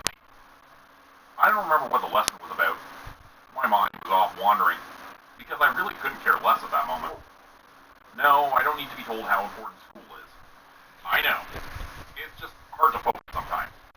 You get it, right? Anyways, my mind was wandering and I was looking out the window. I could see Mr. Scrivener's gym class outside doing their 5K laps around the football field. And I remember thinking that I was glad it wasn't me who was stuck on that field, putting up with Mr. Scrivener. He was the worst. But while I was staring, something landed on the window. Something big and black. I stared at it, watching as it crawled across the glass. It looked like a grasshopper, but way big. This thing was about the same size as a small bird. A few other students seemed to notice it as well and looked at it, but it didn't cause that much of a stir. Mr. Wheaton didn't seem to notice at all, and just continued on with his lesson. But my attention was utterly stolen. A second black grasshopper landed on the window, a few inches away from the first. I stared at it, although neither of the two bugs seemed to do anything. I could see the undersides of their bodies. Their long abdomens squirmed like gross little tentacles as they moved around. Looking at that thing, the word locust came to mind. But as far as I knew, there were no locusts in Wisconsin. But they were a hell of a lot bigger than any grasshopper I'd seen before. Down on the football field below, I saw several students running for the school, and around them I could see swooping black shapes. I leaned closer to the window, watching as more of the locusts pestered the fleeing students. I could see Mr. Scrivener standing on the football field, swatting at the bugs around him. He slowly made his way toward the school. As he moved, it seemed like more and more of the locusts swarmed him. It was almost like watching the poor man stuck in a snowstorm. One of the locusts on the window moved. I saw its mouth shifting, its jaws opened and closed. And as they did, I saw all sorts of pointed little appendages in them. They reminded me of needles. Mr. Wheaton? Another student said. I think it was Cassidy Anderson. Something's happening outside. Other students diverted their attention to the window. In mere moments, the number of locusts had doubled, if not tripled. We watched as Mr. Scrivener tried to flee from them. I'll admit I chuckled a little bit when he fell down and started swatting at the bugs as they crawled all over him. I wasn't the only one who found it funny. What is this? Mr. Wheaton said dryly. He sounded disinterested, and only watched as Mr. Scrivener's movements got weaker and weaker. Wait, is he hurt? Cassidy asked. He's not getting up. I think he's bleeding, said someone else. Albert Fontessa from the sound of it. Holy shit, he is bleeding. I think they're biting him. Albert, language, Mr. Wheaton said, although I heard a little more concern in his voice, and my heart was starting to race as I realized that Albert was right. Mr. Scrivener wasn't getting up, and even from the second floor I could see the blood trickling down from his arms as the locusts engulfed him. More of those ugly black bugs landed on the window. Some of them flew away, but there were clearly more of them than there had been a few minutes ago. We could see other students running for the doors, and some of them weren't making it. Way too many of them fell to the ground. Jesus Christ, we've got to help them, Albert said. Those things are hurting them. Albert was off like a shot before Mr. Wheaton could protest. I watched him go before I sprinted after him, too. I didn't think that Albert actually had a plan. Pure panic had already set in. We didn't know what we were up against. We just knew that people were getting hurt. Albert ran to the doors, and I was behind him. I spotted a number of other students watching the attack from the windows, but none of them did anything. I didn't know why. Out of the way, Albert said. Come on, move it, move it. What are you doing? I heard a girl ask as she tried to push Albert away from the doors. You let them in. You can't just leave them out there. Looking out the windows now, it almost looked like some sort of snowstorm out there. I'd never seen so many bugs in my life. How they multiplied so fast, or where they come from, I had no idea. All I could do was look on in horror. Albert, I called. Dude, wait, maybe you should have... But Albert wouldn't listen. He pushed the girl away, and when two guys tried to stop him, he slipped past them and threw the door open before stumbling out into the swarm. As he did, though, a few errant locusts slipped in. One of them made a beeline for the girl he pushed, and landed on her arm. She let out a scream of terror, then of pain. Shit, get it off, it's biting me! She swatted it, crushing it against her skin, and some of the other students by the door did the same with their locust attackers.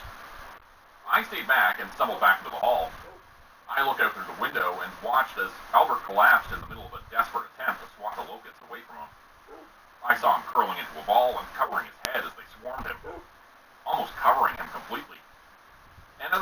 I realized that I could hear him screaming. They were biting him. Oh God, oh fuck, the bitten girl mumbled as she ran past me. I saw blood running down her arm from where she'd been bitten. She vanished down the hall, and I had half a mind to do the same. Looking back at the doors again, though, I saw that the locusts had almost covered them, almost as if they'd swarmed toward them. Jesus Christ, said a boy who was around my age. He nursed a few bite spots on his arms, and I could see one on his neck. Blood trickled out of his open wounds. You smell the blood, another boy said. They're fucking coming for us. Come on, go, go. They both sprinted off down the hall, and I wasn't obliged to stay any longer either. I ran with them. As I did, I heard screaming in one of the classrooms I passed. It was enough to make me stop and look. I looked through the window, although I didn't see much. Black locusts covered the window, and maybe that was a mercy. The screams inside were of pain and horror. There were people dying in that room.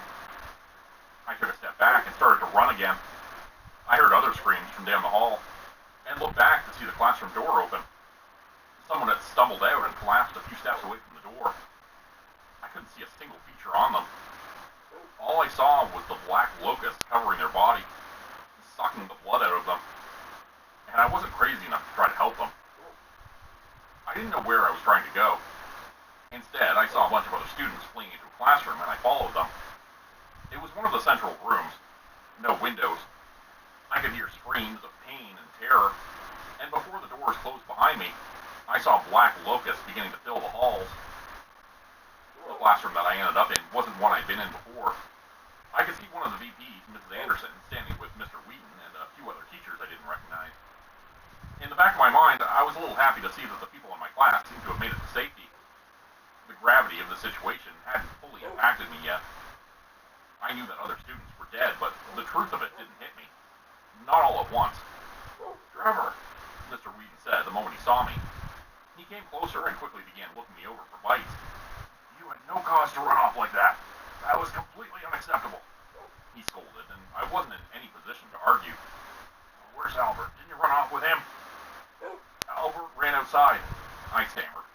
I think they got him. Mr. Wheaton's expression changed. The usually stoic teacher looked genuinely shocked, then upset. Oh, he said quietly and paused for a moment. At least you're safe. Just after you left, they started... the window cracked. They were biting the fucking window. Cassidy Anderson snapped. I saw the mouth parts moving. They were jabbing it. They bit through the fucking window. Language, Cassidy, Mr. Wheaton said, and anxiously looked over at Vice Principal Anderson. It wasn't a secret that she was Cassidy's mother. Mrs. Anderson wasn't focused on us at that moment, though. She was speaking with some of the other teachers. I could see cell phones in their hands. Are you calling for help? I asked Mr. Wheaton. We're trying. As far as I can tell, none of us have a signal, Mr. Wheaton said. We're not sure if the locusts are blocking it or something else going on. How would locusts block a cell phone signal? Cassidy asked. That doesn't sound possible. I don't know, but we're exploring every avenue, Mr. Wheaton said. We just need to stay calm and stay put. Stay put? Asked another boy. He wasn't part of Mr. Wheaton's class, but I had seen him around before. Preston Raincourt. We weren't friends and barely knew each other. He had a reputation for his temper, though. He was a scrawny white kid with brown hair. He was the sort of pseudo-rich, trashy asshole who thought he was all that in a bag of chips. The world revolved around him and him alone. What if we're stuck in here? He cried. Is anyone even coming?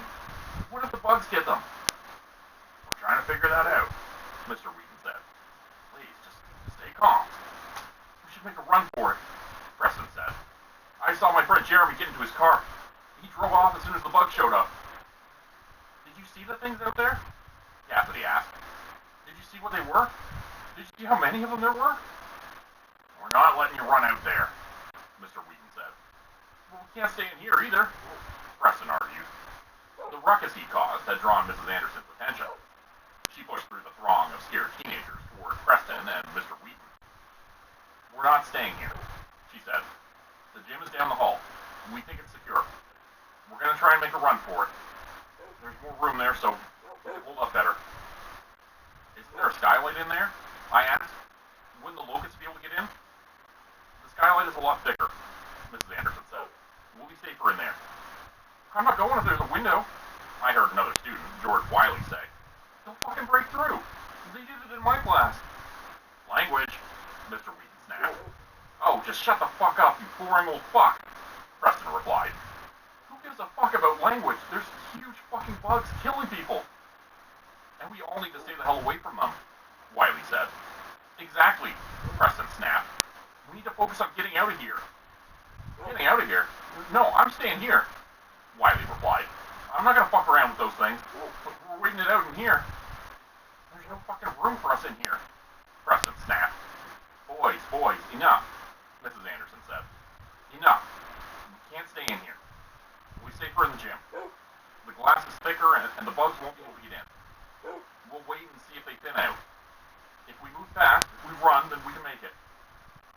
What about the cars? Preston asked. They're too far, Mrs. Anderson said. We're still safest inside the school.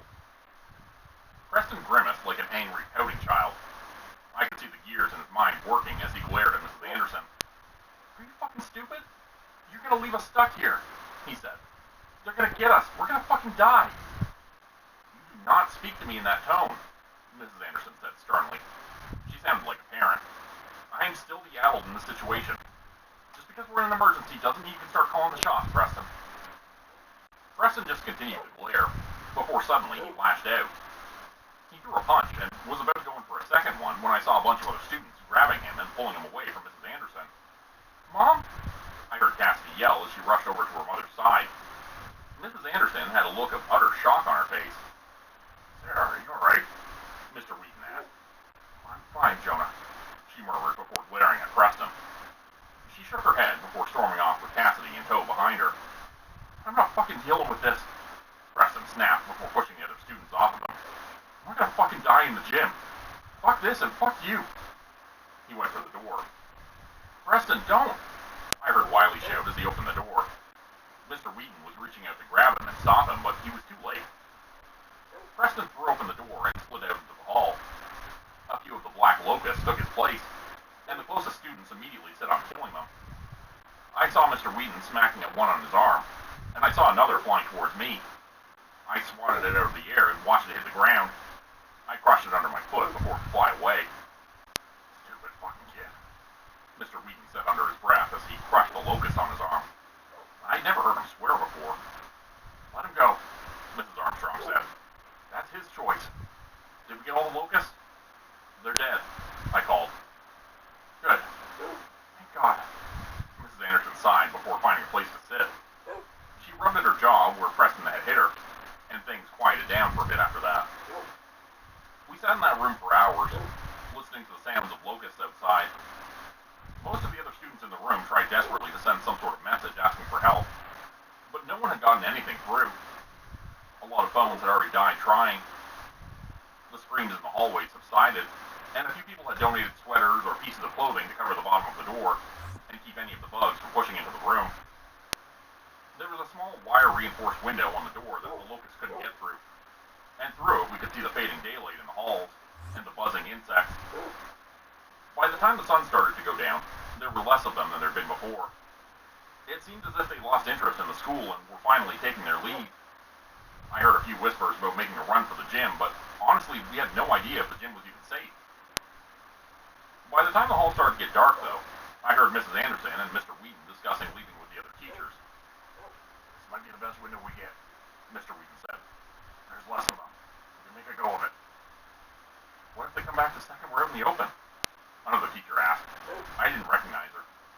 Just because we can't see them doesn't mean they're not out there. No, Jonah's right, Mrs. Anderson said. We should make a run for it now. We'd be safer that way. It's 3 minutes to get to the gym. We can last 3 minutes, can't we?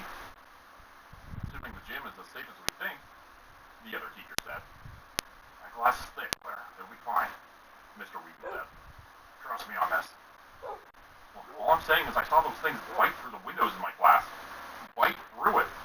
Those mouths of theirs just started nibbling at the glass and it started to crack. Oh God. I'm missing students. There was nothing you could have done, Clara. There's There's nothing any of us could have done. There's no precedent for this. I'm just as scared as these kids are, Mrs. Anderson whispered before glancing at the other students. I saw her looking at me before she looked back at Clara. But we need to go where there's the most room. The gym is the best bet, I promise. Maybe we can pick up others along the way. There's probably people in there too, Mr. Wheaton added. It'll be safe. Clara didn't look convinced, but still she reluctantly nodded. Right, okay. We'll give it a go. Mrs. Anderson and the teachers continued talking for a little while longer before making their announcement. All right, students, listen up, she said. There seems to be fewer bugs out there right now, so we're going to make a move to the gym.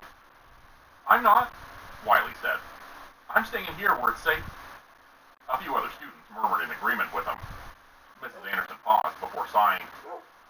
All right, anyone who chooses to stay can stay. We'll send someone back for you once this all clears up.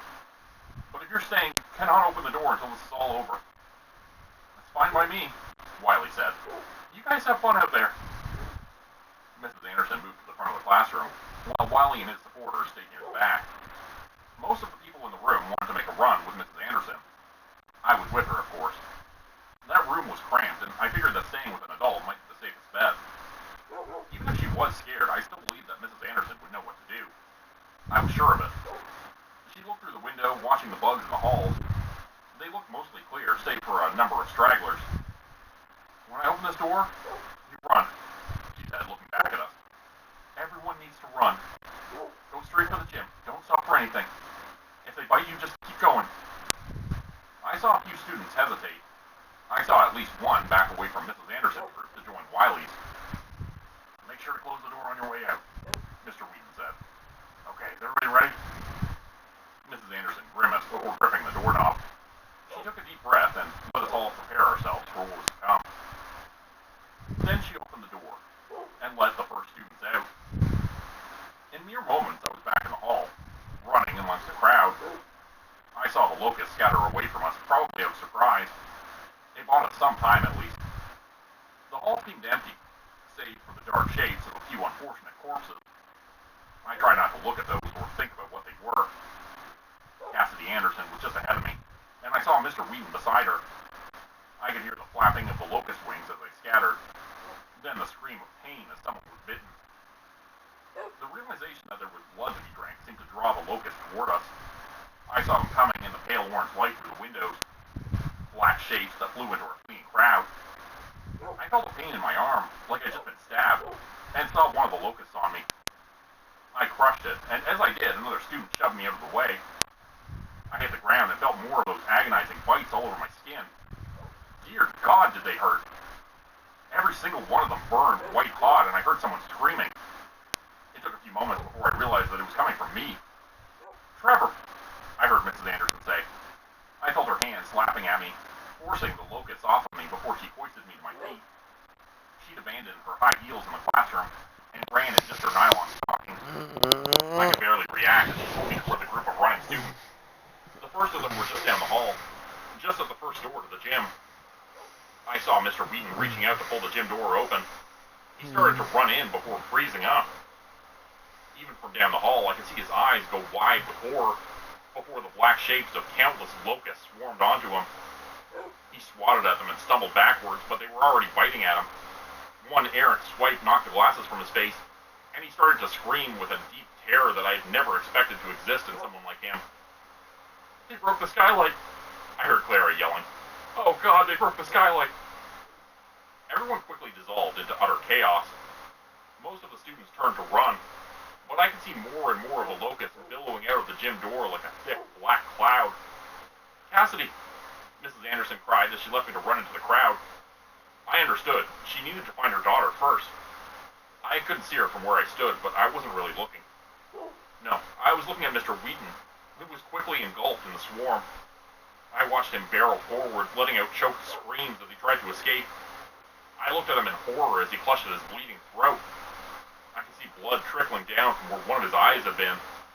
The smushed remains of the locust that had taken it from him still twitched against his cheek, and I could see the wiggling abdomen of two other bugs protruding from his mouth. Mr. Wheaton made it an impressive 2.5 steps before he collapsed, and let the bugs take him. I saw Mrs. Anderson amongst the other students as the locusts came for them. She pushed one student away before reaching down to try to pick someone up from the ground. I almost turned and left her, but against my better judgment, I still went after her. She'd helped me. She'd been trying to maintain order. I owed her that much, didn't I? Most of the students ran past me, and Mrs. Anderson was beginning to swat at the locusts as they came for her. I saw Cassidy on the ground in front of her, clearly unconscious. I figured she'd been knocked down by the running students. Had they run her over in their bid for escape?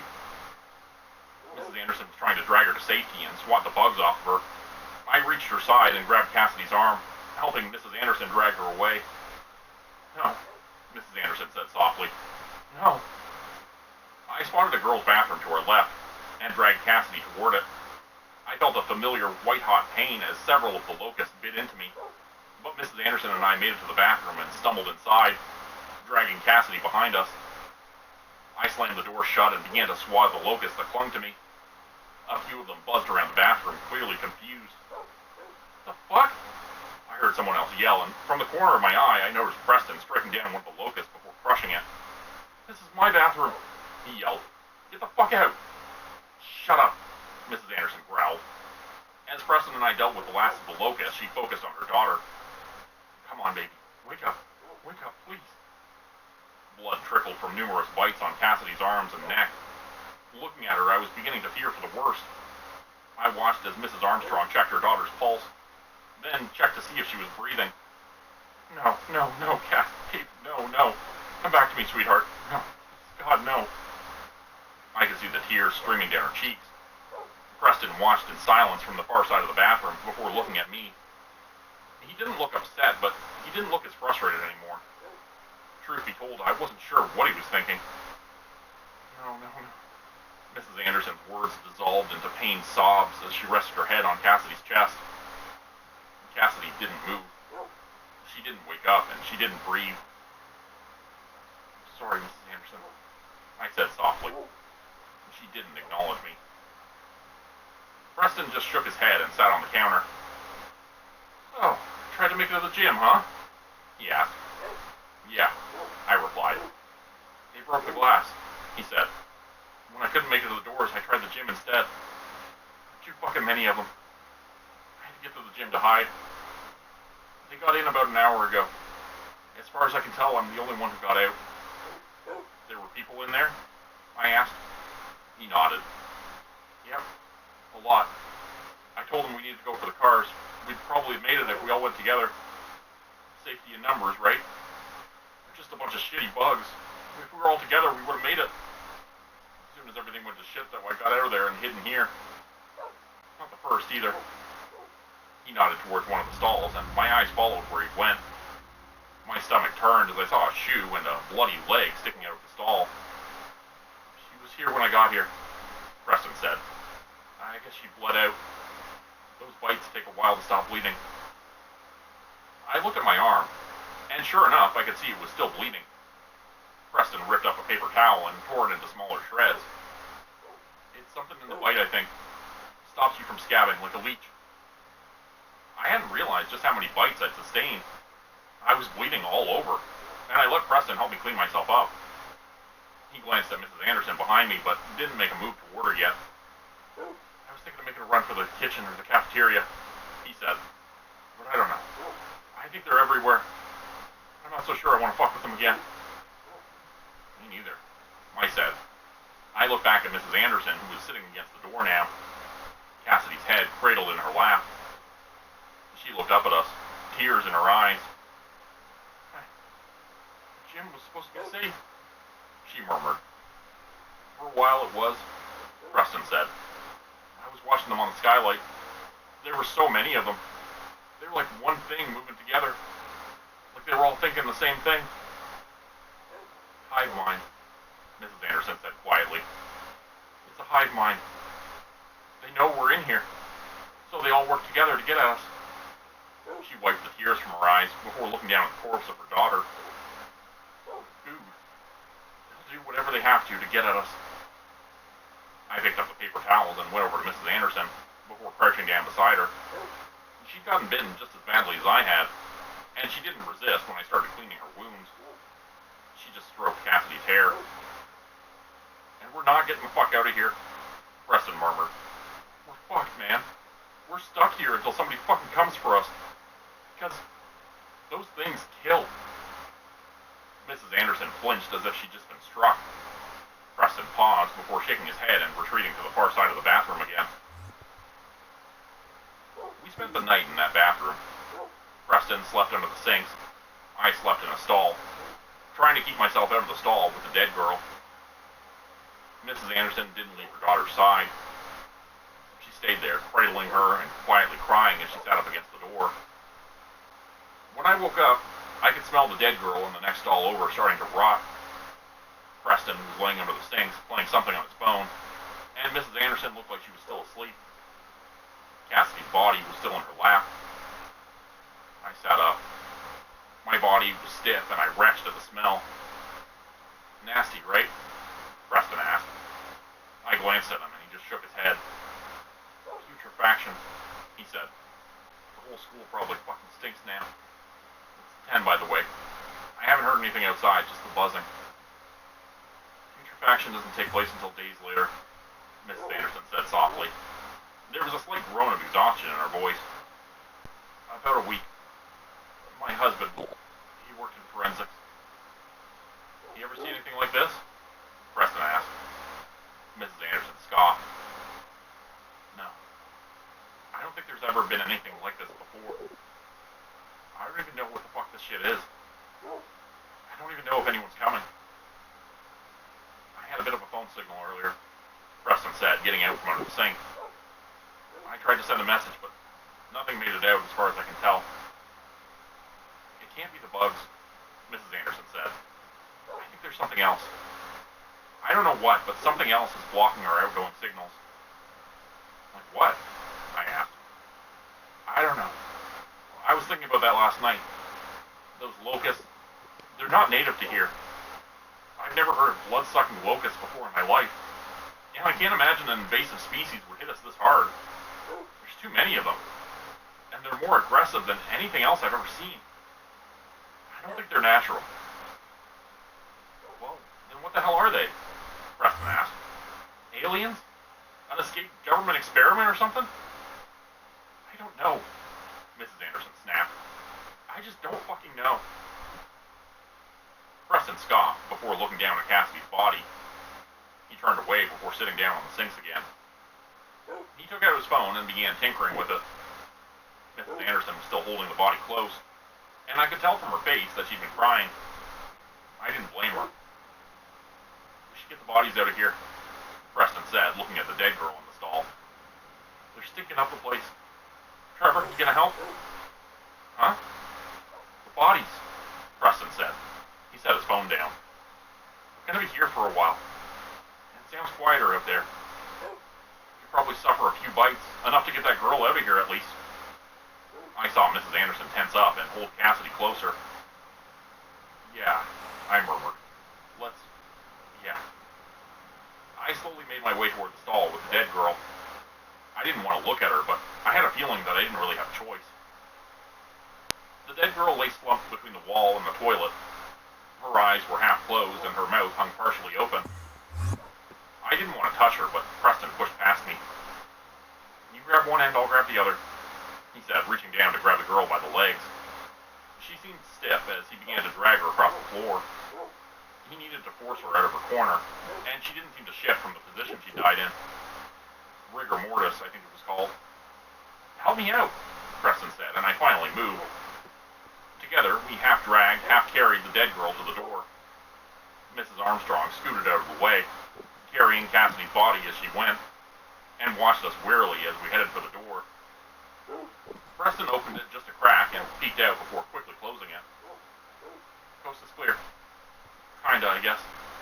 Not a lot of them out there. Let's do this. He pulled the door open, and we half dragged, half threw that dead girl into the hallway. The door was opened and closed before any of the locusts could get in, but I thought I saw a few of them going for the body. Alright, now the other one, Preston said. No, Mrs. Armstrong said. No, not Cassidy. Not yet. She's stinking this place up, Preston said. She's dead, lady. I know. I'm not throwing her out to those things. No fucking way. Preston took a step toward her, but I put a hand on his shoulder.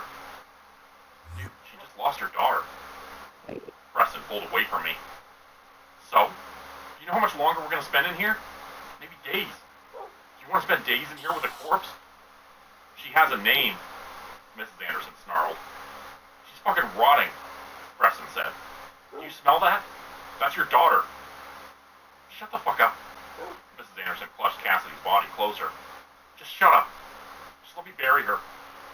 Where? Preston snapped. Where the fuck are you gonna bury her? Just leave her alone, I said, and tried to get between them. And Preston just glared at me. Why? He asked. She was so high and mighty back in the classroom. She's the one who wanted to go to the gym. Look how that fucking turned out. They got into the gym. And they got everyone who tried to get into the gym. Stop it, Mrs. Anderson rasped. Preston, please. It's your fault that she's dead. And I'm not fucking dealing with it, Preston continued. If you people just listened to me and got to the cars like I said. But no. You had to go to the gym. And now everybody's dead. That's not her fault, I protested. Bullshit. It is her fault. Now get out of the way. I'm tossing that fucking corpse. No, Mrs. Anderson screamed, and Preston tried to push past me. Preston, stop, I cried, but he shoved me out of the way. I slammed against the stall, and I saw his fist coming right for my face. The world went white. I felt myself hit the ground and listened to Mrs. Anderson scream as he tried to wrestle her dead daughter away from her. I'm not sitting here with a goddamn corpse, he snarled. Let go of her. Mrs. Anderson's protest was cut off when he struck her. I heard her hitting the ground, followed by the dull thud of Cassidy's body being pulled away. I opened my eyes and started to pick myself up as I saw Preston dragging her to the door. She was unceremoniously tossed out, just like the other dead girl. I caught a glimpse of the black locust buzzing around the corpse of the first girl. Cassidy, no, please, Mrs. Anderson shrieked. I saw her getting up. Fresh tears were streaming down her cheeks, and she ran for the door, blindly attempting to get her daughter's corpse back. Preston threw another punch straight at her face and sent her to the ground. Her pantyhose were ripped, and her skirt hiked up a little as she fell. This is your fault. We're in here because of you, Preston murmured. Because you fucked us up. No, Mrs. Anderson sobbed. No. Preston, I said as I slowly stood up. Just chill out, man. Fuck off, he snapped. Why the fuck are you on her side, huh? What, you think she's gonna protect you? Huh? Is that it? I was barely to my feet when Preston came for me. He slammed me against the stall and his fist was driven into my stomach over and over again. He hit me in the jaw before throwing me toward the sinks. I collapsed and hit the ground hard. Stop it, Mrs. Anderson cried. Jesus, Preston, stop it. She was trying to stand, but Preston was on her in an instant. Not so fucking high and mighty now, are you? He growled as he pinned her against the wall. His voice was low and raspy. His eyes traveled along her body. A button on her blouse had burst, and I knew what he was thinking. No. Mrs. Anderson's tone had gone from grief to horror as she realized what Preston was about to do. He pressed her up against the wall and tugged at her skirt. No, stop. I stood up. My entire body hurt, but I wasn't about to let Preston do this. I ran for him, dragging him off of Mrs. Anderson. My arm went around his throat and he backed up, slamming me into the stall again. Preston doubled over, lifting me off the ground and trying to shake me off. God damn it, fuck off, he screeched. Mrs. Anderson put as much distance as she could between us and shimmied towards the door. Her eyes were trained on us. He threw me off of him and kicked me hard in the stomach, screaming incoherently as he did. He only stopped when he heard the bathroom door open. Preston whirled around and looked at the locust-covered corpses of the two girls outside the door. His eyes widened as the locust rose off the corpses like a cloud and flew into the bathroom. Behind him, I could see Mrs. Anderson leering at him. And as the locust fell upon Preston, he stumbled backward. Mrs. Anderson left her position by the door and grabbed me by the hand. She forced me to my feet and pulled me out of the bathroom as Preston screamed in pain behind us. The two of us sprinted down the hall with no direction in mind. There were fewer locusts than there had been before, and the ones we passed avoided us for the time being. I knew it wouldn't be long until they realized that they could feast on us, though. I looked back to see Preston burst out into the hall. He fell onto all fours before picking himself up and wildly stumbling after us. We ran away from the gym, and as we fled, I spotted corpses in the hall. People who had died when we left the classroom. I seized Mrs. Anderson's hand and tugged her arm, beckoning her to follow me. Maybe it was a long shot, but I was hoping that maybe, just maybe, there was a chance that Wiley's classroom was still safe. They'd let us in, right? A locust bit me, but I was too scared to care. The classroom wasn't far. It was just down the hall on the right. We could make it that far, right?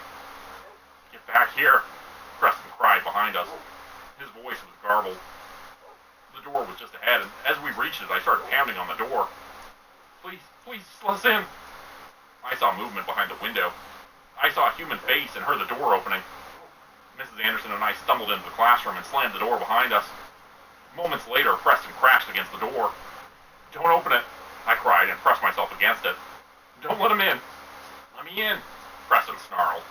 His voice was distorted. Let me the fuck in. Through the window, I could see his wild eyes. I could see the blood running down his face as the locust swarmed him. Trevor, he rasped. Let me in. I held the door closed. Oh God, Sarah, we thought you were... Where's Cassidy? Wiley was behind me, looking through the window at Preston, but he didn't try to stop me from keeping him out. Let me in, Preston growled. Fuckers. His legs collapsed out from under him. His eyes were dazed and confused. He wasn't even trying to stop the locust that consumed him. Finally, I watched as the locust began to cover his face. They crawled into his mouth and began to devour his eyes. I looked away as Preston collapsed, thankfully out of my view.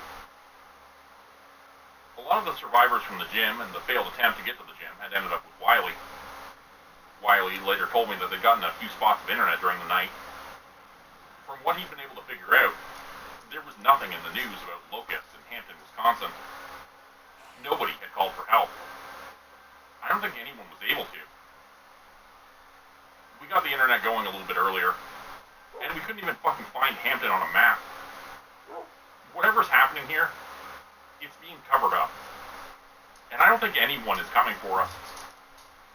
I wrote this so that when we get internet again, I can post it to as many places as possible.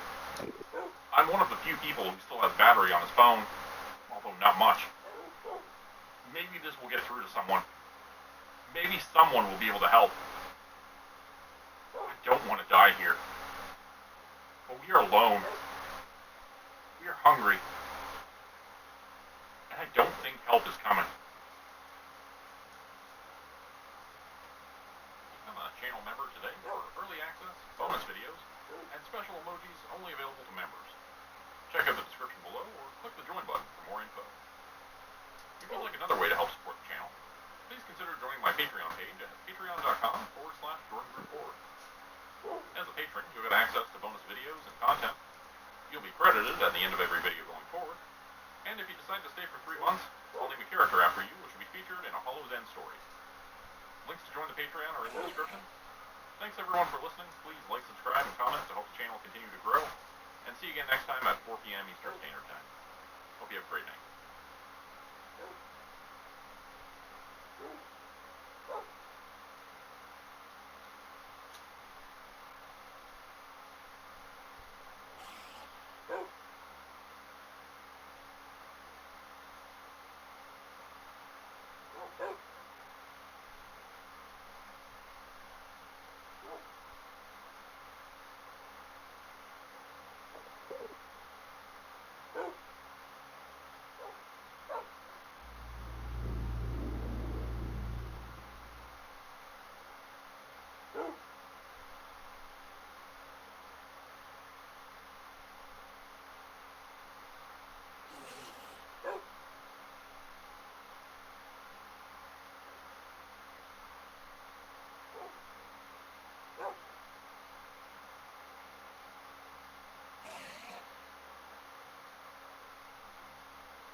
Rose Tempest 9124 join the realm.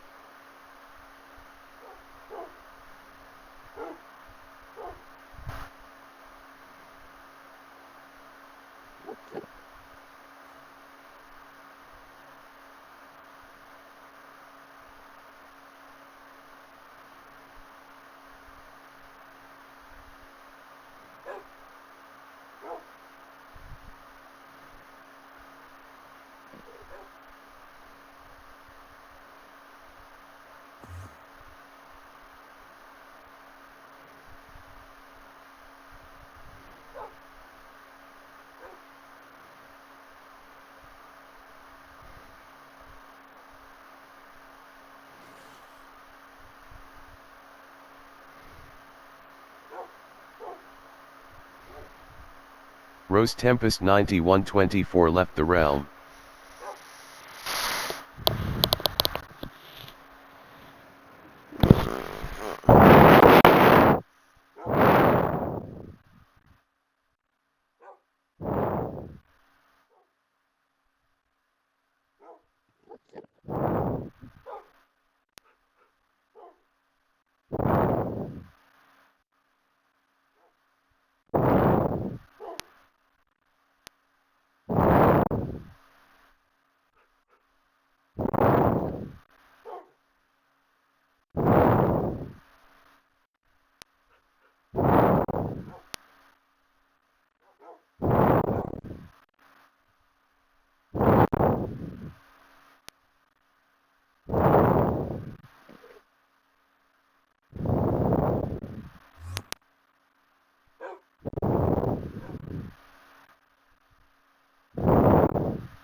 Thank you.